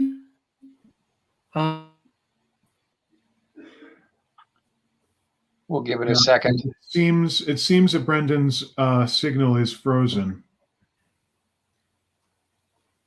Yeah, it Yeah, looks we'll- like having a Now I connectivity. understand it because I didn't remember how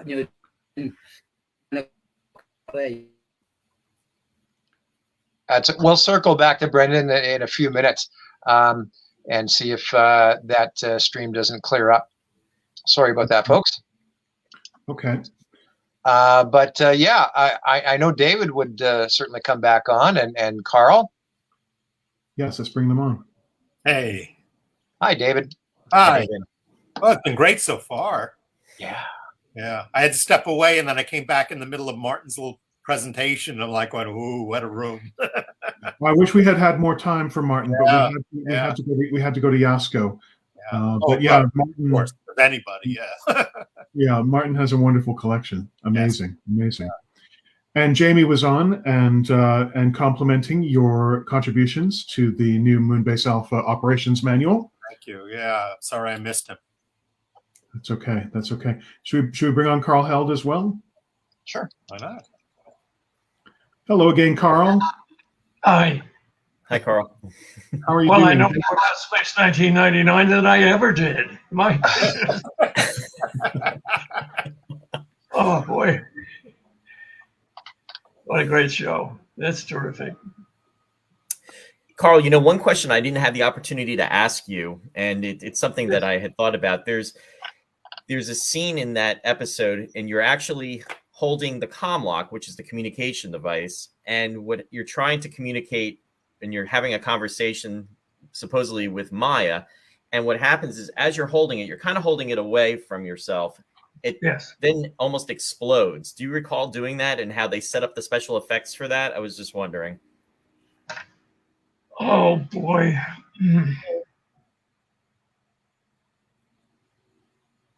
I don't remember what they did. I don't remember how we did that. I didn't have to do anything. I mean, I don't know how they accomplished it, but all I had to do was hold it away from me. And I don't know. You have to go back and look at how they cut it. Am I actually the whole person in there when it happens, or is it just my hands? It's actually, they probably did a cutaway and then they brought you back. And what happened was they probably put a sparkler on it. But I was just wondering if you had a recollection of when that happened. No. To be fair, it was 45 years ago. But yeah. I just thought I'd talk about that. Although I remember a lot of things from back then, but not that particularly, no. I ought to have. I should have watched the episode again. That's it. We can do that in London next year if you're able to come join us. Okay, yeah. We'll maybe all watch I'll have an answer for you then. We'll all watch it together. It'll be fun. Good stuff. Should we check with Brendan again real quick here? Let's see if we've got him.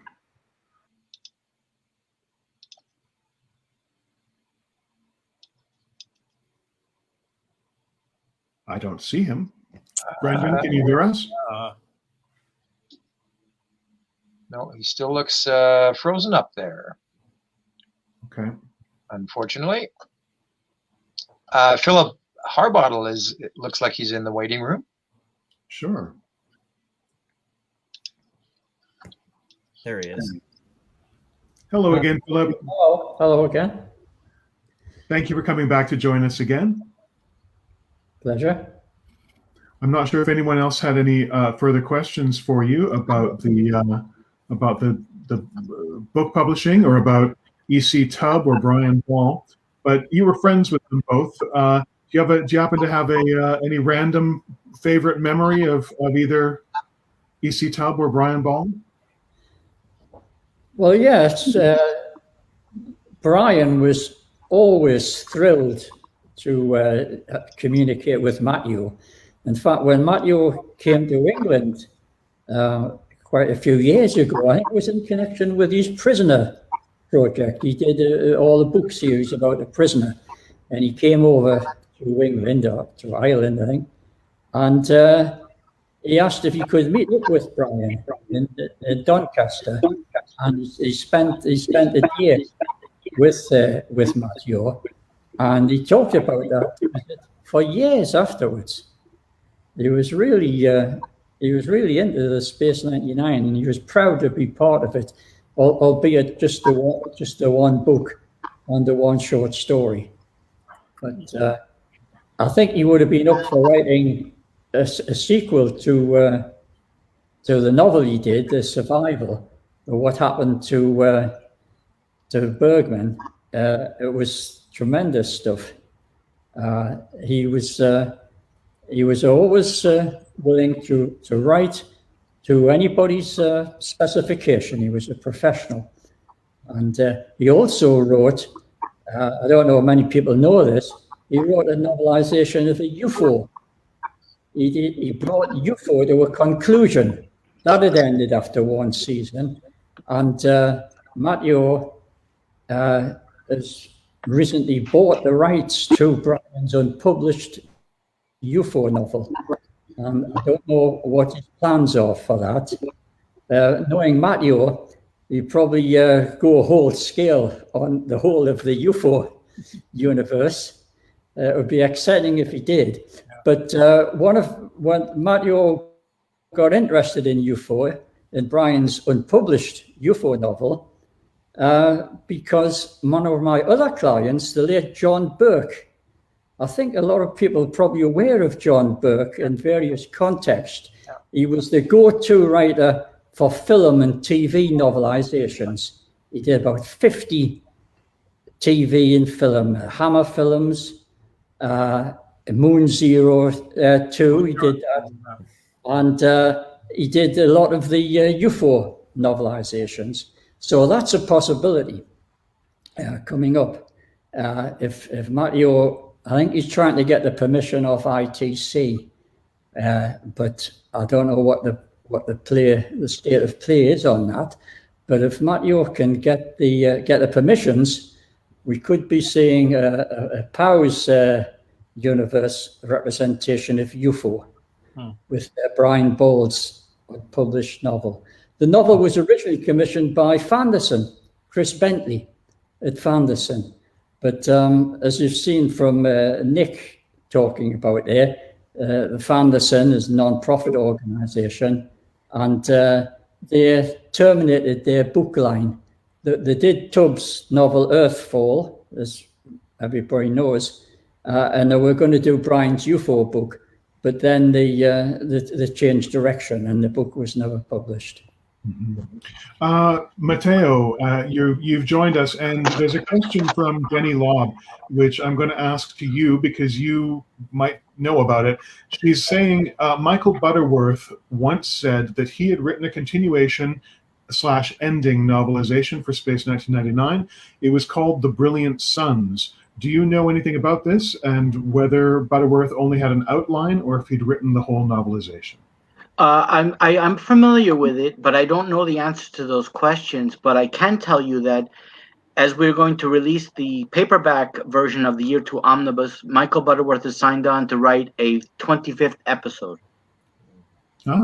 It won't be the last episode, but it'll take place in the middle. But it'll be original story.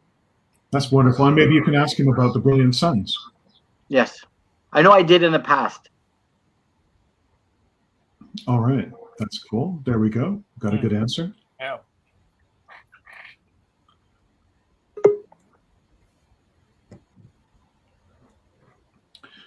And yeah, so Philip, Warren. Warren. Hi, Warren. What's We're going on? bouncing back and forth here. We might have Brendan Price again. Just give me a second, okay? Okay.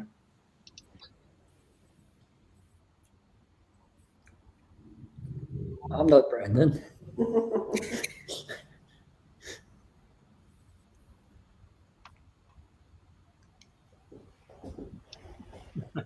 Okay, maybe not. I figured I'd pop on though during this segment, and with Philip and Matteo here, we could maybe do another couple draws. We have a couple of survival novels, the special edition with Barry Morse on the cover, that we'd like to give away to everybody in attendance today. And I can fire up the old random number generator again if you give me a second. And we'll see. Okay, we have number 62. And that will be Jeff Trowbridge. Jeff Trowbridge will get a copy of Survival. And we'll do one more here real quick.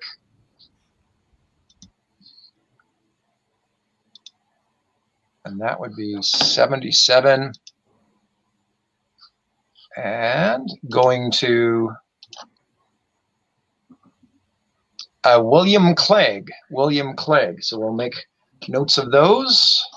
Jeff Trowbridge and William Clegg. Congratulations and thanks for joining us today. And thank you to Matteo for the generous donations as well. Well, these are first editions. First editions of Survival.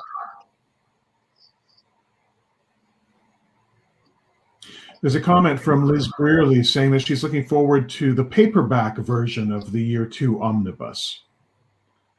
It'll be re-edited. So any continuity that we established in the other books that were published after it will be reflected in Year 2. So we're going to go back and give it a little tweak. So it'll be new. Very nice. And maybe a little expanded. Yeah. Well, it'll have an extra story, so it will be expanded. Should be easier to hold than the hardcover version. And it probably will be a little bit cheaper. Matteo, when is the planned release for that? I don't know. Probably 2022. Okay, it's coming up. So yeah, we're busy with Earthfall and we're thinking also. Well, we got other things on our plate. Brendan Price has come back on the stream. We should see if we can try to connect him. Warren?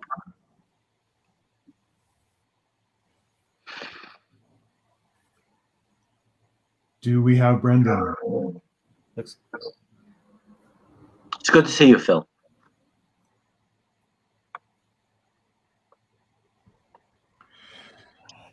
Again, doesn't look like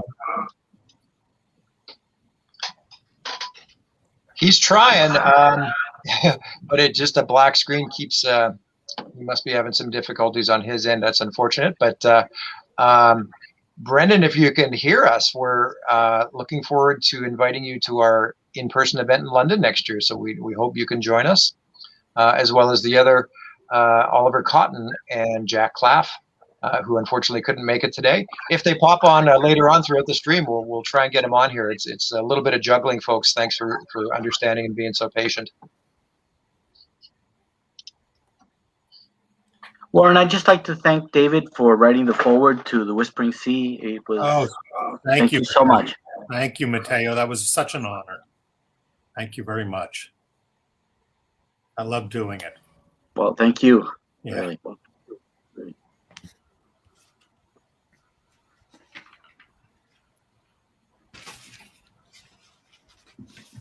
David, we're really looking forward to your to the book that both you and Bob and Chris Penfold are working on, the three of you. Bob, should we tell them what just happened while we're doing this? Yeah, tell them, sure. I just happened to check something with my email, and we got the latest iteration of the book from the publishers. Yeah, I haven't even had a chance to look at it. We still have to make a little corrections. It's a little back and forth going, That always happens. There's Yeah, always it does. It does. I mean, we have a little bit of wiggle room before, because as Robert said earlier, they have a full schedule, so we're just trying to make things look really good, and they added a lot of the stuff that we were missing, so it looks the layout's much better. That one graphic that you were concerned about, Chris Voss one, looks terrific. Oh, good, awesome. Because since everything had to be converted to black and white, we were worried it was going to look muddy. But I think I managed to highlight the contrast enough that it works really well in black and white. So anyone who's never seen it before will see what it looks like. Excellent. That's Yeah. great. That's great. I'm looking forward to seeing what it looks like. Yeah. So it's all coming together really nicely. Just have to do those little finishing touches. And of course, we have Jamie's book. He's rolling ahead with that. You know, it's Absolutely. so nice after 50 years. You know, we're almost coming up on the 50th anniversary of Space 1999 too, which in itself is really, really scary. And Well, it was scary when I figured out that Jamie's book is coming out 44 years to the date that I put the first one out, the tech Wow. manual. It was like, how long has it been since I actually wrote that book? It's a lifetime ago. Right. And the technology has changed so much that we could never have done the book this way back then. It would have been financially impossible to do a book that's color cover to cover with all the graphics, all the art. It's just a stunning presentation. So I'm really proud to have been asked to be involved with it.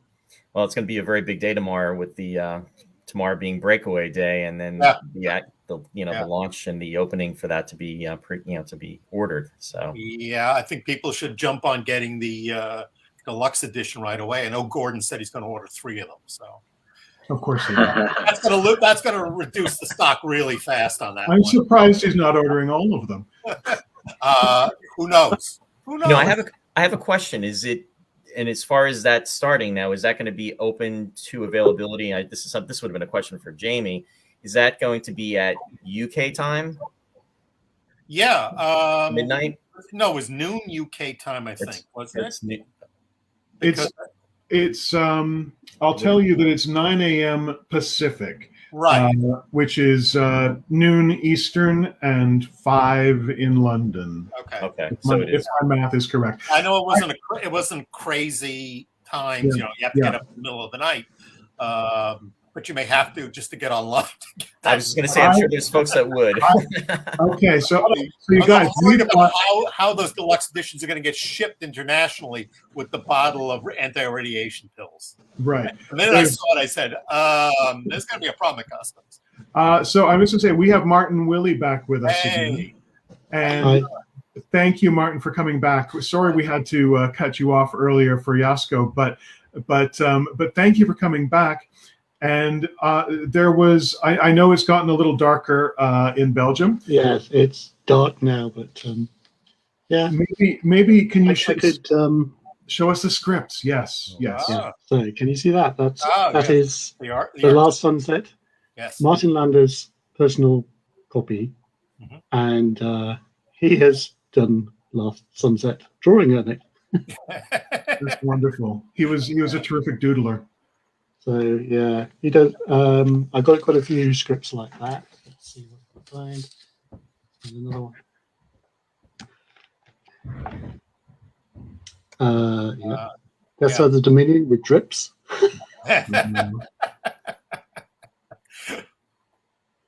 Wonderful. So that's all the melting ice. That is. Yeah. Yes. And this is quite a spectacular one. Wow. Ooh, wow. Oh yeah, right. End of eternity with a huge starburst. Spectacular. I've never seen that one before. That's See beautiful. what Nick Williams was saying about stuff coming up at the last moment. This would have been great for the book to put these.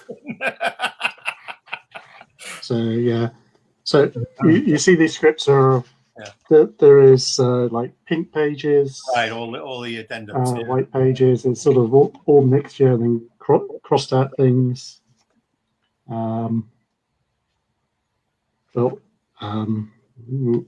handwritten Right. changes in there. In some cases, you can see that Martin Landau is actually rewriting properly his own lines at that point and saying, "This is the line I'm going to be doing," because why not? He's a star. Yeah, that's right. So, That's right. Yeah. Right. This, I don't know if you can see, that's a call sheet. So every day they work out what scenes they're going to show, what films scenes they're going to film. They list all the actors on there, and there's some Martin Landau comments on there. That's not one of the ones that you got from me, is it? No. Different one. This is from his script. This is from the script that he's got. So this was with the script. Right. And there's stuff on the back as well. Oh wow. Oh, very nice. In fact, I can't really remember what that says. This is the original writer's guide that Chris Penfold and George Bellac put together. Yeah. So, I mean, this is all from the ITC archive. So it was a actual, brand new looking copy, and then I got Turning Point, which is Chris Penfold's rewrite of the George Bellac drafts. Yeah. So there were 3 of them, and again, and we've got this one is the Flytrap story outline, which became Ring Around the Moon. So a lot of this stuff just came from the archive. I've got 2 versions of that. Oh yeah. I've got the one with where the planet is called You're Out. Yeah, that's in the original outline. You're Out. Yeah. And do they have them going back and forth to the computer on spaceships? Yes, there's like lots of little spaceships, and it's very mechanical and Right, yeah. That's it's- all this one, and it's credited to Donald Johnson, which Chris Penfold had no remembrance of who it was, even though it was Eddie DiLorenzo, I think, who was credited with the final episode. Yeah. All right, guys, thank you. This has been a fun little roundtable, and great to see those scripts, Martin. Thank you for coming back to show those to us. Thank you. We are going to move on to our next guest, who is going to be talking to us about another upcoming exciting book to do with Space 1999. So, Warren.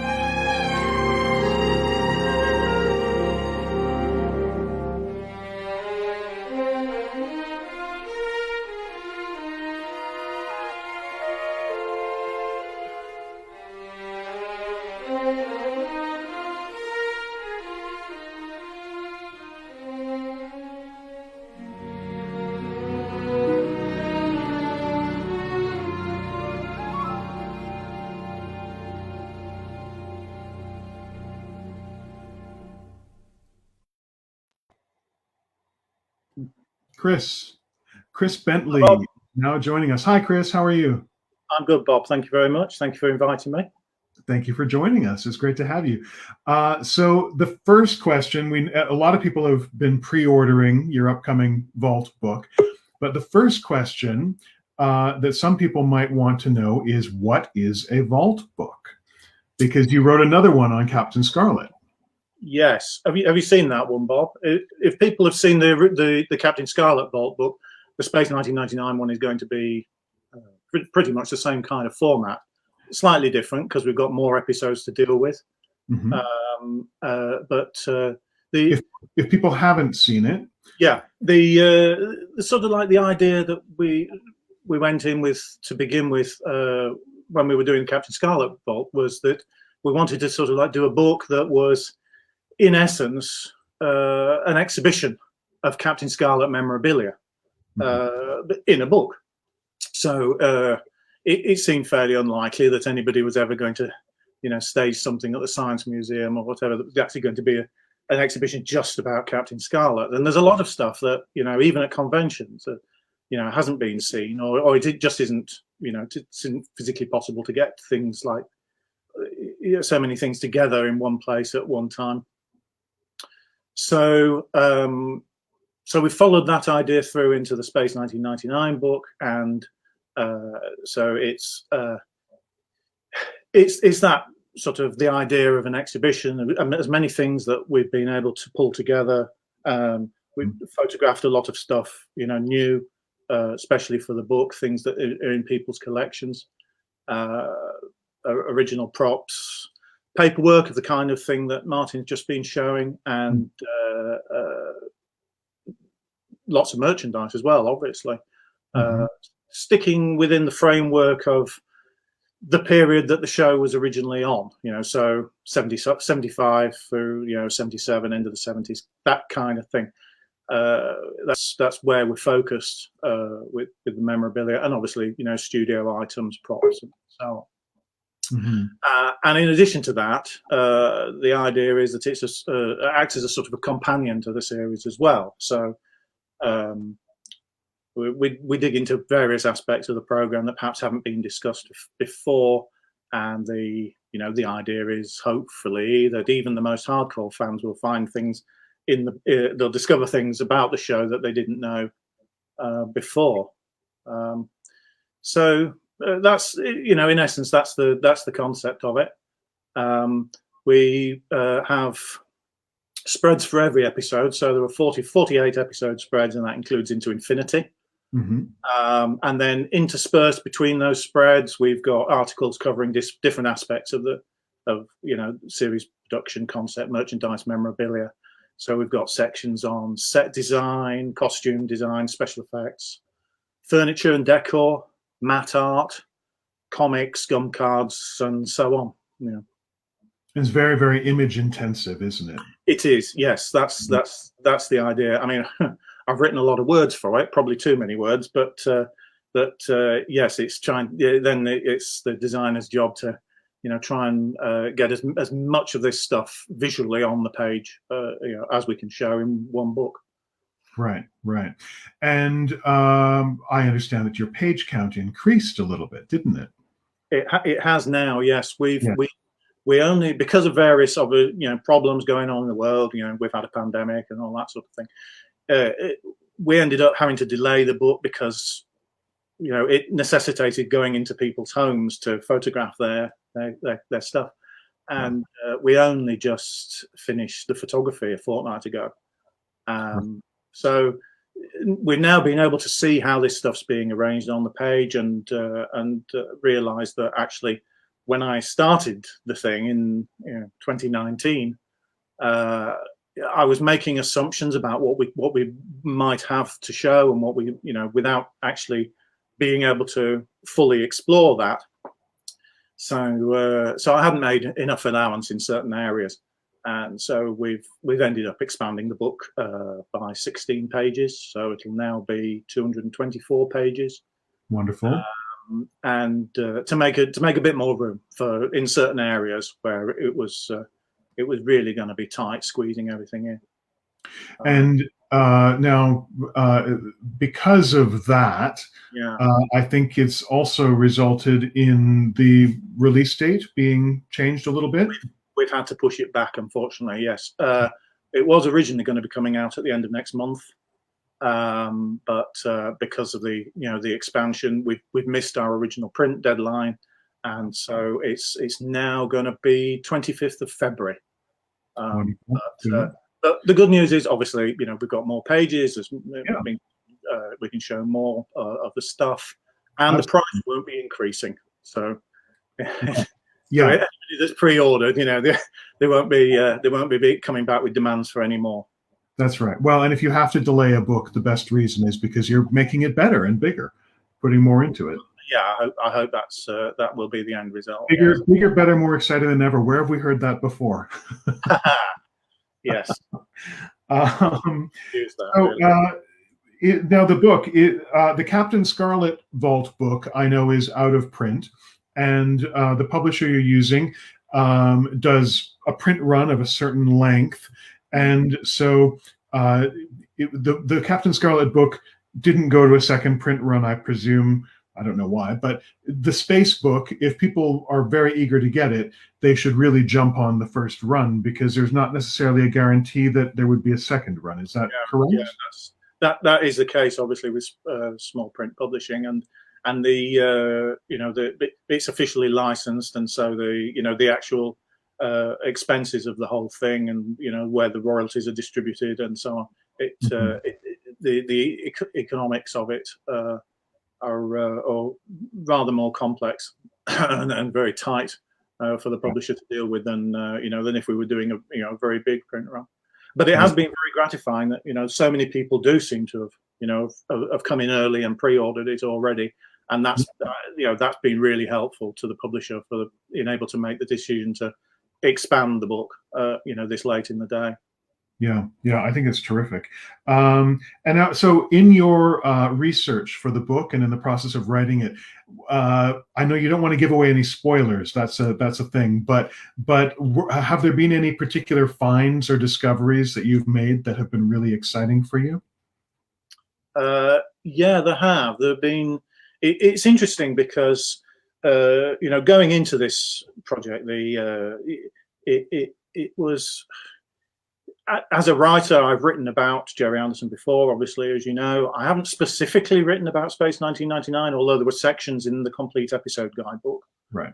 But I've been waiting to do this for so long that there was kind of a pressure on me that I put on myself, really, that I wanted to make sure I'd done it right.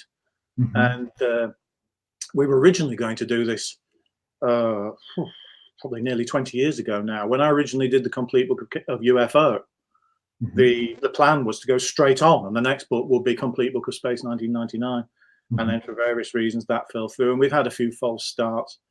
And then so it comes to now, and what really, is there anything new to say about Space 1999? Yourself. But it is a big subject, and it is surprising that after all this time, that new material is still materializing. Still emerging, and you're going to have some of it in the Vault book, and David Hirsch and I are going to have some in our new book. And I saw Isabel just made a comment. Isabel Hoy just asked if part of the delay was to get photos of Martin Willie's collection in Belgium. No. Hello, Isabel. Nice to hear from you. No, unfortunately, because of obviously the economics of it, we're very much focused in the sort of my publisher and the photographer and the designer are focused in the sort of the area of the M25 in London, and it just isn't possible to be sending a photographer overseas to photograph any of the stuff. I'm 200 miles away, and they haven't been able to come to me, so I've had to photograph some of the things that I've got, and I've been doing a lot of scanning of stuff as well. So yeah, it is one of the problems, I suppose, of this kind of thing, that that even though we're doing it as a book, it isn't necessarily the case that we can get to that we've been able to get to absolutely everybody who we know has got nice things to show. Right. So for people who, I know a lot of people have pre-ordered, I pre-ordered, but for people who maybe haven't, where would you suggest they go to order the book? That's a good question, because I've actually just been looking online. I see you can't get it from Amazon in America or Canada. No, we can't. I ordered from the Gerry Anderson shop. Yeah, so you shop. can get it from Amazon UK. There's quite a good price on there. Or you can get it from the Gerry Anderson shop, and I think it's likely that at some point they might be doing signed copies as well.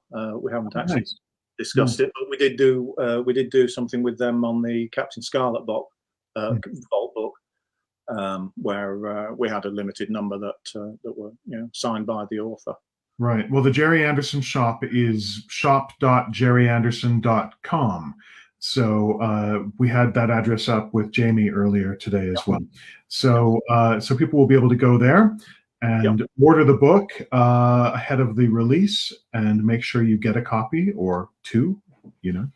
Want to keep one in pristine condition? Why not? You're not going to complain about that?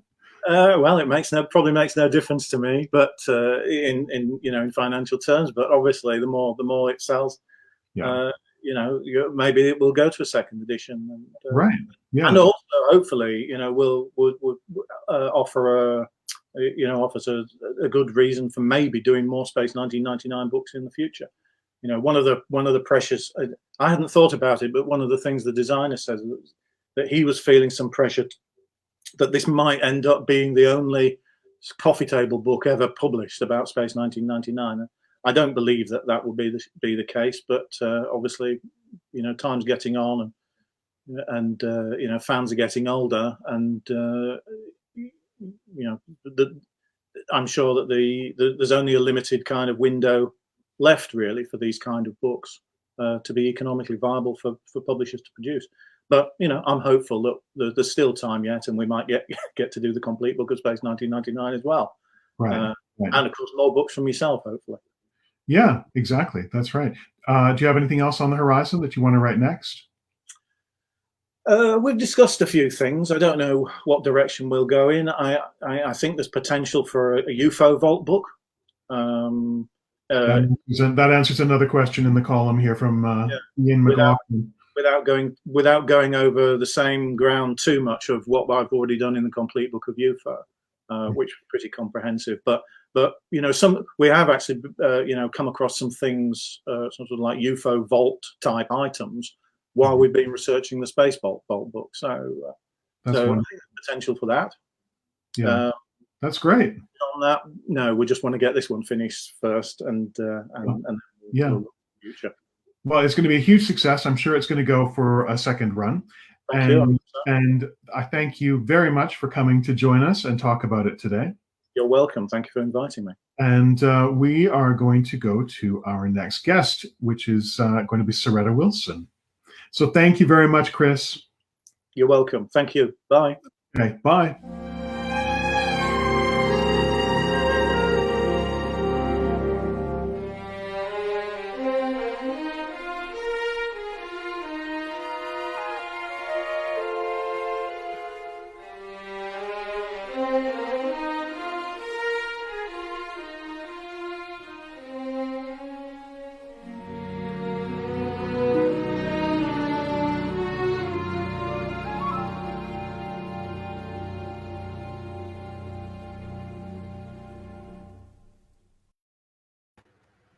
Hey. Hello, how are you? Hi, I'm good. How are you? Wonderful. Now I have to ask you, is it Soretta or Sarita? Soretta. Soretta. I had it right the first time. Perfect. Yeah. So here we are. Yes, Wow. Thank you so much for joining us. No and problem. Obviously, we were just showing pictures. You played Clea in Dorzak, and you got to kiss Lee Montague. Yes. How was that? That was good. I think he was quite shy about the kissing. I have to say. Yeah. Because I found my diary. Because I like to keep journals. Mhm. So here I found 1976, and there I've written some information about my time in space 1999. Wow. Okay. Yeah. Is there anything you'd like to read us from that? Well, well, I can see some of it. Do you know what? I remember this as well. I've got here, I had a really bad day. I've hurt my knee. I've cut my knee, and I've got a really bad stomach. Poor Lee Montague. So I think he was being very kind to me during this time, because I do remember I did not feel well. Not on every day, but it seems that it was on the Friday in November, 1976. Wow. It's a while ago, isn't it? It is a little while ago. Is it amazing to you that that we're here and you're here talking to us about Space 1999? Completely. I mean, it's quite scary looking at yourself. So many decades having gone by. Right. Well, but you look gorgeous. You look like it was last week. I wish, but I did have a lot of fun. I mean, and friends that I've made recently, because I've been to university and I'm writing now. So although I am throwing myself back into the acting world as well, but some new friends that I've made, I went, oh, you know, I was in Space 1999, and they're like, I love that program. I love it. So do you know what? I'm going to I'll do some PR for this. Get them all watching again and buying the books. That's right. Perfect. Thinking of books, we just had a question from Ian McLaughlin. He was asking if you're thinking of publishing your journals. Well, I am writing, and it may be that I get to them to writing my own life story, but I'm actually researching my mum's story right now. And I did start a story that includes some of my life, but I'm unsure. It's more faction, you know, fiction and fact. Maybe if I thought people might buy them, might do it. Right. Well, a year from now, we're having a big convention in London, and we're going to need to invite you to be there in person. And I would love to be there. Any books that you have at that point that you want to sell will be wonderfully received. I'll get busy. Yeah. So I'll get busy. There's a question from Tracy Tobias. He's asking, what was it like working with Catherine Lee Scott in Dorzak? Well, do you know, I didn't have much to do with her. So you hit her over the head, I think. Yes, that's right. And she was very compliant. I'm glad to say. We didn't have much trouble. In fact, she was very sweet, a kind, lovely person. Everyone was so nice to me. Back in those days, you never had any, you know, people were just kind and nice. That's what I saw anyway. I guess maybe, or maybe I look back on it in a sort of rose-colored glasses. I'm not sure. That's okay. Rose-colored glasses are lovely. Yeah, I do. I remember the Zoo Gang. I see that under there. Zoo Gang was just glorious. I had they were all, I mean, you know, hey, stars. The Zoo Gang was filled with stars. And I was in the south of France having the time of my life. Those were the days of great, you know, lovely time. Lovely. He was delightful. They were, and also I learned a lot from these people because I was new to the business. And so I learned a great deal. Oh, did you? Oh, that's nice that they loved it. But we're talking about Space 1999. But it's nice that they recognize me for the Zoo Gang. Yeah, well, it's okay to talk about, you know, all kinds of aspects of your career. Okay. And people love the fact also that you worked with Barry Morse in the Zoo Gang, and he starred in the first season of Space 1999. So there's a good connection there. Yeah. True. Yeah. And so with 1999, working at Pinewood Studios, you were working in the alien ship set. That's right. Not in the standing set of the series, but that was a pretty impressive set you worked on. It was designed by Keith Wilson, the set designer for the show. And so do you have any recollections of working at Pinewood specifically to do with Space 1999? I know it's a long time ago. It is. It's a while ago. Well, the director of that episode, Val Guest, I mean, this is quite dull, really, isn't it? But I didn't have a car at the time. And getting to Pinewood Studios early in the morning was nearly impossible. So he would pick me up there I'd be at some tube station outside waving, and Val would pick me up very kindly and take me to work. How many directors would do that nowadays? I wonder. That would be unheard of. You know, just lovely. I absolutely, obviously I've watched it recently, the episode, and I was amazed at how very beautiful that set was, you know, it's just beautiful.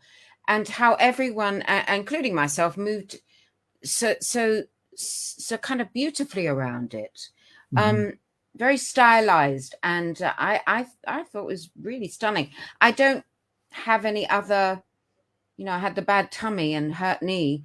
I don't have any better stories, but Lee, I remember sitting next to him when I wasn't feeling well, and he was very caring. So he was delighted I got better. by the Mhm. Monday. Yeah. So Lee was he was the actor that you worked with the most on that show. Yeah. And, Mhm. and so he was a wonderful professional to work against, I think. Yes. At that Just point, you were a young actress, mm, and so working with he'd done probably quite a bit more than you had at that point. yes, indeed. And he was quite fatherly, really. Hmm. He wasn't it may be because I wasn't feeling too well, but he wasn't, some actors like to tell a lot of stories, but he was quite gentle and quite fatherly, I felt, Mhm. as I recall. That's why the whole experience was has such a fine and gentle feeling for me. Mhm. Mhm. Did you keep any scripts from throughout your career? I did, but I don't seem to have any TV ones. They're all theater scripts.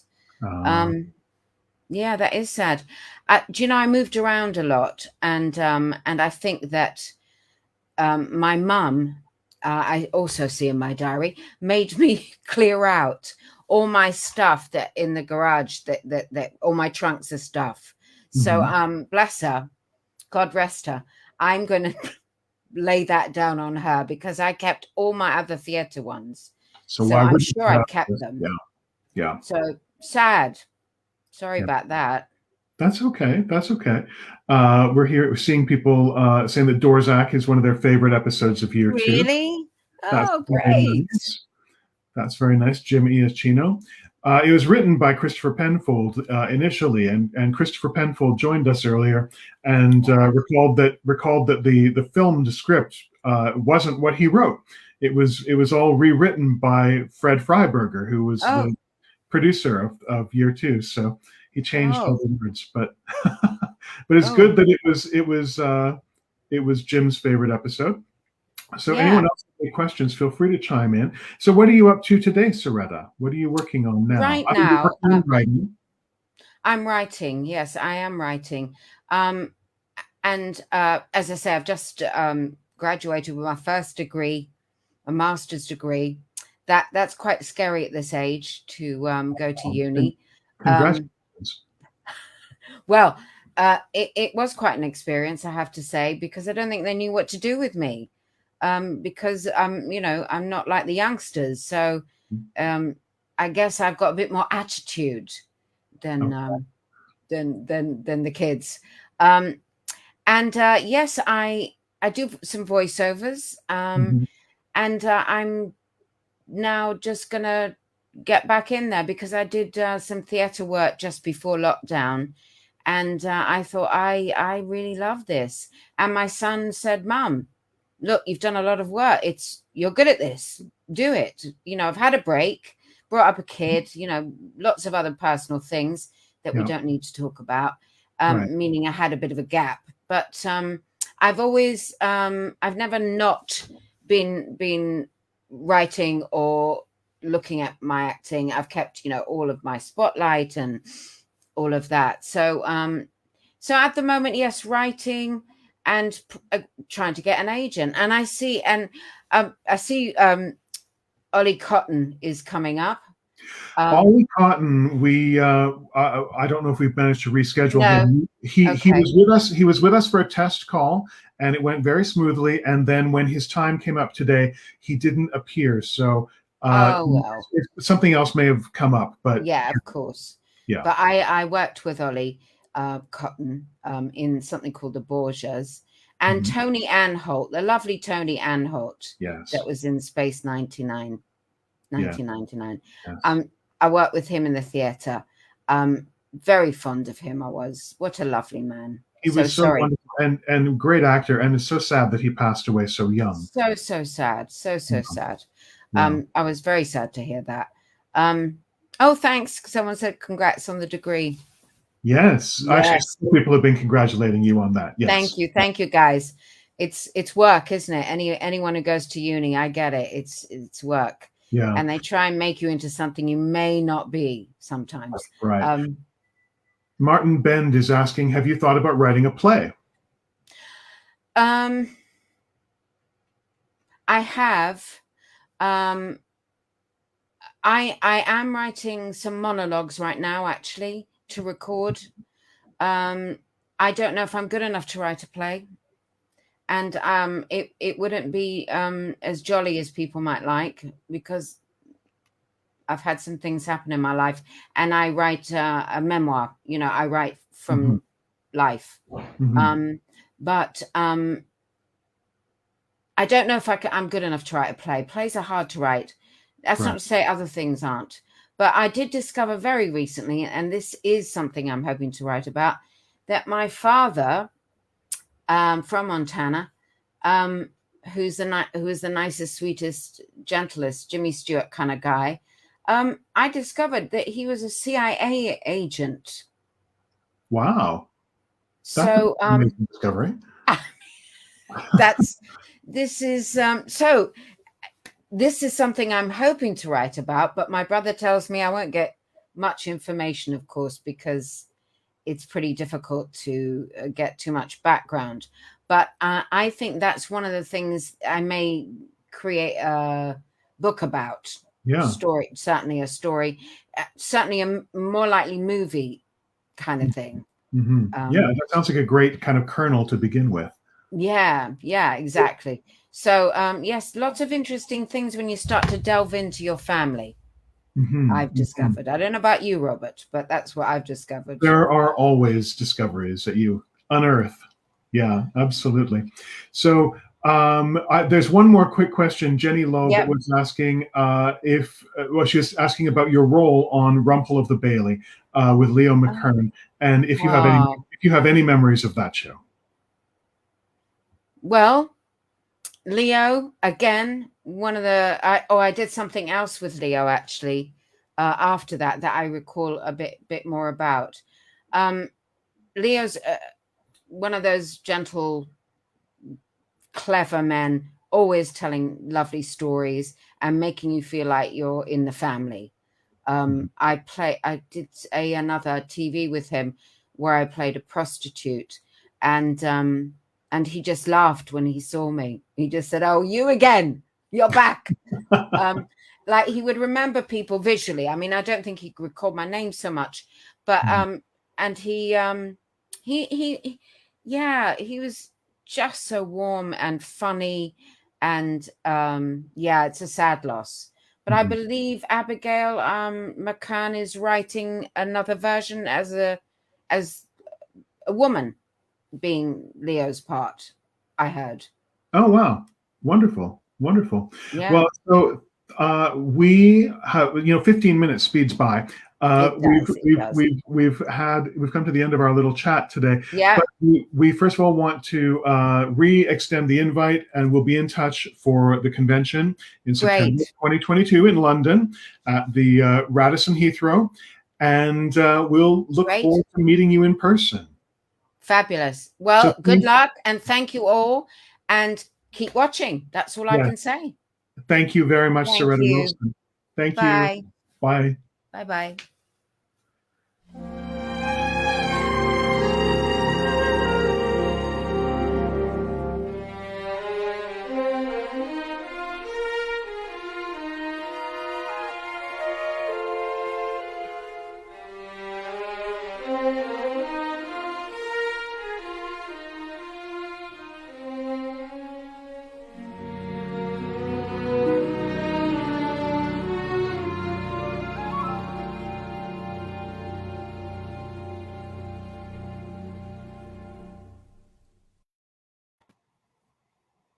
We are happy to welcome Anton Phillips. Hello, Anton.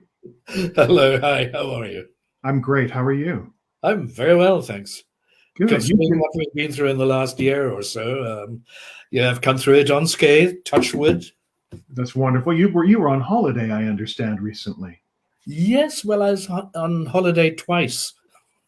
Wow. Tell us. My daughter and her family, after the first lockdown last year, fled to Barbados because the Prime Minister of Barbados said, if you have to work remotely, come and work remotely from Barbados. And both she and her husband were working remotely anyway, so they packed up and went there. So I went to visit them earlier this year, in June this year, and I can tell you, Barbados is wonderful. Yes, yes. And a great place to escape a pandemic. It's a great place to escape anything. It's a great place to escape London anyway. Right. Yeah. Yeah. So you had a nice holiday there, enjoyed the sun and sand. Oh, yes. Oh, yes. And I mean, it's such a lovely country. The people are very friendly and warm. The beaches are beautiful. And they laid on special excitements for me when I was there. So Barbados, which has never been hit by a hurricane in God knows how many years, was hit by a hurricane while I was there. So just for you, making it exciting. Yes, yes. And they had another weather event, which was something really strange. But within the matter of 3 or 4 hours, it was hit by over 4,000 strikes of lightning. Oh, wow. It was just amazing. I mean, there's a special name for it, but I don't know what. But 4,000 strikes within 3 or 4 hours. It's just extraordinary. Have to unplug your computer. Well, I slept through most of it. All right, that's good. And so we're talking about the pandemic. So you've been doing a lot of work in the theater for many years, which people might want to hear about. But what is the state of the theater right now, considering the pandemic? Is it starting to reopen again? Yes. They're opening up left, right, and center, up and down the country. Occasionally, they'll get struck by, 1 or 2 members of the cast testing positive, and then the whole thing shuts down. The whole company shuts down. But it is up and running. Big shows have reopened, and small fringe shows as well. So that's winding up again and getting in gear again. But it suffered really, really badly over the last 18 months, the theatre in this country. The entire entertainment industry, music, theatre, even art galleries, of course, because for a long while you couldn't go to an art gallery. Right. Yeah.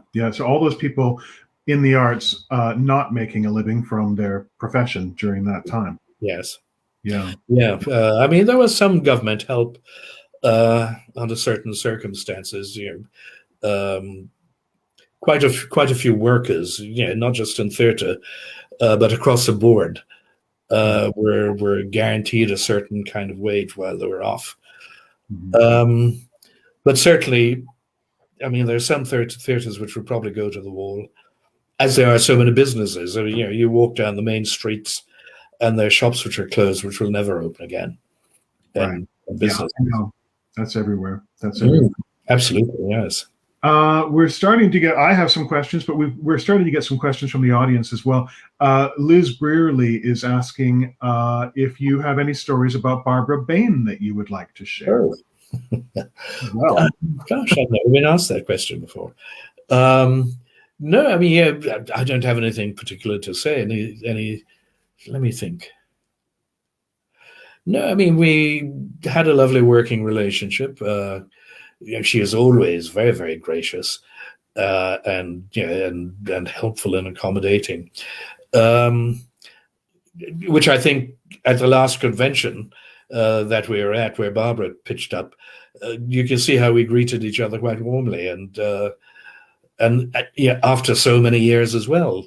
I'd have completely forgiven her if she had forgotten who I was, but she'll be joining us later today, actually. Oh, excellent. And right, so Ian McLaughlin is asking a question.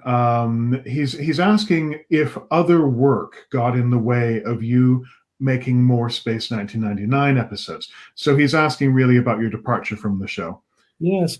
Well, no, it actually worked the other way around. Being in Space 1999, it took me out of the business, as it were, for a year. At Pinewood Studios doing the first series.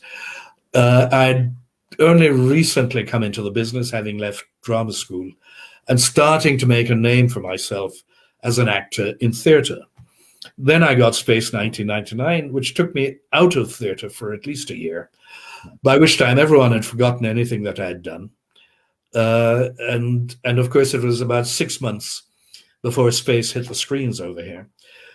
So for 18 months, nobody, and I came out, and there were one or two friends over here who I discovered later were asked, we're hoping to see Anton Phillips, but we can't find him. And one or two of my dear close friends said, oh, he's gone to America. He's not here in England anymore. And you hadn't gone to America. You were in England. You were in Pinewood. They were just taking me out of the equation right. in terms of competition for work. So in any case, I mean, what happened is at the end of Space Nine and before it came on the screens, the momentum which I had built up until then had completely disappeared. So it was almost like starting all over again. And then when the second series came up, and there were all these drastic changes, which I went into my agent into prolonged negotiations with them while I did the first couple of episodes. And in the end, we couldn't agree terms. And I thought, well, it's not a bad thing. I really need to get on and pay a lot more attention to the career in theatre in this country. At which point they agreed terms. They said, okay, we'll, but by then I decided, no, I'm coming out because I think it'll serve me better if I came out, especially with the changes which now occurred in the thing. It wasn't as happy a set. It wasn't as much of a family as Series 1 had been. So I didn't really regret leaving. You regret the money, of course, but it was just necessary for me to start over again. In this country, it's very strange. If and maybe you don't know, but to really get a reputation for acting in this country, for theatre, it has to be through theatre. Theatre is considered, the apex. So if you can build your reputation in theatre, then that serves you everywhere else. So it was really worth my while to continue building my theatre experience and reputation. Also, I think I'm better on stage than in front of a camera anyway. You're great everywhere. Talking about theater and all of this just makes me think back. You have a very fun little story about how you got cast in Space 1999. All right, yes. Yes, this was in the period when fringe theatre, there was an explosion of fringe theatre in London. Theatre taking place in pubs, on street corners, upstairs in cupboards, in somebody's dining room, all over the place. I mean, everywhere you look, there was a little theatre company doing avant-garde theatre, agitprop theatre. And so I was in one of these plays. I was in a lunchtime play in a pub with quite a reputation, pub theatre, the King's Head pub, which has, and still does, quite a reputation. And I was in a very obscure play. I had no idea what it was about, neither did anybody else. And Michael Barnes, the casting director for Space 1999, came along to see another actor who was a friend of mine. And at the end of the show, invited me to come and meet them at Pinewood Studios. So I went to Pinewood the following day or a couple of days later, met Sylvia, and they asked me if I'd like to do one episode. Of course, I said, sure, definitely.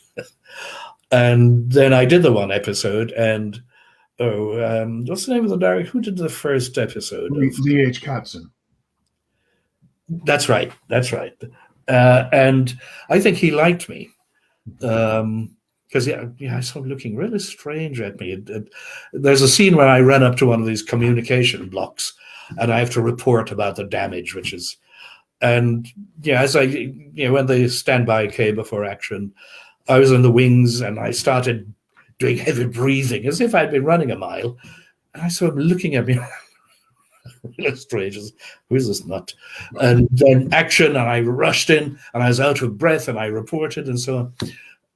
And I think he thought, I think he liked that. And in any case, they asked me to come back and do one or two others. And the rest is history.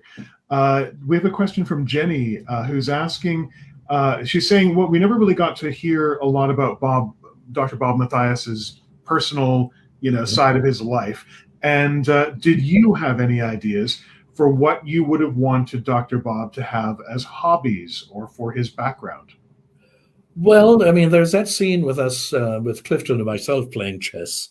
Mm-hmm. So, I mean, obviously there's this deep intellectual aspect to Dr. Bob. Never did say who won the chess game, but still. No, I'd not thought about it, actually. I mean, I thought subsequently, I thought Dr. Bob should probably have been a stand-up comic in his off hours, just to bring a bit of lightness to them. Right. Yeah, you've said it's in my book. You've said that your favorite episode was Guardian of Peary, partly because it had that lightness to it. Mm. Yes. I mean, we're all very serious for a lot of the time. Yeah. But that's how it was then. And with hindsight, you look back and you think, yes, it would have been nice to have had a little bit more humor in it and a bit more wit. But hey, we're dealing with all these crises from episode to episode, so perhaps there wasn't really room for very much humor. Yeah, there were little bits. I mean, in Guardian of Peary, you had a little bit where you were offering a little container of medicine of some kind to Commander Koenig, and he walks away. So you're like, shrug your shoulders and take it yourself. Yes. Which is it's a fun little moment. You were under the influence of the Guardian at the time, but there was a question from Mark Craig. This is kind of what you were already talking about regarding why you didn't continue in year 2. But he's saying, when you came back and so much had changed, the sets were different, the cast was different, the whole feeling was different. And so he's saying, what was your feeling, or what you perceived to be the feeling of your other fellow actors who were back about the changes that had happened? Yes. Well, I mean, as I said before, that sense of being a family didn't seem to be there anymore. Barry Morse was such a pivotal character person, rather, in series 1, and just the natural warmth of the man kind of held things together in a way which you never really noticed until he wasn't there. Just that sense of us being together in this incredible adventure seemed to have gone. It was just all business and let's get the shot in, and that was my vague feeling. It just wasn't the sort of homogeneity that there was in series 1. Mm-hmm. Mm-hmm. Yeah. Homogeneity, is that a word? Anyway. We understand. Either way, we understand. Homogeneousness. Yeah. Rosie Badgett is saying that Barry Morse was the heart of the first season of Space 1999. Yes, I mean, you can see from his performance how he embraced people, didn't he? Even so, I mean, I'm not sure that Barry and I ever had even a scene together, but you felt his influence on that set wherever you were. Yeah.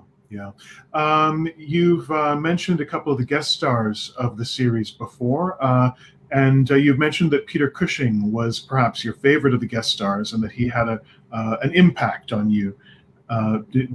Would you like to talk about your remembrances of Peter Cushing? Well, I mean, it was very brief. I did a scene, whatever scene, and I went home. He went to see the Rushes. Oh, so my phone's ringing. Try and ignore that. It's okay. It's live. This is what happens. It's my daughter calling. My daughter from Barbados. But anyway, I'll call her back later. Okay. Yes, he went to see the Rushes. I think you call them Reddies. The day's shooting that evening. And the next day when I came in, I was lurking around the set somewhere, and he sought me out. He came and found me and said that he saw the Rushes last night and how much he liked them, and just wanted to tell me, well done, and how pleased I should be with what I was doing. Now, I mean, for someone of his reputation, to seek out a young actor, because remember, this is not quite, but almost my very first television. Yeah, and certainly my first time in a film studio, in a big film studio. I mean, it really touched me no end, because he didn't have to do that. Right. He did, and it meant a lot. That's wonderful. And then you had a slightly different experience with Christopher Lee. Well, Christopher Lee. Well, he's a very aloof person. We didn't really have any kind of relationship. Peter Bowles probably I had a closer relationship with, because again we had a scene together, and the scene went well, we worked well, and he was a very nice bloke to work with. That's great. Anthony Wynn is thanking you for sharing your memories of Barry Morse. Oh, well, thank you. It's a pleasure. It's an absolute pleasure. Yeah, it is nice to remember. I mean, what an odd thing, isn't it, to be 45 or more years later, remembering and still getting together and talking about this series. You never would have expected that to happen, would you, when you did it? Well, no. I mean, if I'd known then, well, I wouldn't have thrown all my scripts in the bin for a start, and all the other props that you just discarded, because there's an episode and the new script came in, and the other one went in the bin, and you started looking through that. Whereas and all the other bits and pieces that you get hold of, and memories. I'd have taken a lot more pictures on set, informal photographs, that is. But that's with hindsight. But probably therein lies a lesson. Right. Yeah, that's right. There's a question regarding the succession of doctors that followed you after you left the show. In that sort of role of the this sort of second doctor on the show.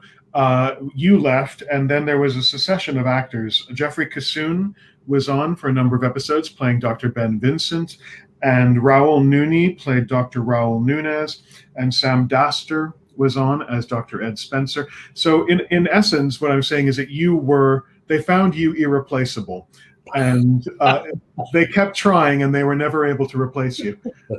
Well, I don't know. I mean, Jeffrey's a very fine actor. Yes, he's a very powerful stage actor, and I've known him for years and years. Raul, again, is someone that I've known for years and years. When I started up my company, the very first play which we did in the West End, at the Arts Theatre in the West End, Raul was the lead actor in it. Wow. Sam, I don't know, so I can't comment about him. Right. But that's fun to have those memories of the other, well, that and have worked with the other doctors who were on Space 1999. But yes, we have a question from Barbara Conradi Takanaka. So I hope I got that right. And she's saying that she'd like to hear your memories of the episode Matter of Life and Death with guest Richard Johnson. Gosh. He played Lee Russell, Helena Russell's long-lost husband. Yes, I can't really remember very much more about it. What I remember about Richard Johnson is that my wife at the time actually did a play with him, and they toured for about 3 months up and down the country, and maybe even took it abroad. And I remember us having a wonderful lunch at a country house that a friend of ours owned, and him pitching up with Suzanne York, is it? Very fine actress, and a few members of the cast as well, and spending a really lovely afternoon, basking in the sun by a swimming pool in the countrysides of out in the counties somewhere. I'm not sure, where, outside of London anyway, but a lovely, lovely afternoon. But as to working with him on the set, I'm getting old, and this was a long time ago. It's okay. It is a very long time ago to remember specific. I mean, if you think back even a much shorter period of time than that, and you try to remember specific weeks of your life and specific people that you might have spent a day or two with, I mean, it's virtually impossible to remember that kind of thing. So it's wonderful that you have all the memories that you do. Rosie Badgett is saying that you, Anton, were the soul of the first season of Space 1999. Oh, I love Rosie. Hello, Rosie. How are you?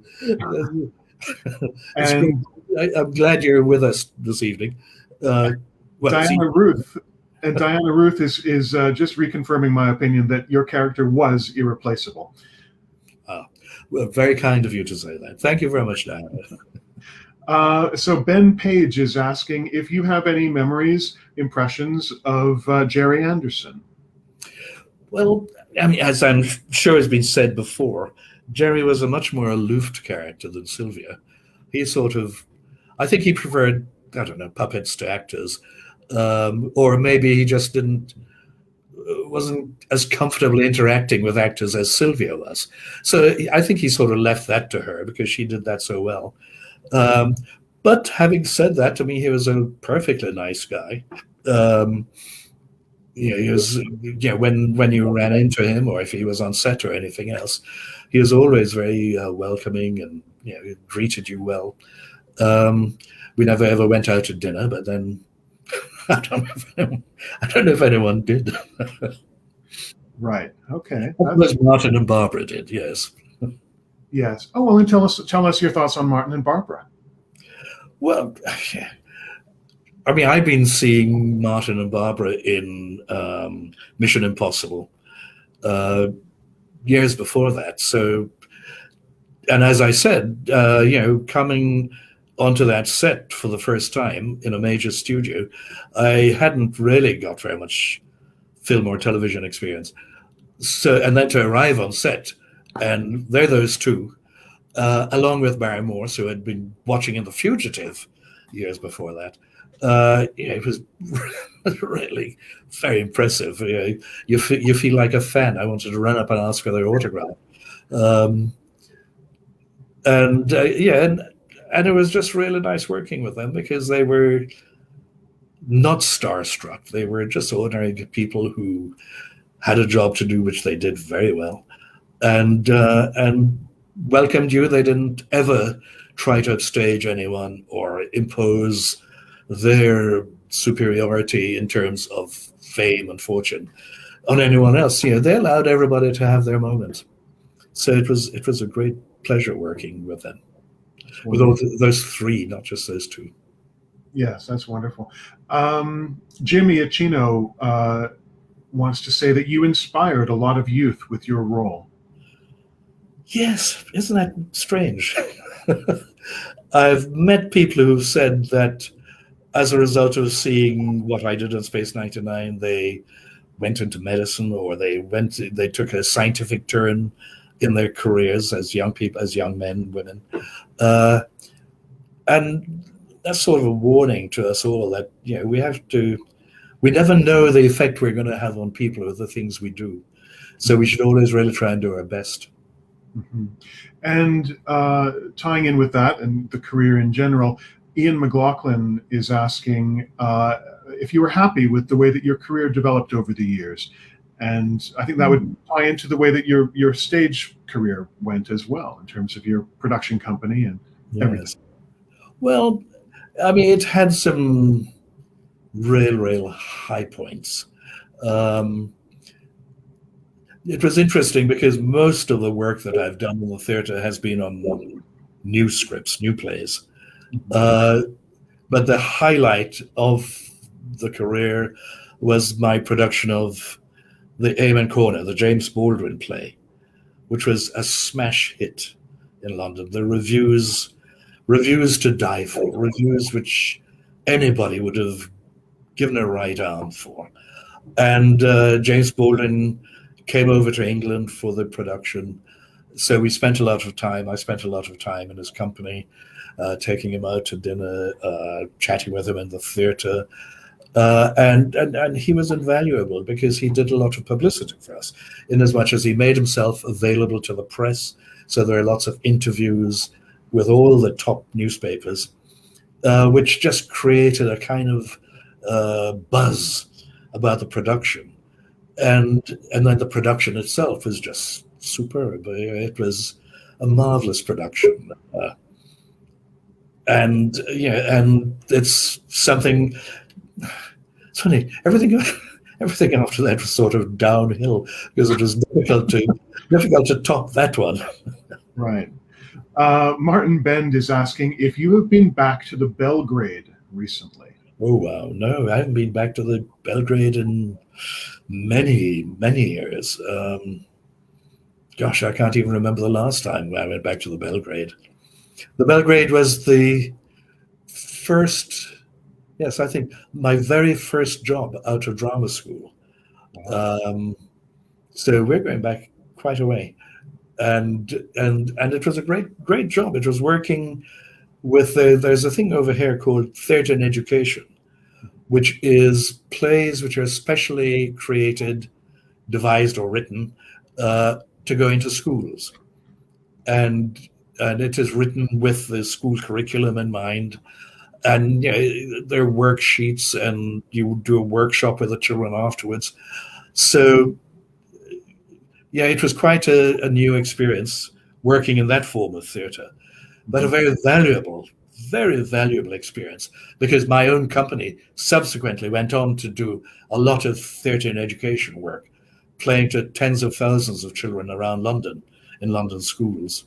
So that was really good foundation for the work I subsequently did with my company. That's wonderful. And it sounds like that's all very, very satisfying, and worthwhile. Oh, absolutely. Yeah, which is terrific. It's nice to have that. And yes, it's wonderful to do TV shows and all that kind of thing, but to do things that really make a difference in people's lives is really wonderful. So, Anton, we need to thank you very much for being with us today, and we will be continuing to be in touch. We'll be telling you more details as the days go on. With our convention, which will be in London in September of next year at the Radisson Heathrow. So we very much hope you'll be able to join us. This will that be in the summer period? It'll be September. Okay, so I should be in England because I'm hoping to go spend the rest of the winter in Barbados in a month or two. But I'll be back in England by then, and I look forward to it. I look forward to seeing all of you guys over here visiting us. Exactly. We look forward to it too. And maybe we can have the next convention in Barbados. Now there's a thought. It's much better than America. That's wonderful, Anton. Thank you so much for your time. We really appreciate it, and we do truly look forward to seeing each other next year. This has been a lovely experience. Thank you very much for inviting me, and I hope it all goes swimmingly for the rest of the day with this Zoom, internet anyway. Yes. Well done to you guys. Feel free to come back if you happen to be awake at 11:30. We'll have a closing ceremonies, and we'll get you back on if you're awake. I know it's pretty late, but. Well, I usually am awake until about 1 o'clock. So, yeah, well, I'll see if I can drop on by. Tune back in around 11:30. Great. Okay. All right. Good night. Thanks, until then. Thanks, Angela. Bye-bye. Bye. Bye-bye.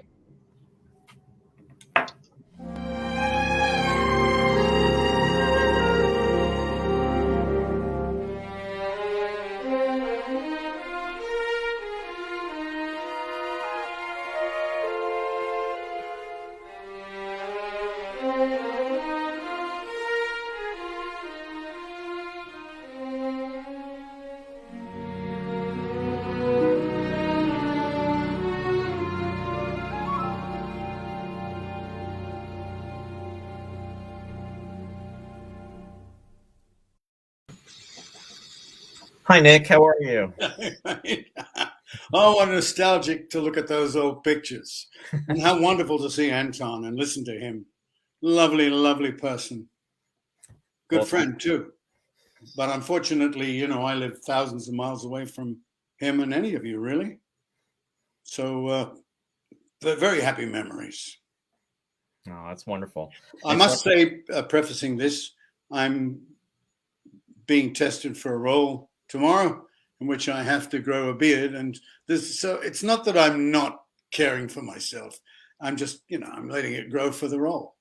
But I can't talk about it because it hasn't happened yet. Well, good luck with that tomorrow. Thank you. Thank you.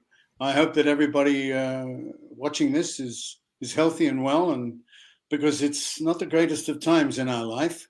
I had my third inoculation yesterday. I took the Moderna virus February, April, and now just yesterday. And it was a hell of a day yesterday, or the day before yesterday. I think it's maybe gone now, but it was hurting, and I just felt like somebody had kicked me in the guts. But hey, I'm back. Well, it's good to see you and the fans out there. You know, this has been a very special day with this virtual event and celebrating Space 1999 fandom.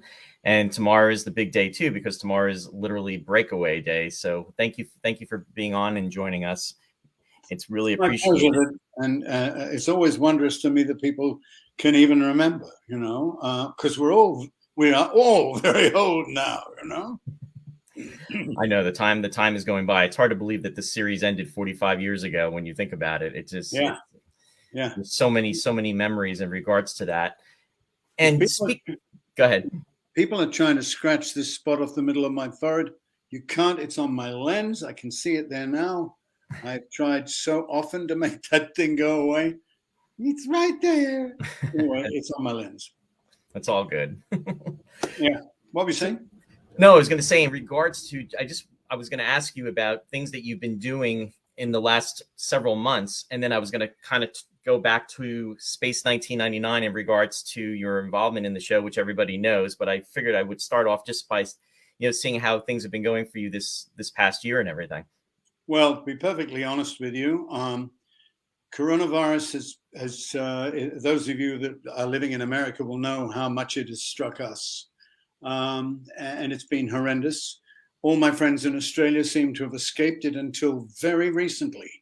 It's really hitting Australia very badly right now. And so I haven't worked in a year because of that. Not very many actors have. I've been offered a couple of jobs, which I've said no to because I didn't want to go and work with people. I will play golf, so I got out on the golf course because it's fresh air. But being in confined rooms is insanity, and particularly when you're my octogenarian almost age. Don't push our luck. Jobs, as I said, few and far between. But something that really stopped all that as well was I hurt my rotator cuff about 5 years ago, and I managed to live with that.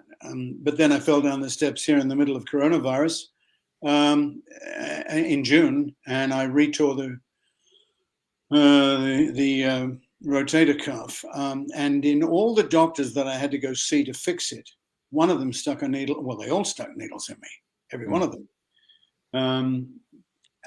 with cortisone and other magical things. But I was getting sicker and sicker, and I couldn't work it out. Neither could the doctors. So that was June, July, August, September, October, feeling worse and worse and worse, hiding from everybody because of coronavirus. And eventually the doctor agreed to operate on me, couldn't work out what was wrong. And when he opened me up, he came to my bedside, said afterwards, "You've got the worst infection I've ever seen in my career." Yeah, all my shoulder and right through my bloodstream. When you get septicemia, which is what it was, I didn't realize how bad that is. It can actually kill you. And I did feel like death warmed up a lot of the time. But hey, I'm back. Look at me. I'm not dead. So I'm not going to talk about that anymore. So let's talk about space. Let's talk about Space 1999 and as far as how it all began for you and how everything started and how you were offered the role. Well, how it all started. This is really, really weird because there's lots of people that say or I gave you that part, or I remember the day you started with us. It actually goes back to my career in Australia, where I was doing a television series for Channel 7. Well, actually, it was a pilot for a series. And the producer of the show was a man called Bruce Gingell. And he left the country. The series did not go ahead. A lot of people thought it was wonderful, but it was before its time and it was quite expensive. It was called The Chaser. It was about a private investigator who went chasing people, looking for them. But he wasn't your typical sort of heroic guy. He was a guy that he'd race out to jump in his car and find he had a flat tire, or he had a parking, it just, all the time things went wrong.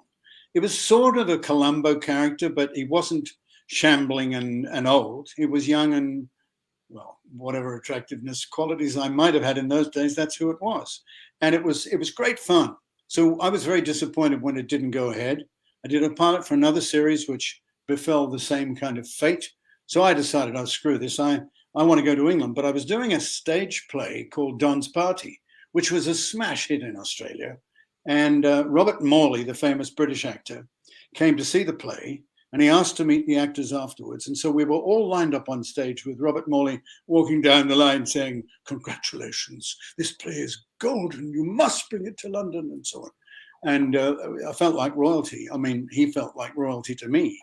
So his daughter, who I knew, she was living in Australia, she said to her father that I played poker, and I knew all the sort of illegal poker casinos in Australia, and I did.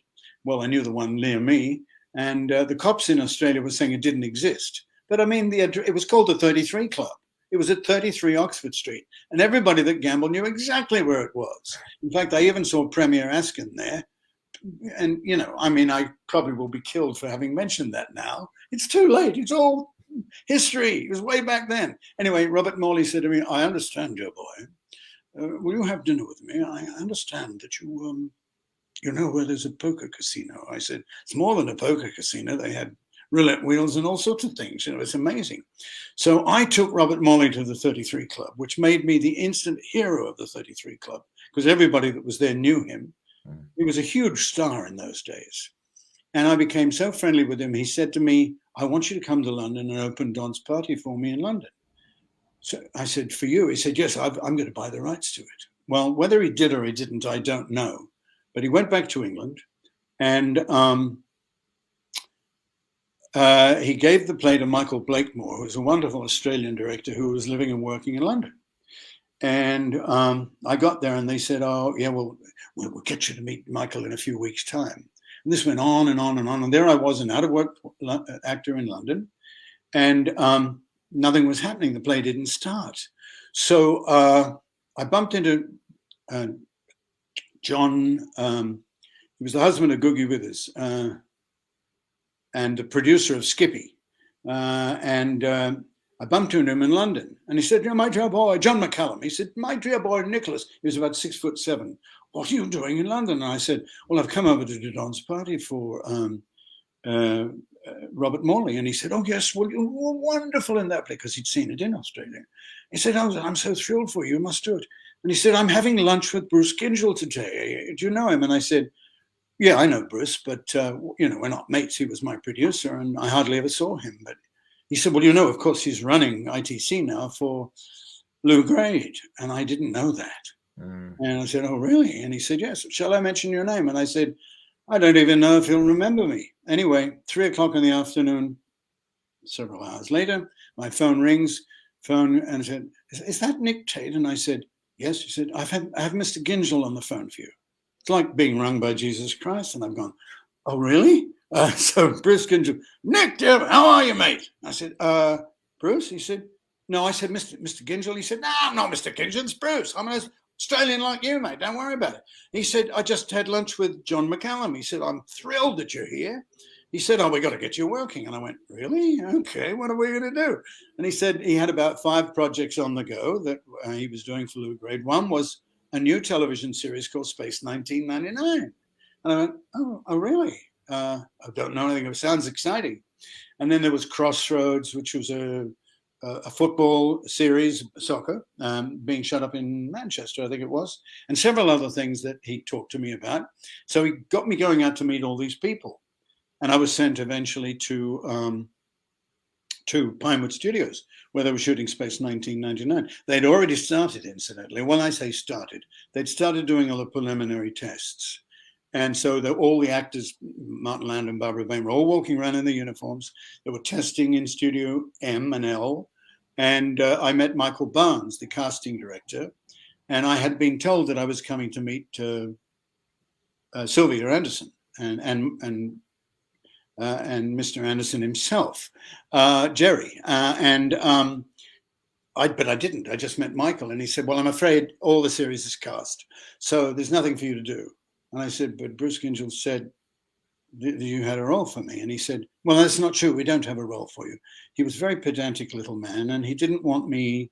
He wanted to make his choices. He didn't want somebody else telling him what to do. And I said, well, can I just meet Sylvia? Because my dad was in the Thunderbirds. My father was one of the voices in Thunderbirds. Didn't play any of the main characters. He was kind of like an also guy. He played all the other characters, lots of different voices. And Sylvia loved my father in a very friendly way. And so anyway, Michael would not let me meet her, and I was very frustrated by that. And I'm walking out the door. As I go down the corridor, I see Sylvia Anderson's door, and the door is slightly ajar. And I look and I said to him, is that Sylvia? And he goes, yes, come on. And I went, knock, knock, knock, Sylvia, it's Nick Tate. And he went, no. And he panicked, but I walked into Sylvia's office and she said, Nick Tate. I said, yeah, John Tate's son. She went, Johnny Tate, I loved you. Come here, give me a big cuddle. So instantly, Sylvia was my best friend. And Michael was standing at the door, steaming away that I had taken his authority away from him. Well, the story goes on, but that's basically how I got the show, because I met Sylvia and Michael said, but there are no roles, Sylvia. There's nothing. She said, well, he could play one of the pilots that die. And I went, oh, that's terrific. Well, when does he die? In the first episode. 2 lines and you're dead. So I wasn't all that keen, quite frankly. You don't want to come over to England to star in something and have 2 lines and die. So I didn't say yes and I didn't say no, but I liked them all. And they eventually came to me and said, you're going to do this, or aren't you? Now, I had auditioned for Streetcar Named Desire to go and do at the Nottingham Theatre, and I got the role. What's more, playing Stanley Kowalski. Stella! Anyway, I got Crossroads, and I got Space 1999, and I got Streetcar Named Desire. And I couldn't do all 3. I couldn't even do 2. I had to do 1. So you do the one that's going to be one of the greatest roles ever written for an actor, and Marlon Brando made his fame out of it. Or do you do Crossroads, which was a very popular television series that was on every night of the week in England. It was a soap. Or do you do 2 lines and die in Space 1999? But I'd been to the studio, I'd seen all the film sets, and I was just blown away by what they were doing. And there was just something in my gut that said, you've got to do Space 1999. So I chose Space 1999. And my agent at the time was very upset with me. He was Peter Crouch, and he said, Nick, you should do the theater job. It's going to make you in this country. And I said, yeah, but, sorry, television and film get to millions more people than a little theater in Nottingham. People in England probably rolling in their graves now, thinking what an idiot I am, because it was quality theater. But I wanted to do Space 1999, and as it happened, when I started working with them, still doing the tests, I became very pally with the director. And he said to me one day, he said, look, I'm noticing what you're doing, and I'm seeing that you've got film experience when the camera is on you. I don't want your character to die, but there aren't any other characters. So can you show me some footage of your work? So I had some video home, and he looked at something of a series that I did in Australia, which was called, it was the same name as the Dynasty? It was, yeah, but it wasn't Dynasty, it was Dynasty, it's the same name. That's why it always messes me about. Yeah, the series in Australia was called Dynasty, and I did it for 2 years with my dad, the very dad that Sylvia loved. And he said, he went to Sylvia and he said, look, he was in Dynasty with his dad in Australia. And they looked at some footage and they said, well, we better bring him in. and I didn't tell you this, but the Italian actor that was coming to play the head of the flight crews, he was going to be the chief astronaut flying the Eagle. He was a very good-looking Italian actor. I cannot tell you his name because I don't believe I ever knew it, but I've seen footage of him. And Martin didn't want him to play the role. I mean, in the beginning, nobody knew why he didn't come. He didn't come. And 1 week before the show was due to start, panic stations all around because this lead actor who was coming to play Alphonse Catani didn't show up, and they said he's not coming. So they were auditioning lots of English actors for that role. And then Lee Katzin, the director, came out, put his arm around my shoulder. He said, "Nick, can you do an Italian accent?" I said, "I can do anything Italian." So I started talking with my Italian accent, like this. And I went, no, a real Italian accent, So anyway, I went in and I met Sylvia and Jerry and everybody, and I did my Italian greengrocer for them, and they were not impressed. And I was walking out the door, and I said, I've still got the role that I die in, right? Yeah. Yes, don't worry about that. And Lee raced after me, grabbed me, and he said, can you do something else? I said, like what? And he said, turned to them, he said, "Look, this is Moonbase Alpha. They're from all over the world. He could be, look at him. He looks German, right? Blonde hair, German." And so he said, "You do German?" I said, "Well, of course I do German, We will ask the questions." This is my terrible German. I didn't get that either. So I'm walking out the door, and he said, "Let him play it Australian." And Sylvia said, No, we've already got Cockneys, and everybody gets them mixed up. The Australian accent, the Cockney accent, almost identical. And I said, "Oh, that's bullshit, Sylvia." I said, "Australian accent's nothing like the English Cockney accent." She said, "Yes, it is, darling. You don't understand." I said, "I sure do.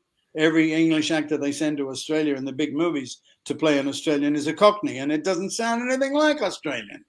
Well, it sounds a bit like it, but, the Cockney is deferential. He talks, touches the forelock, opens the door for the governor. He's, in those days, they were always playing the little guy with the cloth cap on, whereas an Australian is aggressive. He doesn't cower out a no man, and he calls a spade a spade.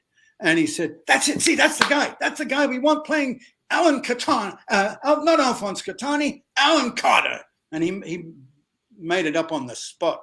And they went, "Oh, don't know about that." And I went home, and the phone rang at 5:00 at night. And my agent, Marina Martin, now Marina, said, "You've got the role. What did you do?" So I told her the story, same story I just told you. And that's how I got Alan Carter. And then the rest was history. Well, I guess, yeah. And the interesting thing about it is people say, "How much like Alan Carter are you?" Well, the writers came to me because they had everything written as an Italian. Right. They said, we have to turn him into you now. I said, "Well, that's easy. Just give me the lines and I'll say him like me. It'll be all right, mate. Don't worry about it." But no, Johnny Byrne and Chris Penfold, so many of the writers were wonderful, and they really did try to mold Alan Carter around Nick Tate. And of course, I embraced it. It was wonderful. Nick, is there an episode or episodes or moments that really stand out that you really enjoyed from the series? Yeah. I mean, episodes that I like when I look at them back, I didn't know at the time, but Full Circle, I thought was a great episode for me. And naturally enough, if you've got stuff that you can do that really counts for you. The other one about another time, another place, is that what it was called? With Judy Geeson. Yeah, with Judy Geeson, absolutely. Yeah. They gave me some real emotional stuff to do in those shows. But generally speaking, I loved, like Anton was just saying, it was such a privilege to work with Martin and Barbara and Barry Morse. They were, all of them, consummate professionals and extremely experienced. I mean, I was totally in awe of them all. But I'm unabashed. I just jump in and do it, and I never felt that they ever tried to dissuade me or put me down in any sense. In fact, Martin embraced me greatly. Turns out that our birthdays are like less than 24 hours apart. He was the 19th of June. I was the 18th of June. So whenever we had a cake on the set, and we did it for 3 years on and off, they would have a cake with both our names on it. And Martin, he liked a bit of gambling too. So he would come around and play poker on my house on Friday nights, because I always used to do that with my friends. And Martin was an older guy, but he loved being with all the young people. Liz Burley is commenting. She said, "So glad that you stood your ground with Space 1999 because it would not have been the same without you." Thank you. So she was commenting on that. Yeah. Martin Bend is commenting too. He just said, "Deaths of the Dominion was a very good episode, and one that was the one with the ice planet and with Brian Blessed, and that was the first time Brian Blessed was in Space 1999, and then he would later return as Maya's father in the second season episode, The Metamorph." Do you have any? And we're starting to wind down a little bit too, but I just want to ask you a quick question. As far as working with Brian Blessed, how do you have any stories to share about that, or anything that comes to mind? I love him. Brian is the greatest guy on the planet. He's such a sweetheart. He's like a big bear. He's huge, and he used to climb mountains. And he could do that stuff where they underhang from cliffs. And I mean, he must have weighed 250 pounds, but it was all muscle. There was no fat on him. And he could haul himself up by his hands. I mean, that's no feat. I was in the Commandos, the Australian Army Special Forces, and I've climbed a lot of cliffs, and I never really enjoyed it, ever doing it, But Brian loved doing it, he was a sweetheart. And tough guy that he was a pussycat inside.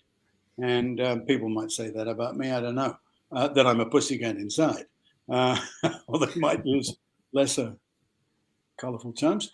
Nonetheless, yeah, I really liked Brian. And I was so pleased when Jerry invited both Brian and myself to do The Day After Tomorrow, which happened 6 months after the demise of the original series of Space 1999. Jerry had some of the sets for Space 1999, and he revamped them for what was potentially a pilot for a television series for the BBC, which we probably would have gone ahead with Into Infinity. But because Space 1999 fantastically and mysteriously was brought back from the dead like Phoenix Rising, because we were finished after the first series. We were all off for finished and gone for a year. And then in November the following year, word got out that it was going to happen again. But the amazing thing was that Freddie Freiberger, in his wisdom, decided to dump all the best actors in the show. Well, not the best actors, but dump most of the actors. And some of them were wonderful, including Prentice and Anton, who you've had on today. It is amazing that they dropped some of them. Absolutely amazing. It was like, I don't want to go back into thinking about the stupid things that Freddie Freiberger did, because we had a real show with the first series. No, I know. And it's a shame some of the changes that took place did. And those individuals were definitely missed from the second season. No questions asked. Especially by me. Bob Mack is asking, well, actually he's commenting. He said he would have loved to have seen how The Day After Tomorrow might have worked out if it had gone into being a series. Yeah, absolutely. And so would have I, naturally.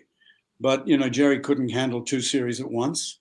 I don't know if the BBC ever tried to persuade him to do two at the same time, but it was all that he could do just to do the second series. He lost Sylvia. They had divorced, which was very sad because she was such a huge element of the first series, all the humanity of it and the joy of it. And she was a true producer. Jerry, by his own words, he didn't like actors. He told me that. I don't like actors, he said. I thought, oh, nice to know you. Pleased to meet you, sir, But he actually did seem to like my father because, well, when they were doing the puppets, as I told you, Dad was one of those voices. And so that was another era. And Jerry must have liked some actors. And he wouldn't have given me the lead Into Infinity had he not liked me. I realized that. And in regards to actors that you worked with on the show, now Leo McKern was somebody that you were friends with, or he was a friend of your family, and he was in the episode The Infernal Machine, and he was from Australia, right? Yes, he was, and a wonderful actor, Leo McKern. Rumpole of the Bailey was his big television series in England. I mean, amongst many other things. I think he was Ryan and Ryan's daughter. He did a lot of big films in England, but as you say, he was an Aussie. And he came from my father's era. My dad was a big actor in Australia. He starred in Stanley Kramer's On the Beach, a big film starring Gregory Peck, Ava Gardner, Anthony Perkins, and who else? Fred Astaire, would you believe? Fred Astaire played a racing car driver, sort of a Sterling Moss figure. Anyway, I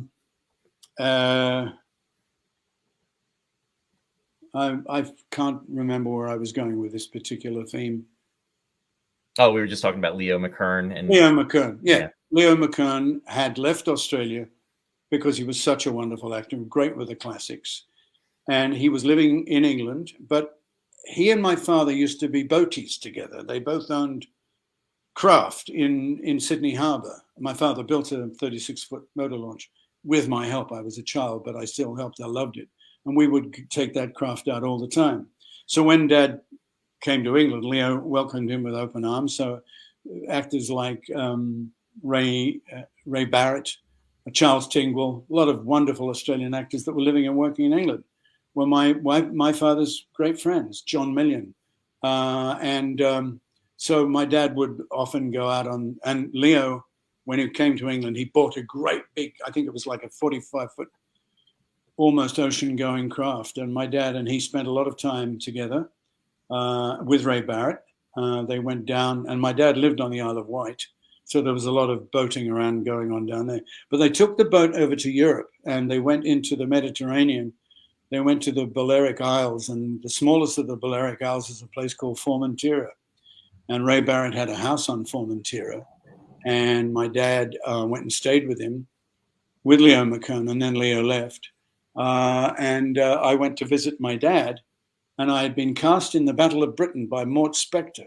I was going to be playing Charlie, the pilot that shot down over the English Channel, and it was a great chance for me. I was cast for about 13 weeks, and the last 5 weeks before we were due to shoot the film, they decided to go down into Spain and shoot all the German Messerschmitts in the battle over Britain. And they were going to take 3 weeks to shoot it. They did it in 2 weeks, and I stupidly decided to go visit my father in Formentera, out of contact with any human beings on the planet. After they'd shot the 2 weeks that were going to take 3 weeks, they decided to bring this filming forward a week, and everybody met down in the south of England at an old airport down there to start shooting all those scenes.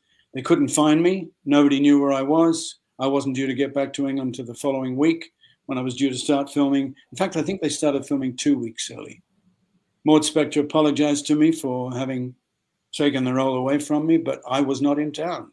And it's one of those things in life when a great break like that happens to you. I mean, I still had a wonderful career in my life, but I'll never know what would have happened if I'd played Charlie, the New Zealand pilot in the Battle of Britain, because it was a very showy role. It's amazing how timing can affect things. Nick, I want to thank you for being on with us today. It's a pleasure to see you again. And also, just as we're, Warren and Bob are very much hoping that you're going to be able to make it, as is everybody, myself included, next year to the Space 1999 convention, which is going to be taking place in 2022 at the Radisson Heathrow. Yeah, I'd love to be there. My daughter is getting married she was to be married in September last year in Italy. Obviously, nobody could go there. And then again to September this year. And again, we thought it was too dangerous several months ago when we had to make that decision. So they moved it until September in England, and not in England, Italy next year. So that could have worked. She's now moved her date until June. So I will be in England in June. In Italy. And I could come over to England. Can I stay there July, August, September? We'll have to wait and see. I'd like to. Well, fingers crossed that you can. Hi, Warren. Warren is joining us. Hello, Warren. Great to see you. Yeah. Good to see you. Thank you for joining us. What a fantastic day we've all had, and we really appreciate your participation. Yeah, great. And come back later tonight or something? Yeah, if you're still up at 11:30, we'll be having a closing ceremonies. Everybody's welcome back then.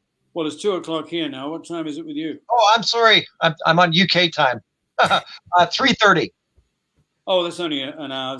Yeah. It's an hour and a half. That can't be right. Prentice is on, and then Barbara. But come back at 3:30 if you're still around. Oh, that's in an hour and a half from now. Yeah. Okay, I was thinking you meant tonight. Nope. I won't be asleep. Okay. God bless. It's been fun. We'll transition over to Apprentice with Bob Wood, and we'll see you soon, Nick. Okay. Bye-bye. God bless. Hello, Apprentice. You can't see me, but I can feel him. Bye-bye, folks.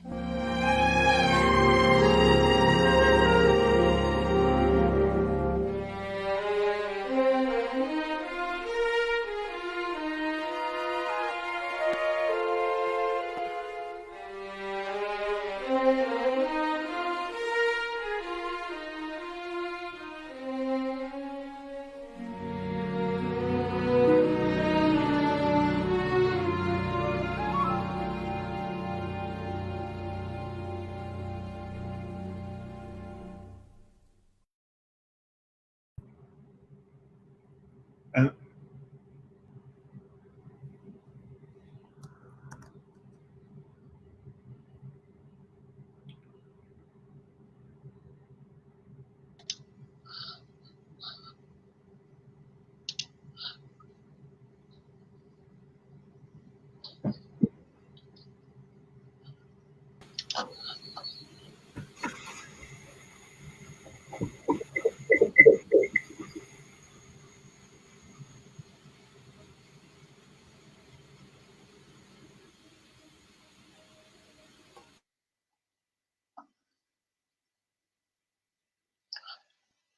That's okay, folks. Apprentice is unable to join us via a video today, so we're trying to arrange a phone conversation with Prentice.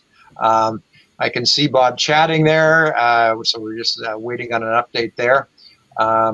In the meantime, we can talk a little bit about... Actually, we can do a draw. We'll do a draw for some more prizes here while we're waiting. So let me see what I have here. I'm going to do 3 draws for a pair of Into Infinity novels written by Gregory Norris. So I've got 3 pairs of these. We'll quickly draw 3 names to see who's our lucky winner, and I'll pull that up right away. We'll start with number 83, and that is going to be John Hurls. John Hurls will win a pair of Into Infinity novels. Secondly, second pair. Congratulations to John. Yeah, thanks for jumping in there, Roy. I'm jumping back and forth myself. Number 29 is going to be Jenny Lobb. Jenny Lobb will win a pair of Into Infinity novels as well. And to wrap things up here for the draws, we will do this and come back here. Jenny Lobb, congratulations. Congratulations, Jenny. And we're looking for number 68. Charlene Scott. Charlene Scott as well. Congratulations. Thanks for joining us. Yeah, thanks for joining us, everybody. I hope everybody's enjoyed the show today. And we'll circle back to Bob and Prentice here and see if we can't get something rolling.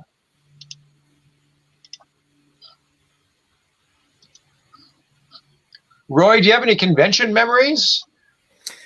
Oh my goodness. Well, what's interesting, Warren, is we were just talking about the convention in 2014 was just taking place like 7 years ago now. So that's a huge one that's coming, because that took place in the UK. So that kind of ties into a memory in regards to this event that's going to be taking place next year. So it'll literally be 8 years since that, was.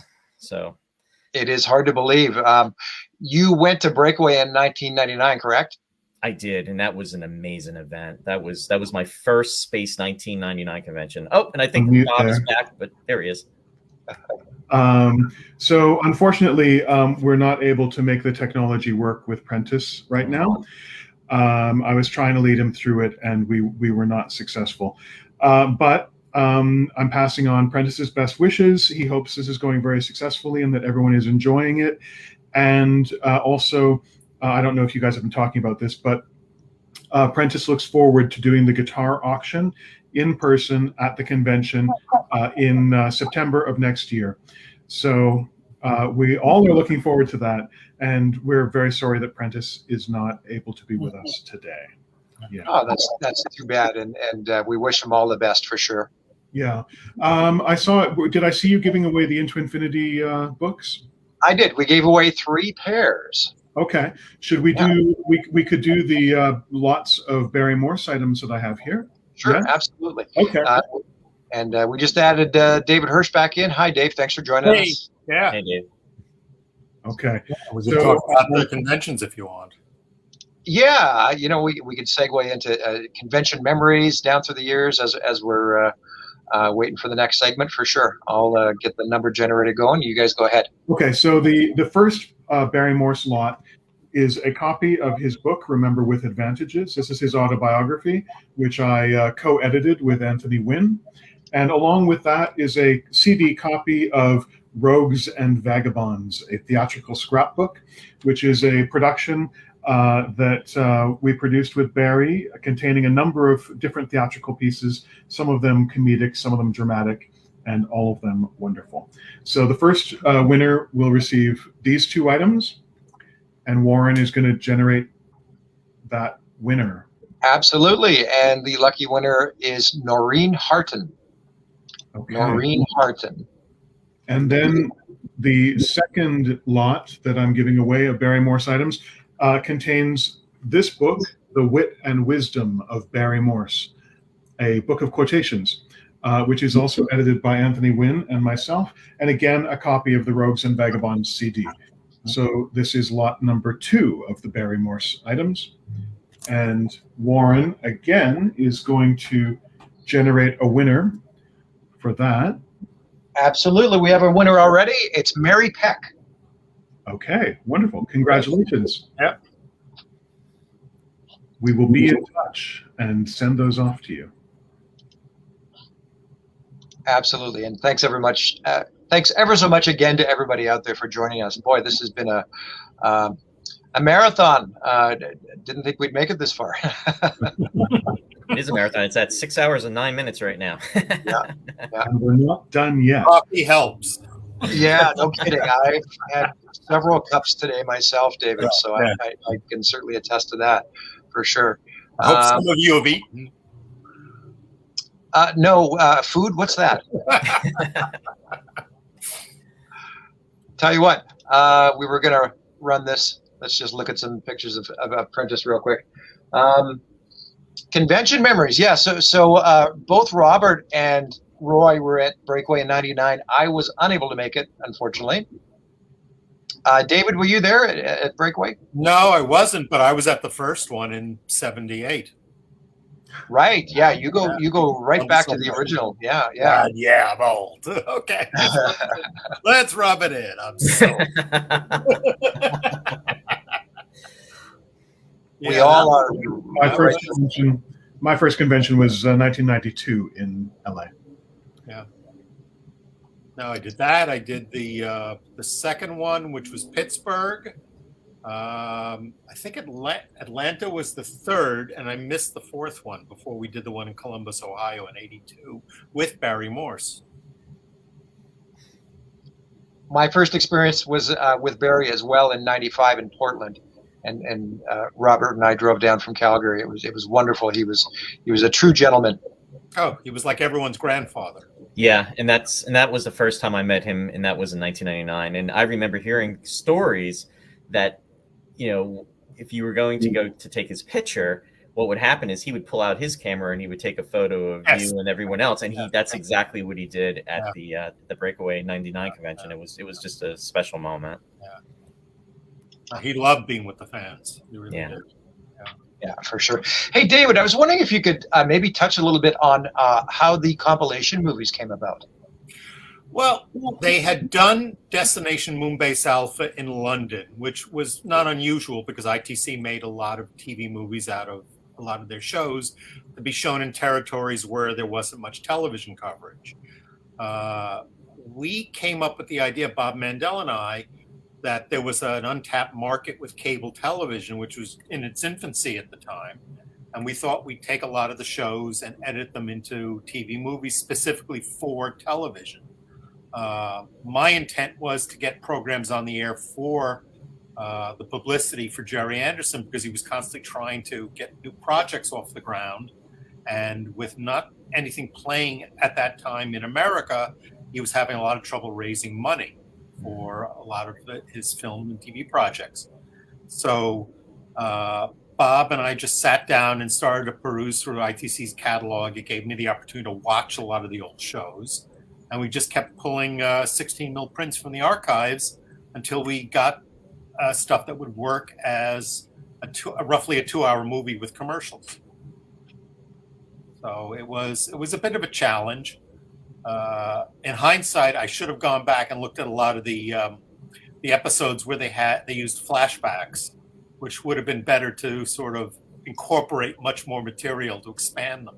I didn't realize at the time we had these natural framing stories. I just hated those episodes when I originally watched them because it was nothing new. The interesting about those compilation movies, though, is after, unfortunately, sadly, when Space 1999 went off the air and it wasn't being produced anymore, what was happening is, at least locally, when I say local, Channel 11 out of New York, WPIX, Channel 17 out of Philadelphia, they stopped showing the shows. And you had no way of watching it. And this is, again, close to 40 years ago, where you didn't have it on VHS, or you didn't have your Laserdisc player at that point, or even a DVD or Blu-ray at where we're at now, or even be able to pick up your iPhone and go to YouTube and be able to watch it. So when those compilations came out, even though that they were somewhat altered, and we all know the music differences, we know that there was an intro by Sybil Danning, everything. It was still something that we at least had that we could grasp on to actually watch if we weren't fortunate enough to have a copy to view on VHS. So and won't it be great when those compilation movies are eventually released to Blu-ray in North America? No, we can't talk about those yet. No, I'm not talking about anything. I'm just saying one day when that eventually happens, won't that be a big thing? You mean the big what if? Yeah, I mean, if it ever happens, it'll be cool to revisit. Well, Network had done a couple of them. They put out. They did a rebuild of the UFO. In high definition, and I think they just went. Sorry about the fire truck going by. They did. They put the Joe 90 movie onto the Joe 90 Blu-ray box set, so they are looking into doing more of them. I don't know anyone who's putting together as a package. The only people who actually approached me about doing a package was Fanderson for the Super Space Theater book. That Nick had the lovely little mini posters on his wall. So if you get the book, you get all those mini posters with it. But I know there's been talk. It's just the problem was, at the time, technology was editing these movies on video. We struck brand new 35 mil prints, but the actual editing was done on video with a lot of video effects and stuff. So for Network to actually put them out on Blu-ray, they have to rebuild them like they did UFO, which is a big undertaking. So if they do them, super. They could definitely do Destination Moonbase Alpha and Alien Attack because those were done theatrically. So it's just a question of you get those Alien Attack with those wonderful Lunar Finance Commission scenes. With the unpainted Airfix model kits all over the place. That was great set dressing. Yes, God. David, Destination Moonbase Alpha is the only compilation that actually made it into the theaters. Is that correct? Or did the other ones also? No, Alien Attack was also made for the theatrical release. It was, okay. That was all done on 35 mil. Okay. So those are the two that were done by ITC London. We did Journey Through the Black Sun and Cosmic Princess in New York. And because we didn't have access to Derek Wadsworth tapes, Derek Wadsworth music, because there was something different about the way the music publishing was done for the second series, that we didn't have the rights to use it. So he tracked in Barry's music with Derek's, which is kind of odd at times, but also gave you an idea of what the show would have been like had Barry continued with it. And then Network, in their box set, did Seed of Destruction. Same all thing. with Barry's, yeah, but they did it with all Barry's music, a different main title. So I like to think we inspired them to do that. Isn't that interesting too? Because even when you watch that episode and it has the different music, it has Barry's music from the first season. It almost takes it in. It's the same story, obviously, but it does take it in a different direction in regards to the tone. It really does. The music has a totally different feel. It really does. Well, because Derek's music was more jazz based, big band based, because that's what Derek was. He was a brass player, played the trombone. I got to actually see him with a group of brass players do big band music in the back of a pub, which was insane. Wow. 10 brass players in a room that was no bigger than all of us, and the sound was just absolutely incredible. But that's where Derek came from. So he created this more lively music, where Barry, even though Barry had also a lot of jazz. I mean, you go back to Fireball XL5, and that's all jazzy and everything. Barry did a more symphonic approach, more emotional, and it created a darker tone to the show, because that's what the first season required.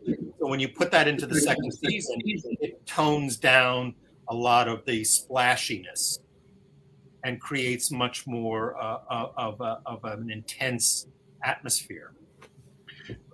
There was a comment just a few minutes ago from Raja, who says that his first Space 1029 convention was in Portland in 1997 with Barry Morse and Grace Lee Whitney from Star Trek. And I have just a funny little anecdotal memory from that convention. It was a small convention. We were all, able to go out to dinner together and sit at one big table, or at least I remember one night we did. And Barry was there, and Grace Lee was there, and we all sort of sat down. And this was the time when you had like the menu and the drinks menu, and the waitress was about to come back to ask us for our drink order. And Grace Lee Whitney, who anyone who ever encountered her knows that she was an AA advocate. She gave a kind of, long table dominating anti-alcohol talk. And then at the end of her talk, it was exactly the moment when the waitress came to the table to take the drink order. And she went to Barry first because, elder gentleman. And Barry, who had, sat there very quietly listening to Grace give her talk, Barry then, a little bit loudly, made a point of ordering a bottle of Pinot Noir. Well, anyone who had been to the early conventions with Barry Gray would know that Barry loved to hang out in the bar too. And we went out to dinner once in London, and I couldn't understand why my glass of wine never looked like I was doing anything with it. I'd be sipping it because I wasn't a big wine drinker. And then I caught Barry filling it on the side every time I turned away to talk to the waitress, about what kind of food we were getting, because he took me to a North African restaurant, and I was like, okay, what is this? And then I turn and talk to her, and Barry would fill the glass. And I'm like, oh, I guess I haven't drunk anything. That was Barry. Barry loved sitting in the bar and just talking to the fans. That's wonderful. Yeah. But that was the great thing about the conventions. It still is, to be able to talk to everybody as people,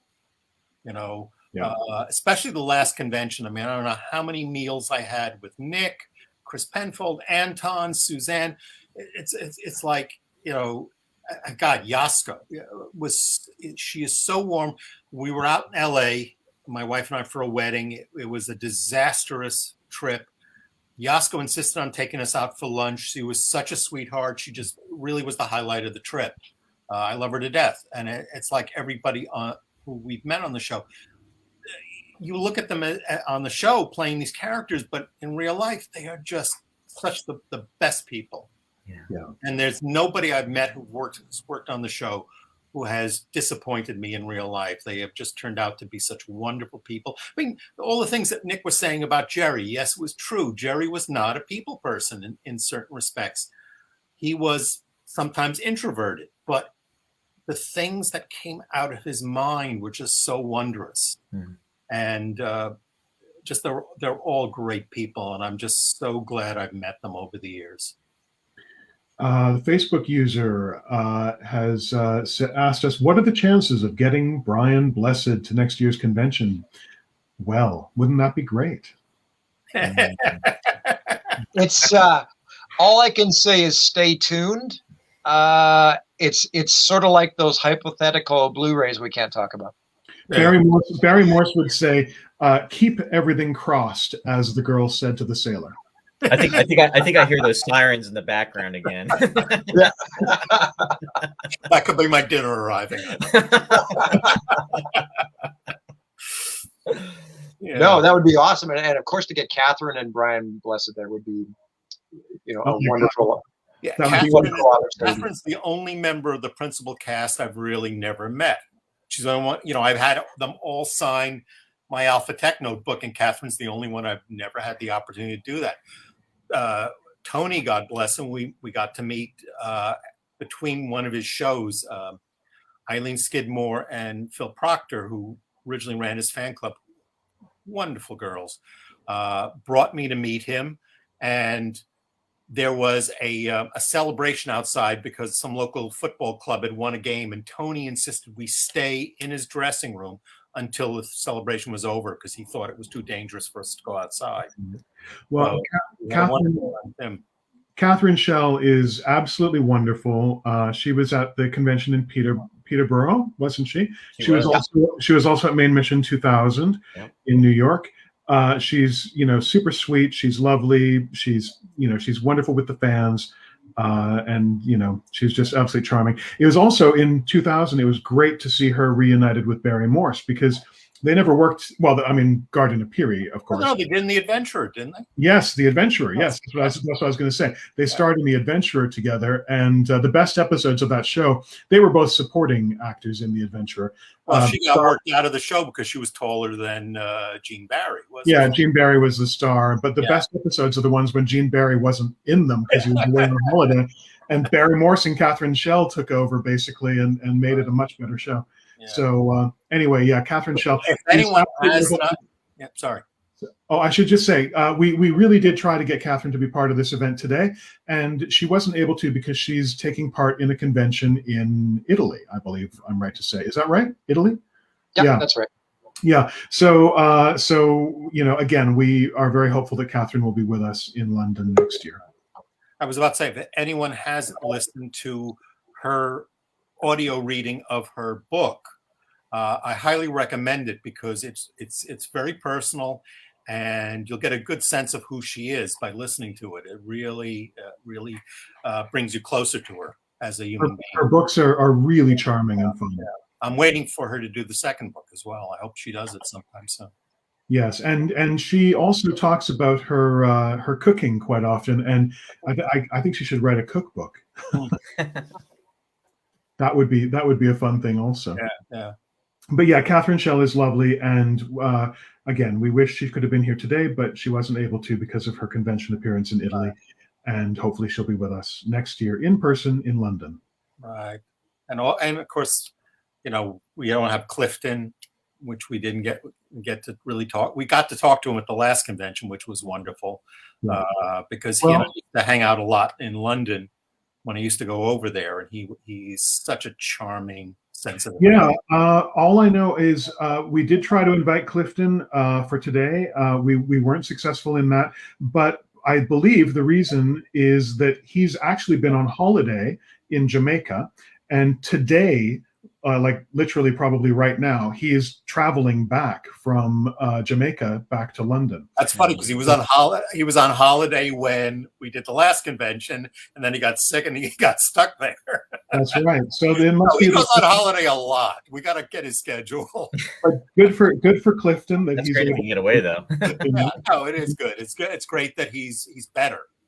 And we'll continue to be in worried touch about with him in him. the last show. Yeah. Yeah, and we'll continue to be in touch with Clifton to appear at the convention in London next year, next September. And of course, we all miss Xenia. Yes. She was a darling. Clifton actually, on one of my trips over there, arranged for us to go over to her house for dinner, and she cooked us dinner. And I brought a friend of mine from Holland who was visiting, who was Barry Gray had introduced us. And Clifton left, I think around, 10 o'clock in the evening. And we stayed with Xenia till I don't know how early in the morning, just talking for hours. She was such a terrific hostess and a great cook. Yeah, I had dinner at Xenia's house once. She made a roast beef and Yorkshire puddings. Yeah. Yeah, she was wonderful. A lovely little house, nice sitting room with a fireplace and everything. Yeah. She was a delight. Yes, she was. And of course, if people really dig on the internet, they can find copies of her autobiography, which I edited for her. She wrote every single word. I just did some editing. Yeah, she always liked it when people helped her out. I mean, she had at the time I met her, she had almost no photographic material from her time on the show. Really? Yeah, Wow. and I went into the ITC archive and pulled every single color slide they had of her and had them duplicated and sent to her. So she had all these shots of her. So I'm kind of proud when some of those shots show up and I recognize, oh yeah, I remember pulling that one from the archive.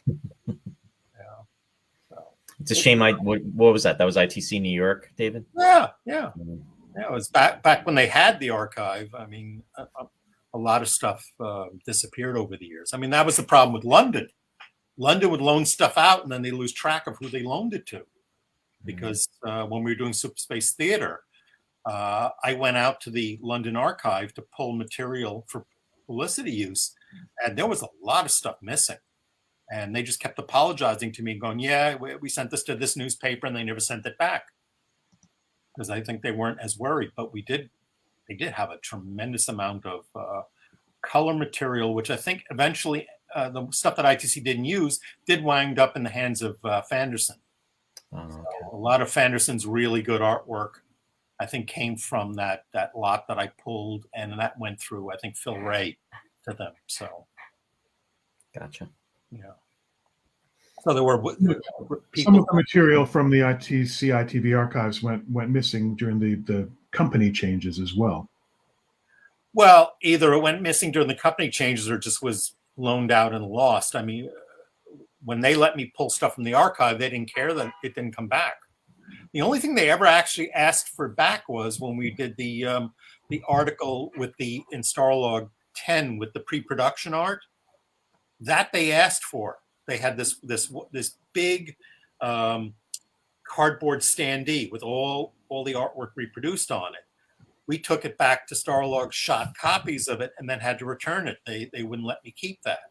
But a lot of other materials, especially stuff that was made for publicity, when we did the first convention, I mean, I just sent tons of material for the convention auction, and the painting that from year 2 that we had at the conventions, which you could just barely make out behind the TV, that they let me keep.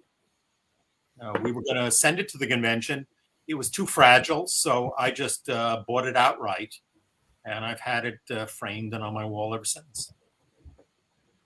Okay, David, thank you for all of those remembrances.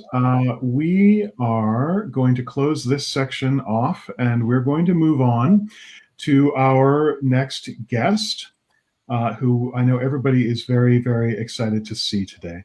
So thank you, David, again. And David, if you can come back for the closing ceremonies later, that'll be hopefully we should be finished with dinner by then.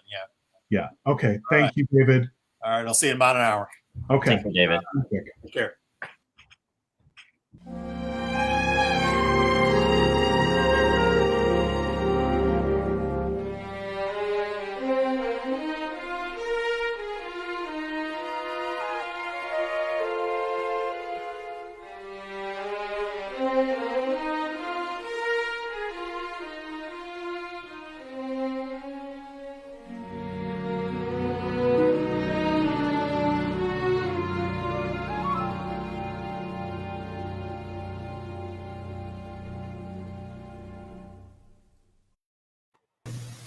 We are very, very proud to welcome to the show today Barbara Bain. Hello, Barbara. Hi, how are you?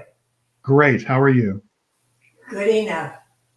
Okay, that's good. We were thinking that we would also have our friend Rosie Badgett on the line with us right now Yes. to talk to you.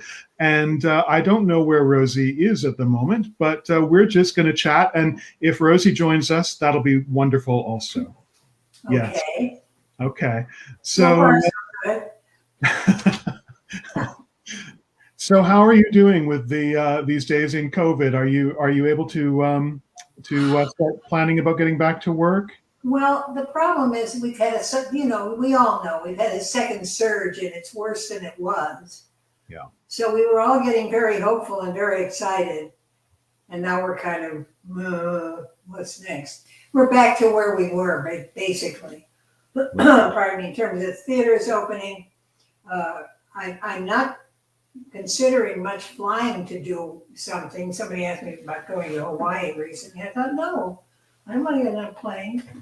I don't want, not after all this time staying secure and safe at home and then all of a sudden going somewhere and getting sick. It's a little silly. So, no, I'm confined in a gilded cage and all is well, but it's not the same, of course, and hasn't lightened like we hoped it would. Right, right. You had a play, I believe, that you were wanting to do, and I think that it was canceled because of the COVID on Hasn't lightened like we hoped it would. hit. Yes, it was canceled the night before we went into rehearsal, which was not great timing because we'd spent some time casting it perfectly. Wonderful new play and delightful comedy. And we had the music set, we cast it. I had a whole bunch of very exciting, at least to me, ideas cooking away. And then we were shut down. And it was a sort of terrible moment to be shut down because I was so excited about everything. I couldn't stop getting the ideas in my head for about a week.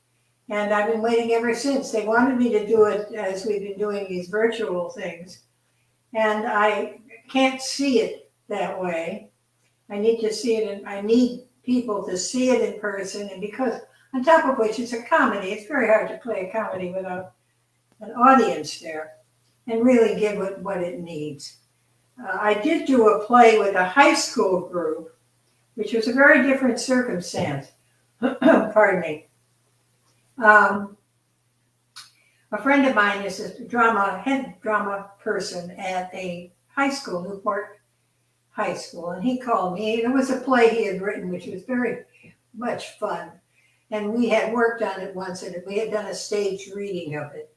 And now he had the idea, with all this going on, of casting it with a couple of pro people, me, an actress who played my daughter, and a pro director, and then all the rest of the cast were kids from the school. And it was part of a learning experience for them to work with us folks and kind of ask us questions and watch how we built a character, etc. And I like the whole idea of it. I always have liked working with kids. And these are high school kids. So we went through a whole rehearsal process on virtual, which was really weird, because then when we showed up for that last week after everybody had been vaccinated and cleared, and this one was short, and that one was tall because all their heads on the machine were all lined up. Oh, you're up there. Oh, hello. It's the first time we met. And it worked. It's for archiving for the school. It won't go out. And but it was a wonderful experience, a crazy, wonderful character that I had the best time with. And as far as work, that was what I did last, and that was in March. And this is what? September. That's ridiculous. But other than reading scripts, I've been reading a lot of scripts and reading a lot of reading material. I'm a reader. So I'm okay. I don't mind being alone and reading. That's how I like to be anyway. So That's what I've been doing. But after a while, I do want to go to a theater. I want to go to the movies. I want to go to my, actor's studio. I want to go and see faces instead of images. I want to squeeze a couple of people. We all do. But I have no major complaints in relation to that because I'm, cozy, comfortable. I have a lot of books. So there we are. Did I answer a question you asked me or something else entirely? You answered a couple of questions brilliantly. Oh, good. And Rosie has joined us. Hey, Rosie. Hi. Hi, honey bunch. How you doing? Everything in order. Go ahead. Yeah. Okay, good. Cool. So what do we do? Robert, am I supposed to do my thing here? Because I'm not exactly, nobody directed me. No direction here, Barbara. It's all right. You wing it. Winging it. If you have any questions that you want to put to Barbara, Rosie, go for it. Well, I do have some that I gathered the past week, but I'm going to read something that Eric Bernard sent to me. Okay. I don't know if you've ever met Eric. It says, wishing you a happy birthday, and remember that while other worldwide celebration ends up with big fireworks in the sky, for you, we are blowing up the moon. Nothing can beat that. Sending his love. Oh, lovely. I think that's really cute. Indeed. Okay. Just be careful with the moon. You see what happened. No, I know. There's all sorts of things happen. Right. Thank you. That's very sweet. I appreciate it. Yeah, he's a very nice man. Yeah, I guess he couldn't come today. Have you been in touch with Eric at all? I haven't been in touch with him for a little while, but we are in touch occasionally. I will say, mentioning Barbara's birthday, that there are a lot of people in the chat here who are also chiming in and wishing you a very happy birthday, Barbara. And for those who don't know, tomorrow is Barbara's birthday. So we won't sing right now, but happy birthday. No. Thank you. It's really weird, but this is it. Yeah. It's hard to, Okay. Well, I have been collecting questions. Yes. The one I think, there's a lot of interesting ones. This one is from Franny Goldstein. You remember Franny from 2 years ago? If you were able to pick dining with anyone throughout history or literature, who would it be and why? Oh, Lord. So many people, really. One has to consider first the food and then the conversation. So they're two different things because I don't think a dinner with Abraham Lincoln was going to be very much. It might have been interesting I always was interested in Picasso, so we would eat late. 10 o'clock at night, as I recall, is pretty much where they eat there. In fact, as a sideline, one of the things I'm going to answer you in a minute further. Yeah. One of the things that's hard for me to deal with, I have a few, nice number of close friends whose schedules are all odd compared to mine. So when is dinner, when is lunch, and when is whatever, how early they're up. Don't call this one before 10. Make sure she's eating dinner. But it's hard to try to reach anybody when you're living all their different times with a phone in your hand. Anyway, who else besides those people? I said Picasso, Abraham Lincoln. Eleanor Roosevelt would have been interesting. Oh, yeah. I have no idea what she might have ordered. George O'Keeffe, who was somebody I admired when I was young. Carl Sandburg, who was a poet from my state, so I thought that was exciting. Those were the kind of people I really, and Marcello Mastroianni. Oh, I don't care what was on the table. I had a big crush on Marcello. Gorgeous actor and a beautiful man. And I happened to sit next to him in a hairdressing salon in Rome once. And he had a hairnet on, under a dryer sitting next to me, and I was trying real hard not to just fall into his lap. And I behaved. Okay. It wasn't easy. Who else? I don't know. All kinds of fascinating people Yeah. over the years. And I want to ask, how did you get to this idea, or why? Blue, Yves Klein, the painter. Why that extraordinary blue, which has its own history, by the way, in art, that color blue. So many people I want to ask questions about. I've always had this odd thought about all those pictures of the Virgin Mary. How much did you want to stand there and pose for those pictures? Went through my mind. And some of these, not to make a connection, but some of those animals in some of those grand pictures, how did they keep them quiet so they could be painted?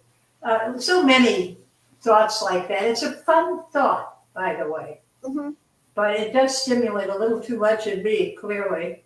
Fellini, I happened to meet. He was a fascinating man. Federico Fellini. I was glad I had a chance. We didn't dine together, but I know it would have been a great pasta. Can hardly not get a great one in Italy. I don't know. People keep up. This is a fun way to spend an afternoon just thinking about it. So thank you for the question. I hope that's enough answer, because I will go on for another hour, but I'm careful. Yeah. Yeah, sorry, honey. Okay. All right. This one's from Jenny Lobb. Well, I need my glasses. Do you remember how Richard Johnson was cast as Lee Russell, and did you have input on the decision? No, I had no input on that, as I recall. In fact, all the actors who were cast were just splendid. So I had no input on that. Everybody, we had such a wonderful pool being in London of all the wonderful stage actors just available there. There's a marvelous pool of people like Maggie Leighton coming on, and Johnson, etc. And even what's his name, who is so magnificently scary. He played he was tall. It had to be very, very tall. No guy that they put on the box. Yeah, so he would be even taller. Yeah, Christopher Lee. Yes. Christopher Lee? He was just darling. Every person I met in that group of actors was just wonderful. Yeah. So I didn't need to have any input. They were doing that very well. Okay, well, yeah. It was one of the questions. Okay, and this is from Robbie Perkins. Yeah. What experiences gave you the most fun throughout your career? Oh, Lord. Again, it's too long a career and too many fun things have happened to me. I couldn't believe to tell you. I just wrote somebody in New York who wished me happy birthday and something or the other. And I said, I've had just so many wonderful, wonderful, glorious moments. I have no complaints. Yeah. And as I said to her, I have a few of them, but I give them no heed. I pay no attention to them. The complaints.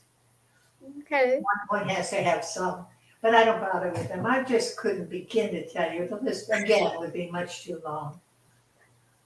Okay. This was a combination I put together from Kelly Dunday and Dallas Hathaway. Do you prefer directing, acting, or teaching? All of it and living. I kind of knew the answer to that. All of it. Plus, as I said, living. Each one has its challenges. And what I like are the challenges. Each one is a puzzle to solve. Each character is a puzzle to solve. Each play is a whole scene to solve, and putting all the pieces together. I like it all.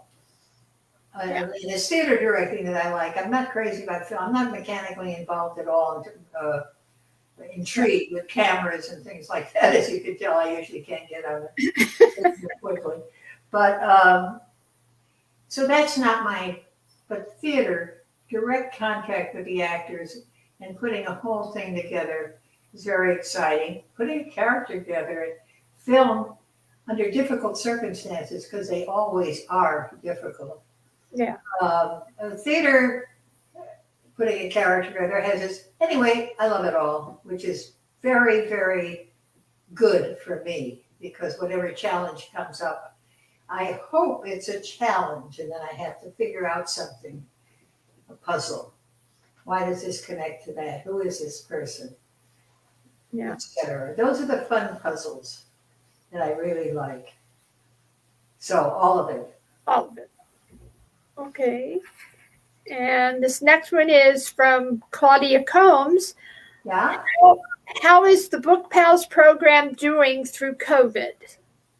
Well, from what I understand, I only have a figure from before, it's somewhere over there, and it's exorbitant beyond belief because of it going online.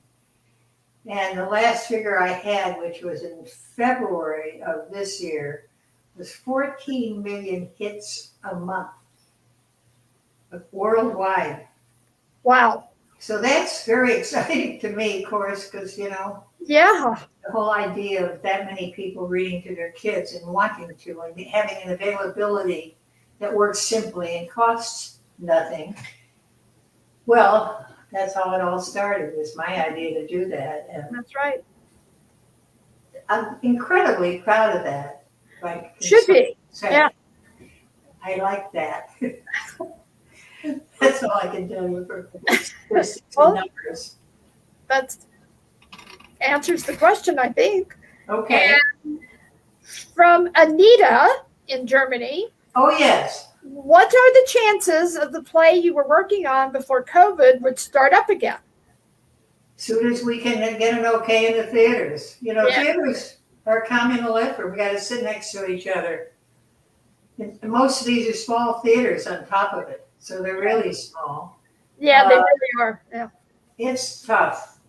It's a really hard decision. The Actors Studio that I'm so attached to, we were considering opening again for our purpose in October. I think it's not going to open until January. This moment. Okay. So okay, well, that's where we are now. Closer than it was 3 months ago. Well, yeah, that's what we keep saying to each other. So add just another 6 months. Yes. Okay, and also from Anita, would you want to do a reboot of Space 1999 or a movie? And can you imagine a 40-plus Helena, excuse me. A what plus? 40-plus. Somebody suggested I go higher than that. That's good math. Yeah, I thought you would like that. Yeah, well, you know what? It depends on the script. There you go. There could be a place for that character, my character, to be handing down to whoever, the new Helena or the new person playing. That could all be possible. It depends on the script. Yeah. The script is everything to me. How the script itself overall and the character and how it fits in. That's where we all start. So every writer out there, without you, we're dead. We need the writers and the inspiration we get from the page to try to take it to another step, because that's our job. Yes. So that's what I that's the only way I would know. Exactly. Okay. There's a comment on the screen right now. Yeah. Barbara Conradi Takanaka, who is saying, "Dear Barbara, thank you for creating my girlhood heroine who has been accompanying me throughout my life." Oh, how beautiful. Yeah. How beautiful. Well, all you folk who've been with me so long mean a great deal to me, because I certainly at first didn't understand it at all, but as I began to kind of be with you and know you, and it's been an amazing thing to know you're out there. I think I once mentioned the fact that for what I do, you have to kind of go inside and then You look up and all you guys are out there. Wow. So, yep, very special. Yeah. And your relationships with each other is just stunned me when I first knew about Absolutely. Yep. Yeah. We're a good little family, I guess. Wouldn't you agree, Bob? Absolutely. Absolutely. Yeah, that's what's happened. But you know what? I can't tell you how moved I am by that. It's a special family. That's true. Here's another question up on the screen from Deborah Brown Fair. In what direction would you have liked to have taken the character of Dr. Helena Russell? Well, I don't know. I hadn't thought of that. That's an interesting question. I guess I would have had to be in some way responsible for us either finding a new planet to live on or a little piece of Earth flying around. Maybe we could land on that. A little piece, we make it home. We were looking for home. Maybe I would be instrumental in finding a home. I don't know. That's a thought just off the top of my head. Yeah. People can come up with better ones. Mm-hmm. Oh, now Jenny's got another one up here. How did Barbara pick her stage name? Oh. I don't know if you can answer that. Yeah, no. There's a comment I'm seeing from Jenny Bonnie Millett, and she's saying, "You have been such a great influence on so many lives. I studied science and taught for 10 years because of Dr. Russell." Wow. You know what? I found that also with Mission Impossible. It was an opening for girls to see a woman up there with the boys doing a real job, right? Plus some shenanigans as well. And I received mail from that character, who was also a strong-willed woman at the time, girl, I guess, woman, from a woman who retired from NASA recently, from different kinds of places in life that most of us were not encouraged to follow. I was told in school by a grumpy high school math professor that you shouldn't be in my class. You don't know how to do it. Girls don't do math. Okay. I was told by a librarian when I was very little and eager to read, "Oh, you can't read those books. Those are boys' books." And I said, "Well, why are they boys' books?" Well, they were adventure books. I guess we weren't supposed to have any adventures. Dr. Dolittle was considered a boys' book. Things they wouldn't say to anybody anymore. But they said all of that. And it was like, I was always like, well, why? Why can't I do that? And fortunately, somebody wrote me that first role on Mission of a woman who could do that. And it seemed to crack open the idea for a lot of young women at the time. And I keep getting that kind of information. So thank you. And I'm glad that you were inspired to do what you really wanted to do, as opposed to people telling you, no, you can't. They told me, I told the librarian, I'm going to read all the books in the library. And she said, no, you won't. You can't. I said, well, I'm going to. Well, I never could, of course, but I tried. Big ideas, in that regard. I didn't get it. It seemed so odd that you couldn't do what you wanted to do. So I checked it out through history and all the rest of it, Yeah. There's a fun little question from Katie Nichols, who's wondering what you like to have on pizza. Oh, what do I like? Sausage. I like the sausage. Sausage? Cheese. Mostly that. The two things I really like on it. The Italian spicy sausage. Okay. And just breathing it. No, it's a heavenly smell. It's just heavenly. What a good idea, you know. Whoever put that together. Good idea. Oh my. Oh, here's a question from Christian Lalanche. I'm probably saying that wrong. How was it back at the Desilu Studios with Lucille Ball? I'm sorry, I didn't hear you. How was it back at the Desilu Studio with Lucille Ball? What was she at the Desilu? How what? How was it? I'm just going to say it a different way. How was it like working at the Desilu Studio with Lucille Ball? Well, it was very interesting. She's the last one who had approved me for that role. Yeah. And I was sent. I've told this story. I was sent by my agent after many trips and auditions. Because they said, well, who is she? You know, I was an unknown actress. That isn't very exciting in Hollywood casting. And Bruce Geller had written the role for me. So he kept just quietly bringing me in. He never told me that at the time, so he didn't want to promise it to me. We were down to the wire, and I had to go to her bungalow on the lot and be approved. And it was a fun moment. Scary for me, very scary. First of all, my agent said, what's the last thing you did? Because usually they'd send a piece of film over. That's how it was done then. So I said, no. It was a comedy. Don't send Lucille Ball a comedy. Please, let me just go in and meet her.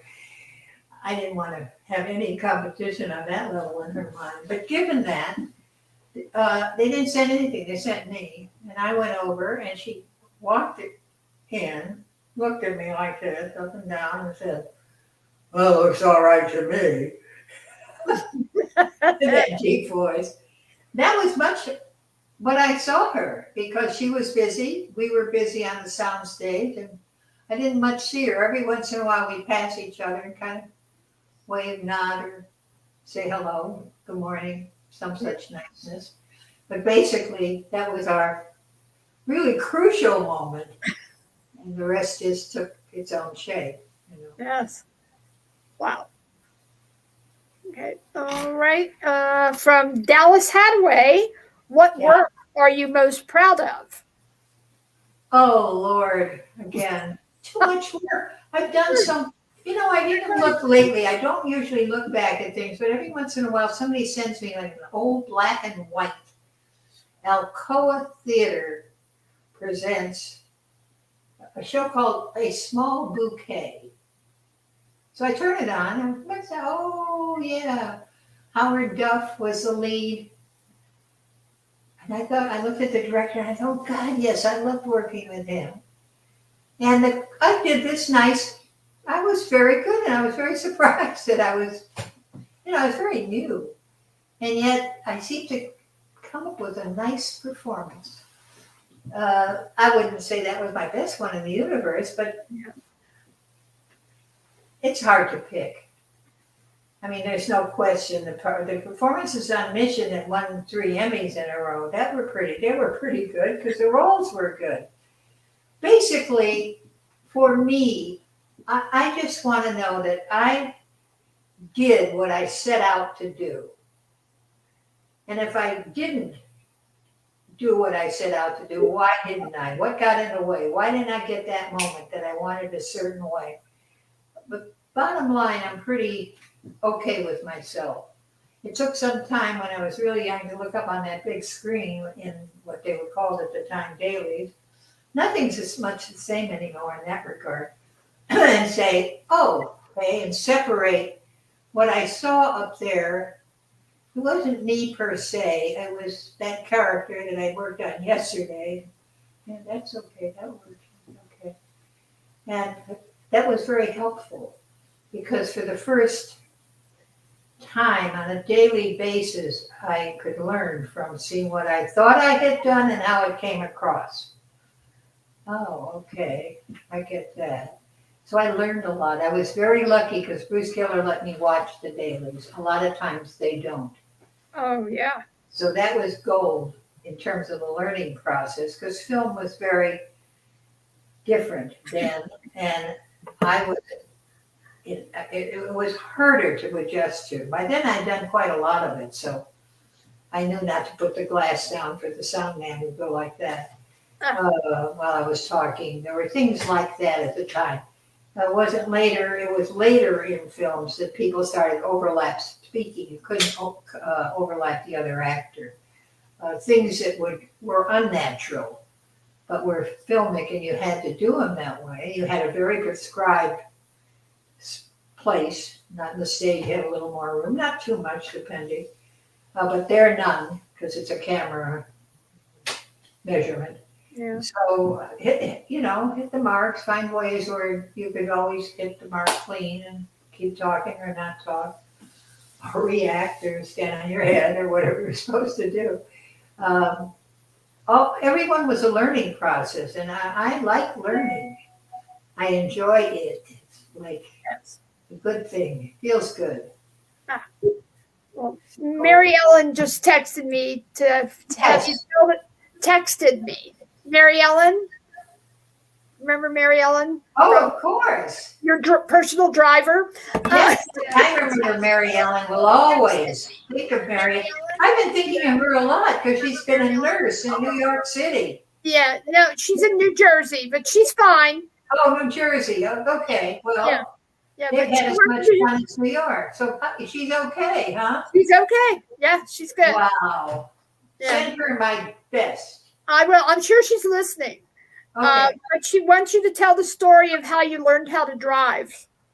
I believe you told us that in the car. Yeah, I did tell you. I learned to drive on a set, which is not the place to do that. But I mean, let me say if I learned. I drove, even though I didn't know what I was doing. And it was a show, a 3-day, quick black and white television show. And the director was transitioning from film, movies, big movies, onto television. And he was totally panicked and was just screaming at everybody because he was afraid for himself. Well, I didn't know much of that until that was the first day. We were already behind, meaning he couldn't keep up with the schedule. And I walked in the second day all made up already, and I look and I see my stand-in the driver's seat. And I don't drive. It's a getaway car, and we're robbing the bank. Yeah. Well, they didn't have that. I would have told them. I don't know how to drive. So I must have near fainted, which I never have in my life. I just saw my granddaughter. No, I never fainted. Anyway, then this big grip came over. He said, "What's the matter, sweetheart?" I said, "I gotta drive." He said, "Oh, never fear, Otto's here." Otto, I looked up at Otto, wink.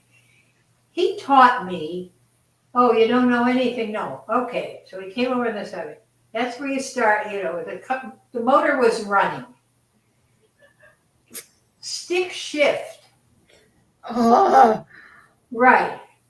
That does this, that leg. This does that. Push this thing and you'll go forward gently. You don't want to do this because I'll have to do it over again. Oh, okay. Then he said, "This is the brake." Okay. You mean that stops it? Yes. And he was so patient. And he said, "I'm going to stand right out of the shot over there. See where that spot there? I'm going to be standing there. And when I do this, you stop. I'll be right in front of you. Now, I don't want you to jam it. I want you to do it gently." Okay. "All right, we're ready for the take, blah, blah, blah." The guys come running out of the place. They jump in the car. Otto's there. And I put my foot on the gas, and we moved. The car moved. Oh God, it was so crazy. I looked so panicked, which was perfect. I had the camera right on. And then Otto's standing right about where the screen is here, that close. I don't want to kill Otto. The reason I felt I had to do it, if I right then said, I don't know how to drive, and we were a half a day behind already, and this guy was having a nervous breakdown anyway, I felt they're going to carry him off. He's going to go around the bend and scream and fall on the floor. And I felt very responsible for him, but I didn't think of my two actors, buddy, till later. I said, oh God, I should have told them. Maybe I shouldn't have told them. Should I have? I was worried about it. That's the first time I ever drove an automobile. So who knows, what you end up doing. I just knew he would fall apart. And they'd have to go get him, take him off the set. And I thought, I just can't be responsible for him. I couldn't. So I drove. Yes, you did. Yes. Nobody crashed. One take, we did it. Otto did this. I didn't hit him. He was a big guy. Oh, he saved mine. He was so dear and so gentle and strong. Helped. Yeah. On the topic of you driving, Christopher Crowley Paulson asked a question if you wanted to tell us anything about the piece of artwork that is behind you, beside you there. You with the steering wheel. Yes, it's really nice. And most of the time, some of these things, this is really nice. I can't tell you the name. I should, because that would be really good of me to tell you her name. It's written very lightly here, and I don't know if I can see it. But I also lost where it came from, so I've never thanked her. So if any way in the universe we can thank, like Barbara, it says Barbara Bain, Mission Impossible, BLESUTTE, it looks like. BLASU. So are you going to ask me now? If anybody finds this person, unless we know how to reach her, I would thank her for it. It's really nice, I think. Yeah. It's lovely. And as another person is commenting, it looks like cinnamon. Yes. Yeah. Well, that was what it was based on. It's cinnamon. Yeah. Wonderful. This is Barbara. How do you do? I thought of all the characters I played for all these years. My whole self, I'm just filled up with bits and pieces of all these characters. And if you cut me open, all these characters are kept tumbling out, which is a rather bizarre thought, but that's what happens to an actor after a while. You think about it in that way, or maybe you don't, but I do. Right. Wow. That's a great story. So about driving and the picture. Okay, Yeah. Let's see what else have I got here. Okay, from Steve Aramo, the young man who did that phone interview with you for the magazine from England. Oh, yes. Oh, Yeah. yes. He says, what are some of the challenges doing comedy versus drama, having starred on shows such as Get Smart, My Mother the Car, and Dick Van Dyke? Well, it's just what it is. I can't define it. It has to be real. You can't play at it like it is oh, I'm going to get a laugh here. Though you kind of know. But if it's very good writing, you kind of know. It's just you need to, number one, leave spaces for the laugh. That's just technical. You want to kind of make sure you got them right at the top with you. Otherwise, it's hard. A small audience, it's very hard to do a comedy in front of because they're rather self-conscious. If you get these little, they can't quite open up. So that's hard. You have to work a little harder. It's just knowing the texture of what you're doing.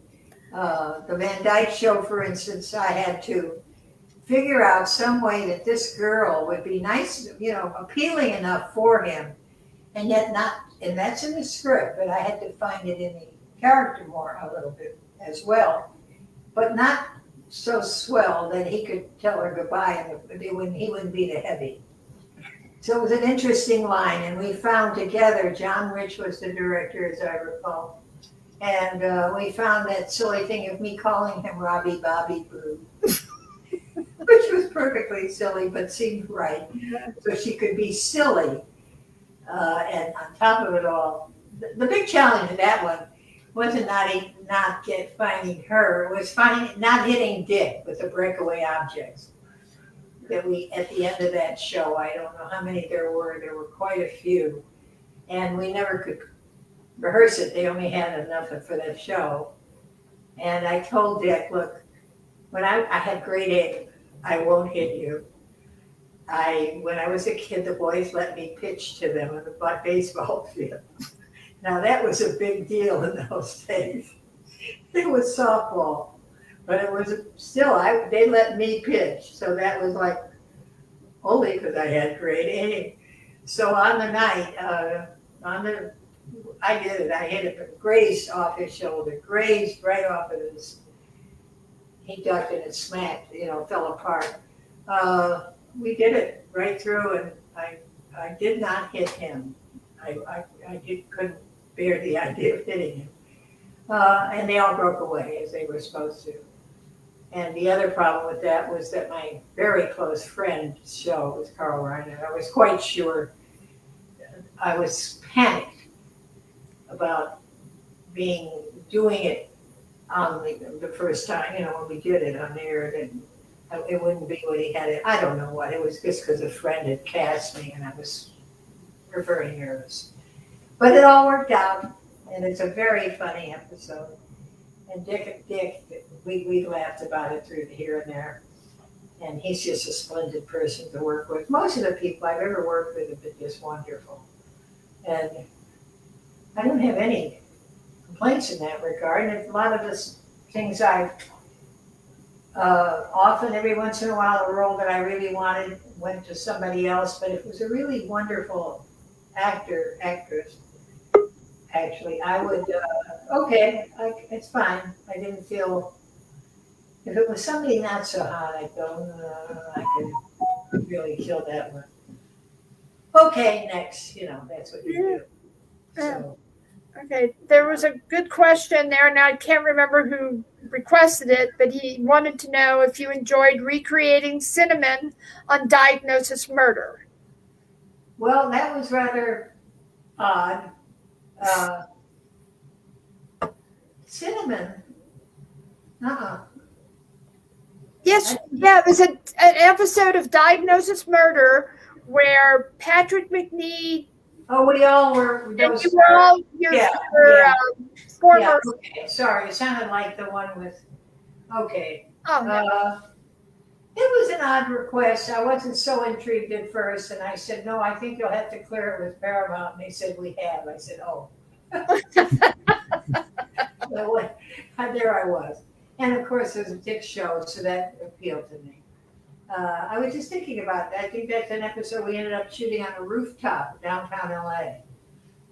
I remember wondering, what am I doing up here on this rooftop? How did I get here? But that I didn't think of it as a fully embrace of Cinnamon, but yes, I'm sorry, you're right. I was thinking more that it was Angela. What's her name? Angela Lansbury? Yeah. Murder, She Wrote? Okay. Yeah. So actually, any number of films that I've done had the word murder in them. How about that? Murder, She Wrote. Murder Once Removed. Yeah. The picture with Dick Boone and John, there's John Forsythe. Pardon me? Murder Once Removed was with John Forsythe. Oh, yes. Yeah. Swell fellow. And then Dick Boone and Michael Dunn. Yeah. That was Murder My Good Night. Murder My Sweet. Good Night. Murder My Sweet. Oh, that Murder was. My Sweet. Okay. See, it's all there. That was a crazy shoot. And I saw the director fairly recently, and the two lead men were very funny together, hysterically funny, but they were also very much dedicated to drinking all day, which they're now gone, so I'm not saying anything that will harm them further. And they were wonderful actors, but they could hardly stand at the end of the day. And one of the shots, I was rather composed to open a door, and they're coming to my apartment to question me. And Dick Boone is standing there, and he's holding Michael by his belt so he can stand up. They're that, sheets to the wind. They're just impossible. Well, it's hard not to laugh. It's hard to cry, laugh, to do, or close the door, do something, and try to do the scene. So it was an interesting experiment. And the director told me all these years later, he said, I kept him sane. I guess I was the only one not drinking. Not my thing ever. But that was funny. And weird and hard and all the rest of them. So those are the things that come up now and again that you don't expect. And then finding that character is kind of slightly dizzy thing, because you find out at the end she's a murderer and you think she's a poor lost soul. And I got some very nice compliments, which I've never spoken of, by the way. Oh, I guess there's no reason not to. From Lee Strasberg, my extraordinary teacher of that performance, he was very taken with it, and that was extraordinary to hear.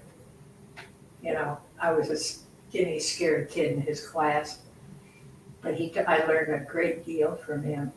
And most of what I learned with a year and a half with him kicked in about a year and a half later. It took a little time, but it was valuable. Pardon me, I'm having this very big leaky nose for no reason.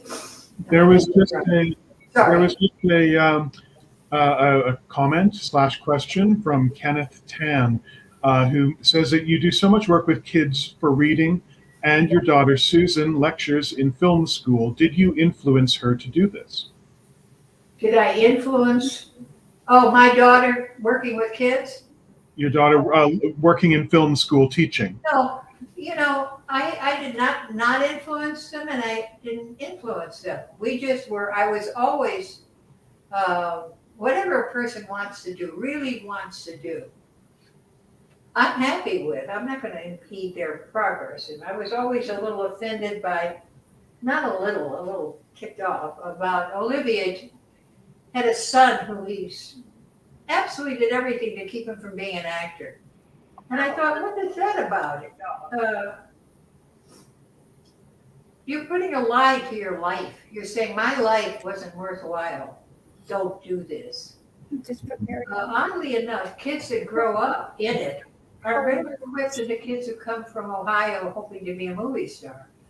The kids who grow up and hear all the funny phone calls and the thing that you did get and is now not shooting, and they forgot it and they were playing, whatever happens, they hear all that growing up. They know it's not a cupcake. So I think they're somewhat better equipped if that's what they want to do. I wouldn't ask them to do it. You must do this. No, you can do what it is that strikes fire in you, because living without a passion, I don't understand. You just got to, young people just have to find their passion and follow it fiercely. Period. I don't know any other way to live. That's great. We brought a couple of other ladies on the stream here. We have Catherine and Mary Ellen with us now. Oh, now see, you guys, I thought I'd see you all. And here we are. We have Catherine and Mary Ellen with us now. What? Now see, you guys, I thought There's a echo. I don't know what you're saying, and I can't see you. Uh-oh. Lauren, she can't see us. I can't see them, and I don't know what. Is somebody on Facebook on your computer or your phone? Catherine or Mary Ellen? Let me make sure it is totally closed Yeah, out. close it out if it's not. It's gone silent now. When you get, can you see us now, Barbara? Am I there now? I didn't see anybody the whole time. Oh, you haven't seen? Oh. Which breaks my heart because I was going to ask you, how come I can't see anybody? Oh, you should be able to. What does she have to do, Bob? Is there a button she pushes? We actually need Warren to tell us that. But we should be seeing, I mean, we see ourselves in smaller windows next to the larger window of you, Barbara. So you should be seeing yourself in a large window and us in smaller windows next to I'm you. talking literally to myself. Right. But not really. Oh. No, I know I'm talking to you, but Okay. You can't. Okay, you can I hear never us. have since the beginning of this, huh? I still hear an echo. Mary Ellen, are you there? Mary Ellen? I have X'd out of all of my Facebooks, I'm sure now, except for this one on StreamYard. I'm here. Okay. Have you got I'm Facebook? Have you got Facebook on? Is Facebook on? Are you on your computer or your phone? Oh, she's gone. All right. Mary Ellen is disconnected. Catherine, if you have a comment or question, please go ahead. Okay, can you hear me? Yes. Can you hear me? Oh, okay. Okay, well, first of all, I want you to know, hi, Barbara. Hi. I think I said this at the Star Dinner bit. If I didn't, I want you to know that Otto's driving lesson was not in vain because Cinnamon was, of course, my very, very first role model. It was great that she was beautiful. It was great that she had great clothes. But what was even better was that all the boys respected her and she could drive stick. Honest to God, I learned how to drive stick because Cinnamon could. I could what? I could what? I learned how to drive stick because Cinnamon could. Anyway, my question actually is, Yes. at different times of your career and life, you lived outside of America for extended periods of time. Like you lived in Rome, Yes. and you lived in London 2 different times. How did that affect you personally, your life, your views on America, and maybe even any of your performances? I know that's kind of an involved question. Okay, I get it. First of all, that's heaven. I mean, I was a kid who grew up in the Midwest, and I looked at pictures of places. I didn't go anywhere. We didn't go places. We didn't travel. We didn't have fancy holidays. We went away to the lakes in the summertime, and that was big excitement. And I looked at pictures of places. I studied ancient Rome because I had Latin at school. Chicago public school system was pretty damn good at the time. We had wonderful education. So going those places was a gift. And it became a bigger gift that I could give to my kids. We could be in London and have a weekend and fly to Greece because it was so near. While one of them was studying ancient Greece. You could walk up on the Parthenon with them. I was very moved by the availability of that sort of thing in my life. I was celebrating it all the time. In terms of Italy, they're just wonderful people to live. They're very warm. They want to help you. I learned Italian. They were so excited that I was trying to help me. The French never did. They just kind of looked at me, speaking because I didn't speak perfectly. The Italians are just wonderful hosts to anybody. So I had a lot of adventures there that were very exciting and different. And how did this happen? Oh God, why am I here in jail? Asking me, do I want to press charges? Because a gentleman defended me in the street because another gentleman said something like, oh, what pretty eyes or something, and he got offended. And they got in a fight, and we were taken off by the cops to the jail. And I was asked if I wanted to press charges, and I thought I said no, but I think I must have said yes or something.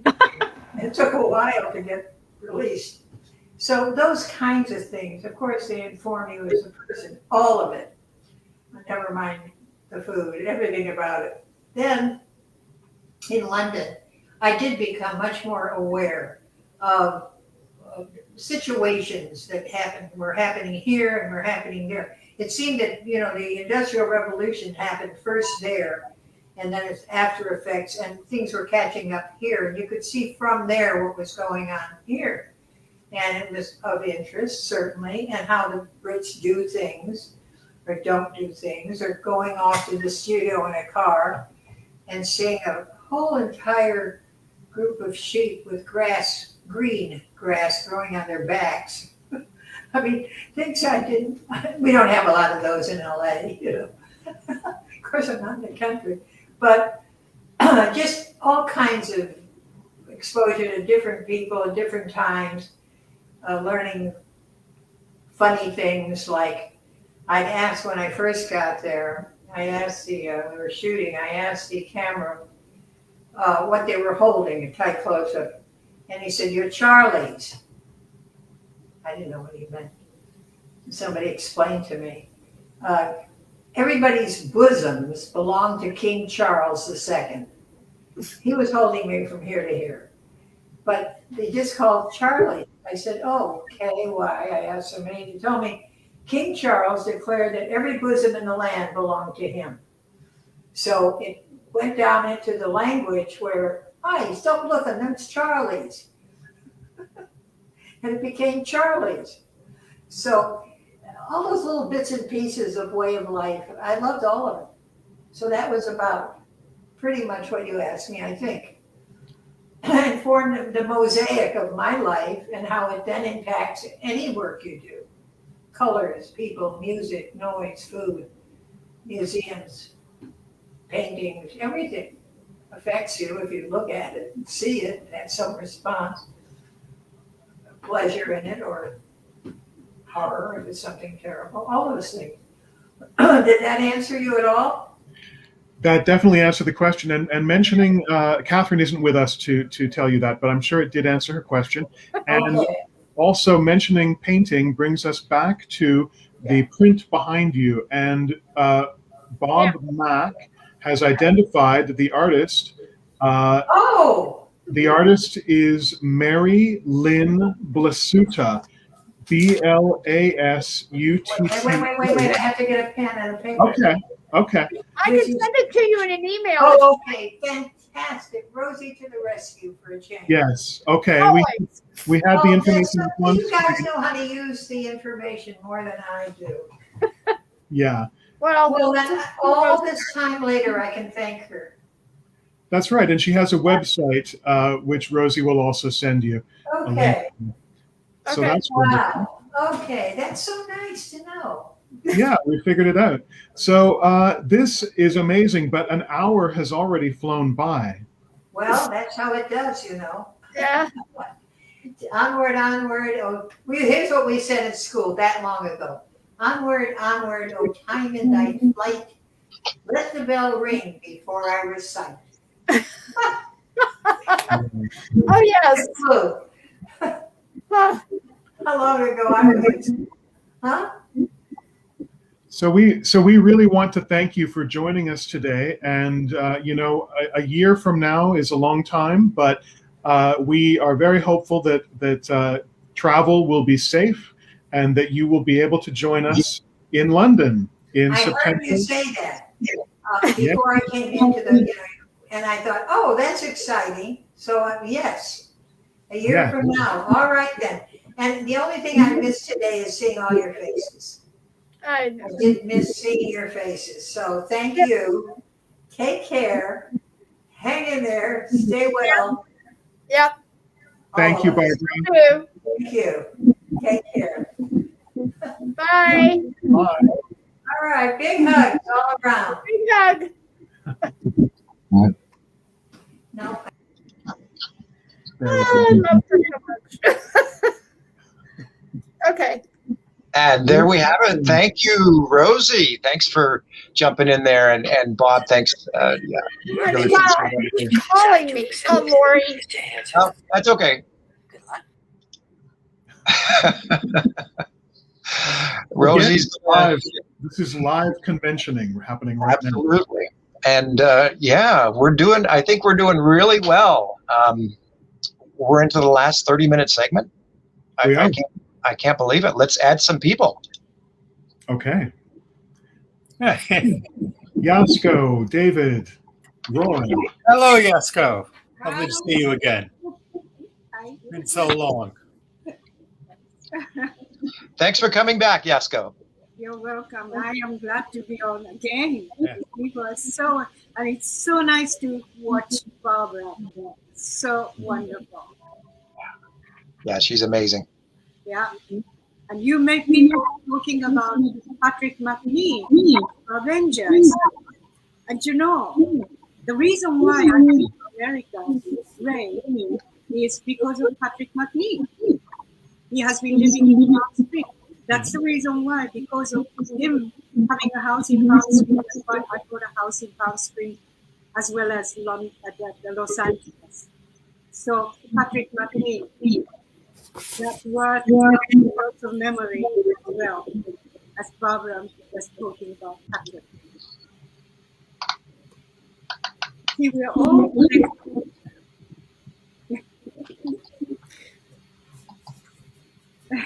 I think Warren's frozen. Yeah, I think he is. There's some feedback coming back. I'm not sure where that's coming from. I'm not sure. We'll get rid of that.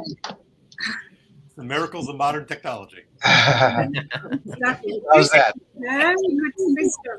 I got to recommend these things to people. StreamYard. I've never heard of it before, but this is good. Yeah. Very good. It's been an amazing 8 hours. Yeah, and I can't thank everybody enough. Oh my God. Yeah. Wow, that's amazing. You people really organize it so well. I'm very impressed. Because you see, I am a producer of my life, so this sort of thing is very important. Organizing. It was Warren and Bob working their magic there.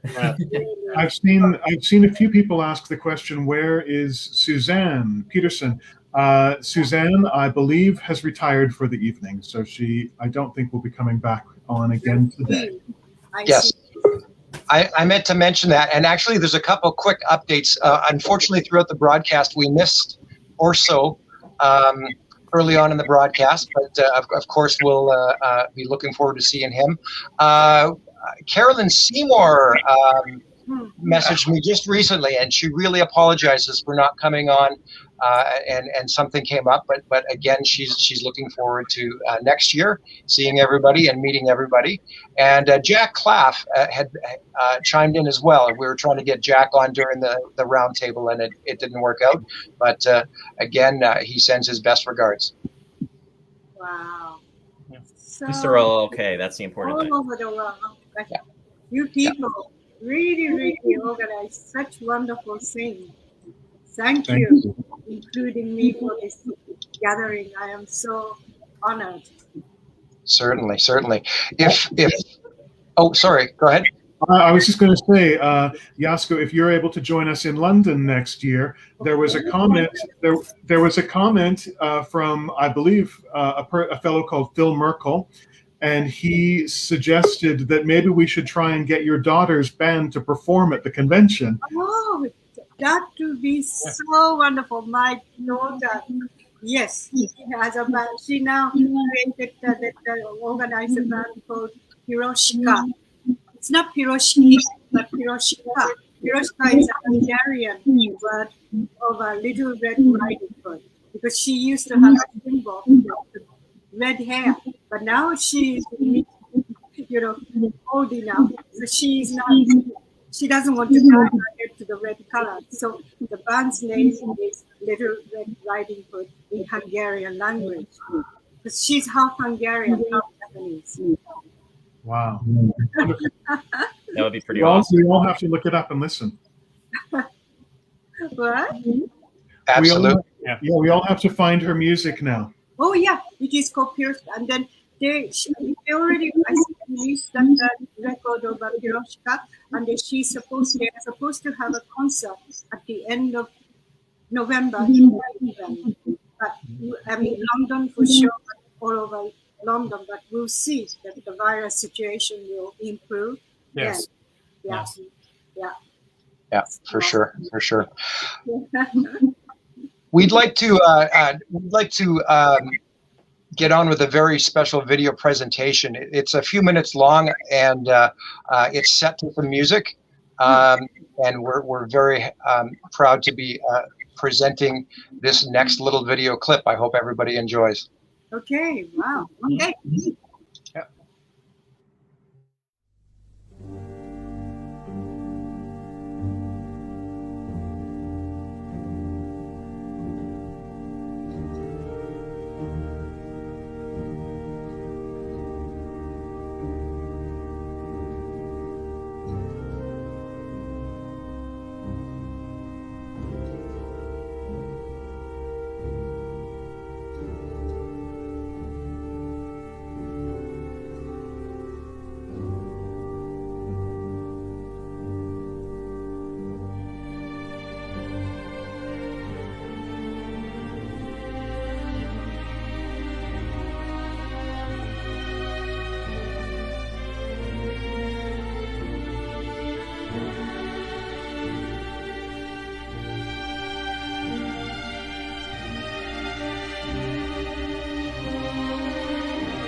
Very nice.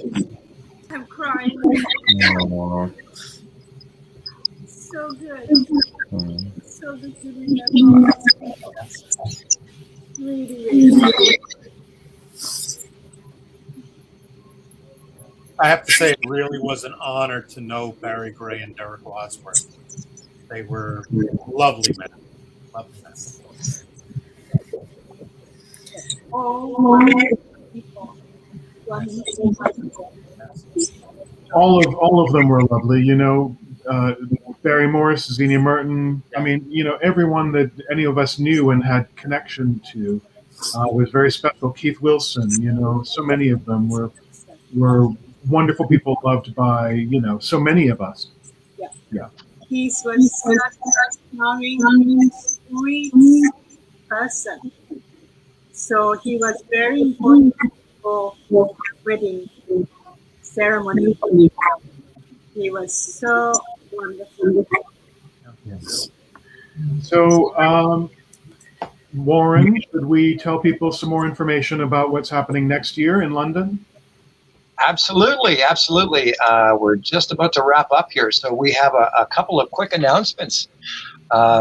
Exciting things here. We'll run some pictures, and of course, the big one is that we have locked our new convention dates for September 8th to the 12th, 2022 next year.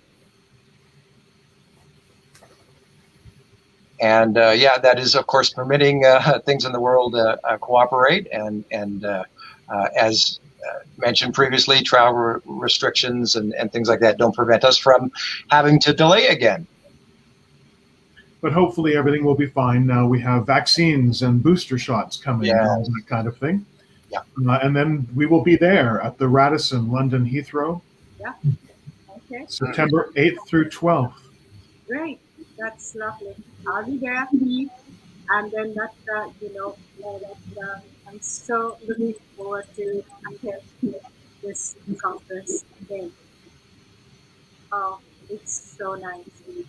And I'm sure my daughter will love it.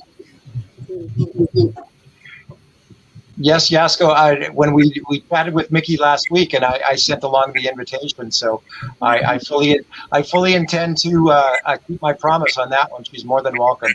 She's lovely. You should listen to their latest record that was released. It's so good, so good. So we're going to continue. We're going to continue to make announcements over the next year whenever we confirm additional details, additional guests. Yeah. Everything will be put onto our website, which is www.destinationmoonbasealpha.com. And of course, there's the Facebook group, also Destination Moonbase Alpha, which people, I think everyone who's watching right now is already a member of, but if you're not, join up and keep watching for the updates. Okay. And of course, we're hoping to have as big of a lineup, maybe even bigger next year. I was be great to see everybody, and there were some people who couldn't make it today that did certainly express interest in coming next year. So fingers crossed. Yeah, I will. Let's hope that all this virus situation and all the world will settle like that. Amen to that. Yeah. Hope so. Okay. It's a year away, so there's a lot of times for things to get a lot better. I don't think I will be moving back to Japan by then, but even I have to come from Japan, I will join you guys. So, okay? Wonderful. Thank you. It's a deal. Yeah. It's a Stay deal. safe, Yasko. Yes. And let's keep in touch time to time. It's so wonderful. You know, even this clip I saw, I cried again because I saw Freddie Freiberg, the writer, the script writer. Because when I moved here, the house Ray and I bought for this house I am living now, it was burned with a brush fire. And then Freddie and his wife were living at the time in Westwood, and they invited us to stay at their house so that the fire will settle. So certainly I will not credit memory to that. Yeah, that trip was so wonderful. Thank you so much. Thank you. Thank you. Thank you for joining. It's been really special, and Thank you everyone's loved seeing you. And we look forward to seeing you in person next year. Yes. It's always wonderful to see you, Yasko. Thank you. Okay. Thank you, Yasko. Thank you. And I want to say, if any of you are coming this way, be in touch. You're welcome to come to Hollywood to my place. Thank you. When I cook some Japanese food. You're on for sure. Okay, and then I will show you around. That's great. Lovely place. Yeah. Okay. Okay. Bye now. All right. Oh, Yasko. Okay. Thank you, Yasko. Thank you. Bye. Bye. Oh. She's so sweet. She is. She's a sweetheart. It's the best. So when are we going to LA for Japanese food at Yasko's? For sure. David, are you and Renee going to try and make it next year? I hope so. It's always touch and go with us right now, but we'll see as we get closer what's going to transpire. Hopefully you can. You and I can do book signings in person. Yeah, that would be great. That really would be great. And plus, I've never actually met Jamie in person. And oh, wow. It would be a thrill. We've only been able to communicate long distance because the last time he was in America, he came very quickly and we never got a chance to hook up. Right. I've never had that opportunity of seeing him in person. Well, you and Renee will have to plan a holiday. Yeah. That's the beauty of the technology with all this. I think the last time when was it? It was in 2014. 7 years ago, because he was a Peterborough. Was he? Yeah. Jamie was. Yes. Sorry, Jamie was. Yeah. There's a lot of people I'm noticing making wonderful comments, thanking us for organizing this. But we I think have to say as well, thank you to all of you who have actually joined us and tuned in today, because it's it would be nothing if no one wanted to come and watch it. So it goes either that or you stay home and watch Monk reruns.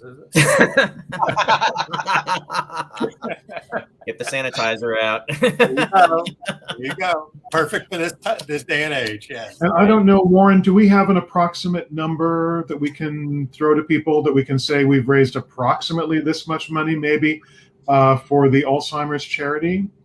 Absolutely. By this little event alone, we're looking at about, and this is in pounds, British pounds, about 1,750. Wow, that's awesome. Yeah. That's great. Well, it's going to go. Jamie's telling us the exact charity he thinks it should go to, the Alzheimer's Society in the UK. Yeah, but that's a wonderful donation. Mm-hmm. So when the donation is, the details are finalized on that, the exact number, and the donation is made, we will publicize all of that so that people will see the details on it and know that your money has gone to a very good cause. And we really appreciate people being willing to do that, to take part in the event today. That makes it wonderful and special and worthwhile for us to sit here in front of our computers for 8 hours. Well, 9, because we did an hour of pre-show work. And then the 2 months before that. Yeah, well, Warren does have a thing for test calls. You can never be too prepared.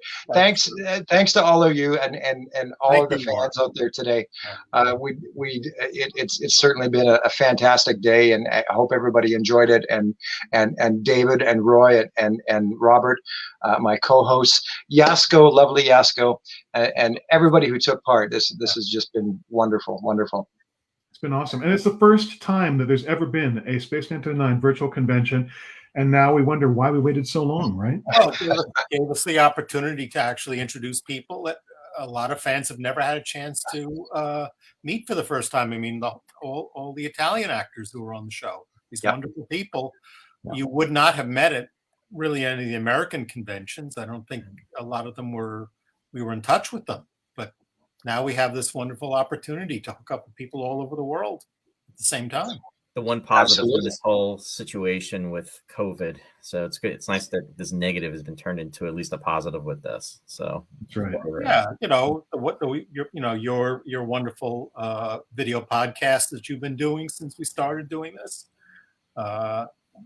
We have to find ways to keep our sanity, and what little we have. But sanity, what's that? I'm still trying to remember what normal was. If there was anything. But I mean, this is great that we were able to do all this and just, share our passions and just. It's like, and it is a bit of a family reunion as well. We weren't able to actually speak to a lot of the people, but, just seeing their names and seeing them chatting at the same time. I mean, right now I can see Janet Schill, Isabel Hoy, Anita, Frida, Phil Merkel. I can see all these wonderful people. And I know if we were all together in the same place, we'd be hugging. Oh, right? Yeah, well, we miss all that. The actual, everyone just hanging out. But we have a chance to, chat with the stars. Everyone has a front row seat. And plus, it gave the opportunity to bring a lot of new folks that never did this before on board, which is really, really special. And travel. Yeah. Yeah, a lot of people, and they're going to be part of the family now too, and hopefully they'll be able to come next time to the in-person convention in 2022. Charlene Scott's got the red idea. She said it's wine time. I actually bought a bottle last night on purpose. Williams wine time hours ago, so it's guys, wine time somewhere in the world. So I just want to say, guys, great job. I mean, this was very, very special, Warren and Bob. But thank you guys for participating so much and helping out so much, and Roy for taking on a bunch of those interviews as well. That's wonderful. We appreciate it. You gave me a chance to step away from the computer. We all need that, yes. Thanks very much, everybody, and we'll see you next year in London at Heathrow Airport. And everybody, be safe, be well. Get your passports in order. That's right. Yeah.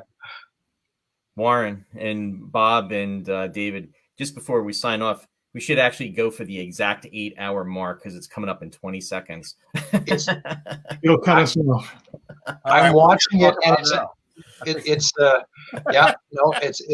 been quite an event, quite a whirlwind day for everybody. But thanks very much again. Yeah, I mean, if we want to go past the 8-hour mark, we should call back Nick Tate. We'll be here till tomorrow. Yeah. Nick tells great stories. Take care. And there it is. There it is. Ta-da! Okay.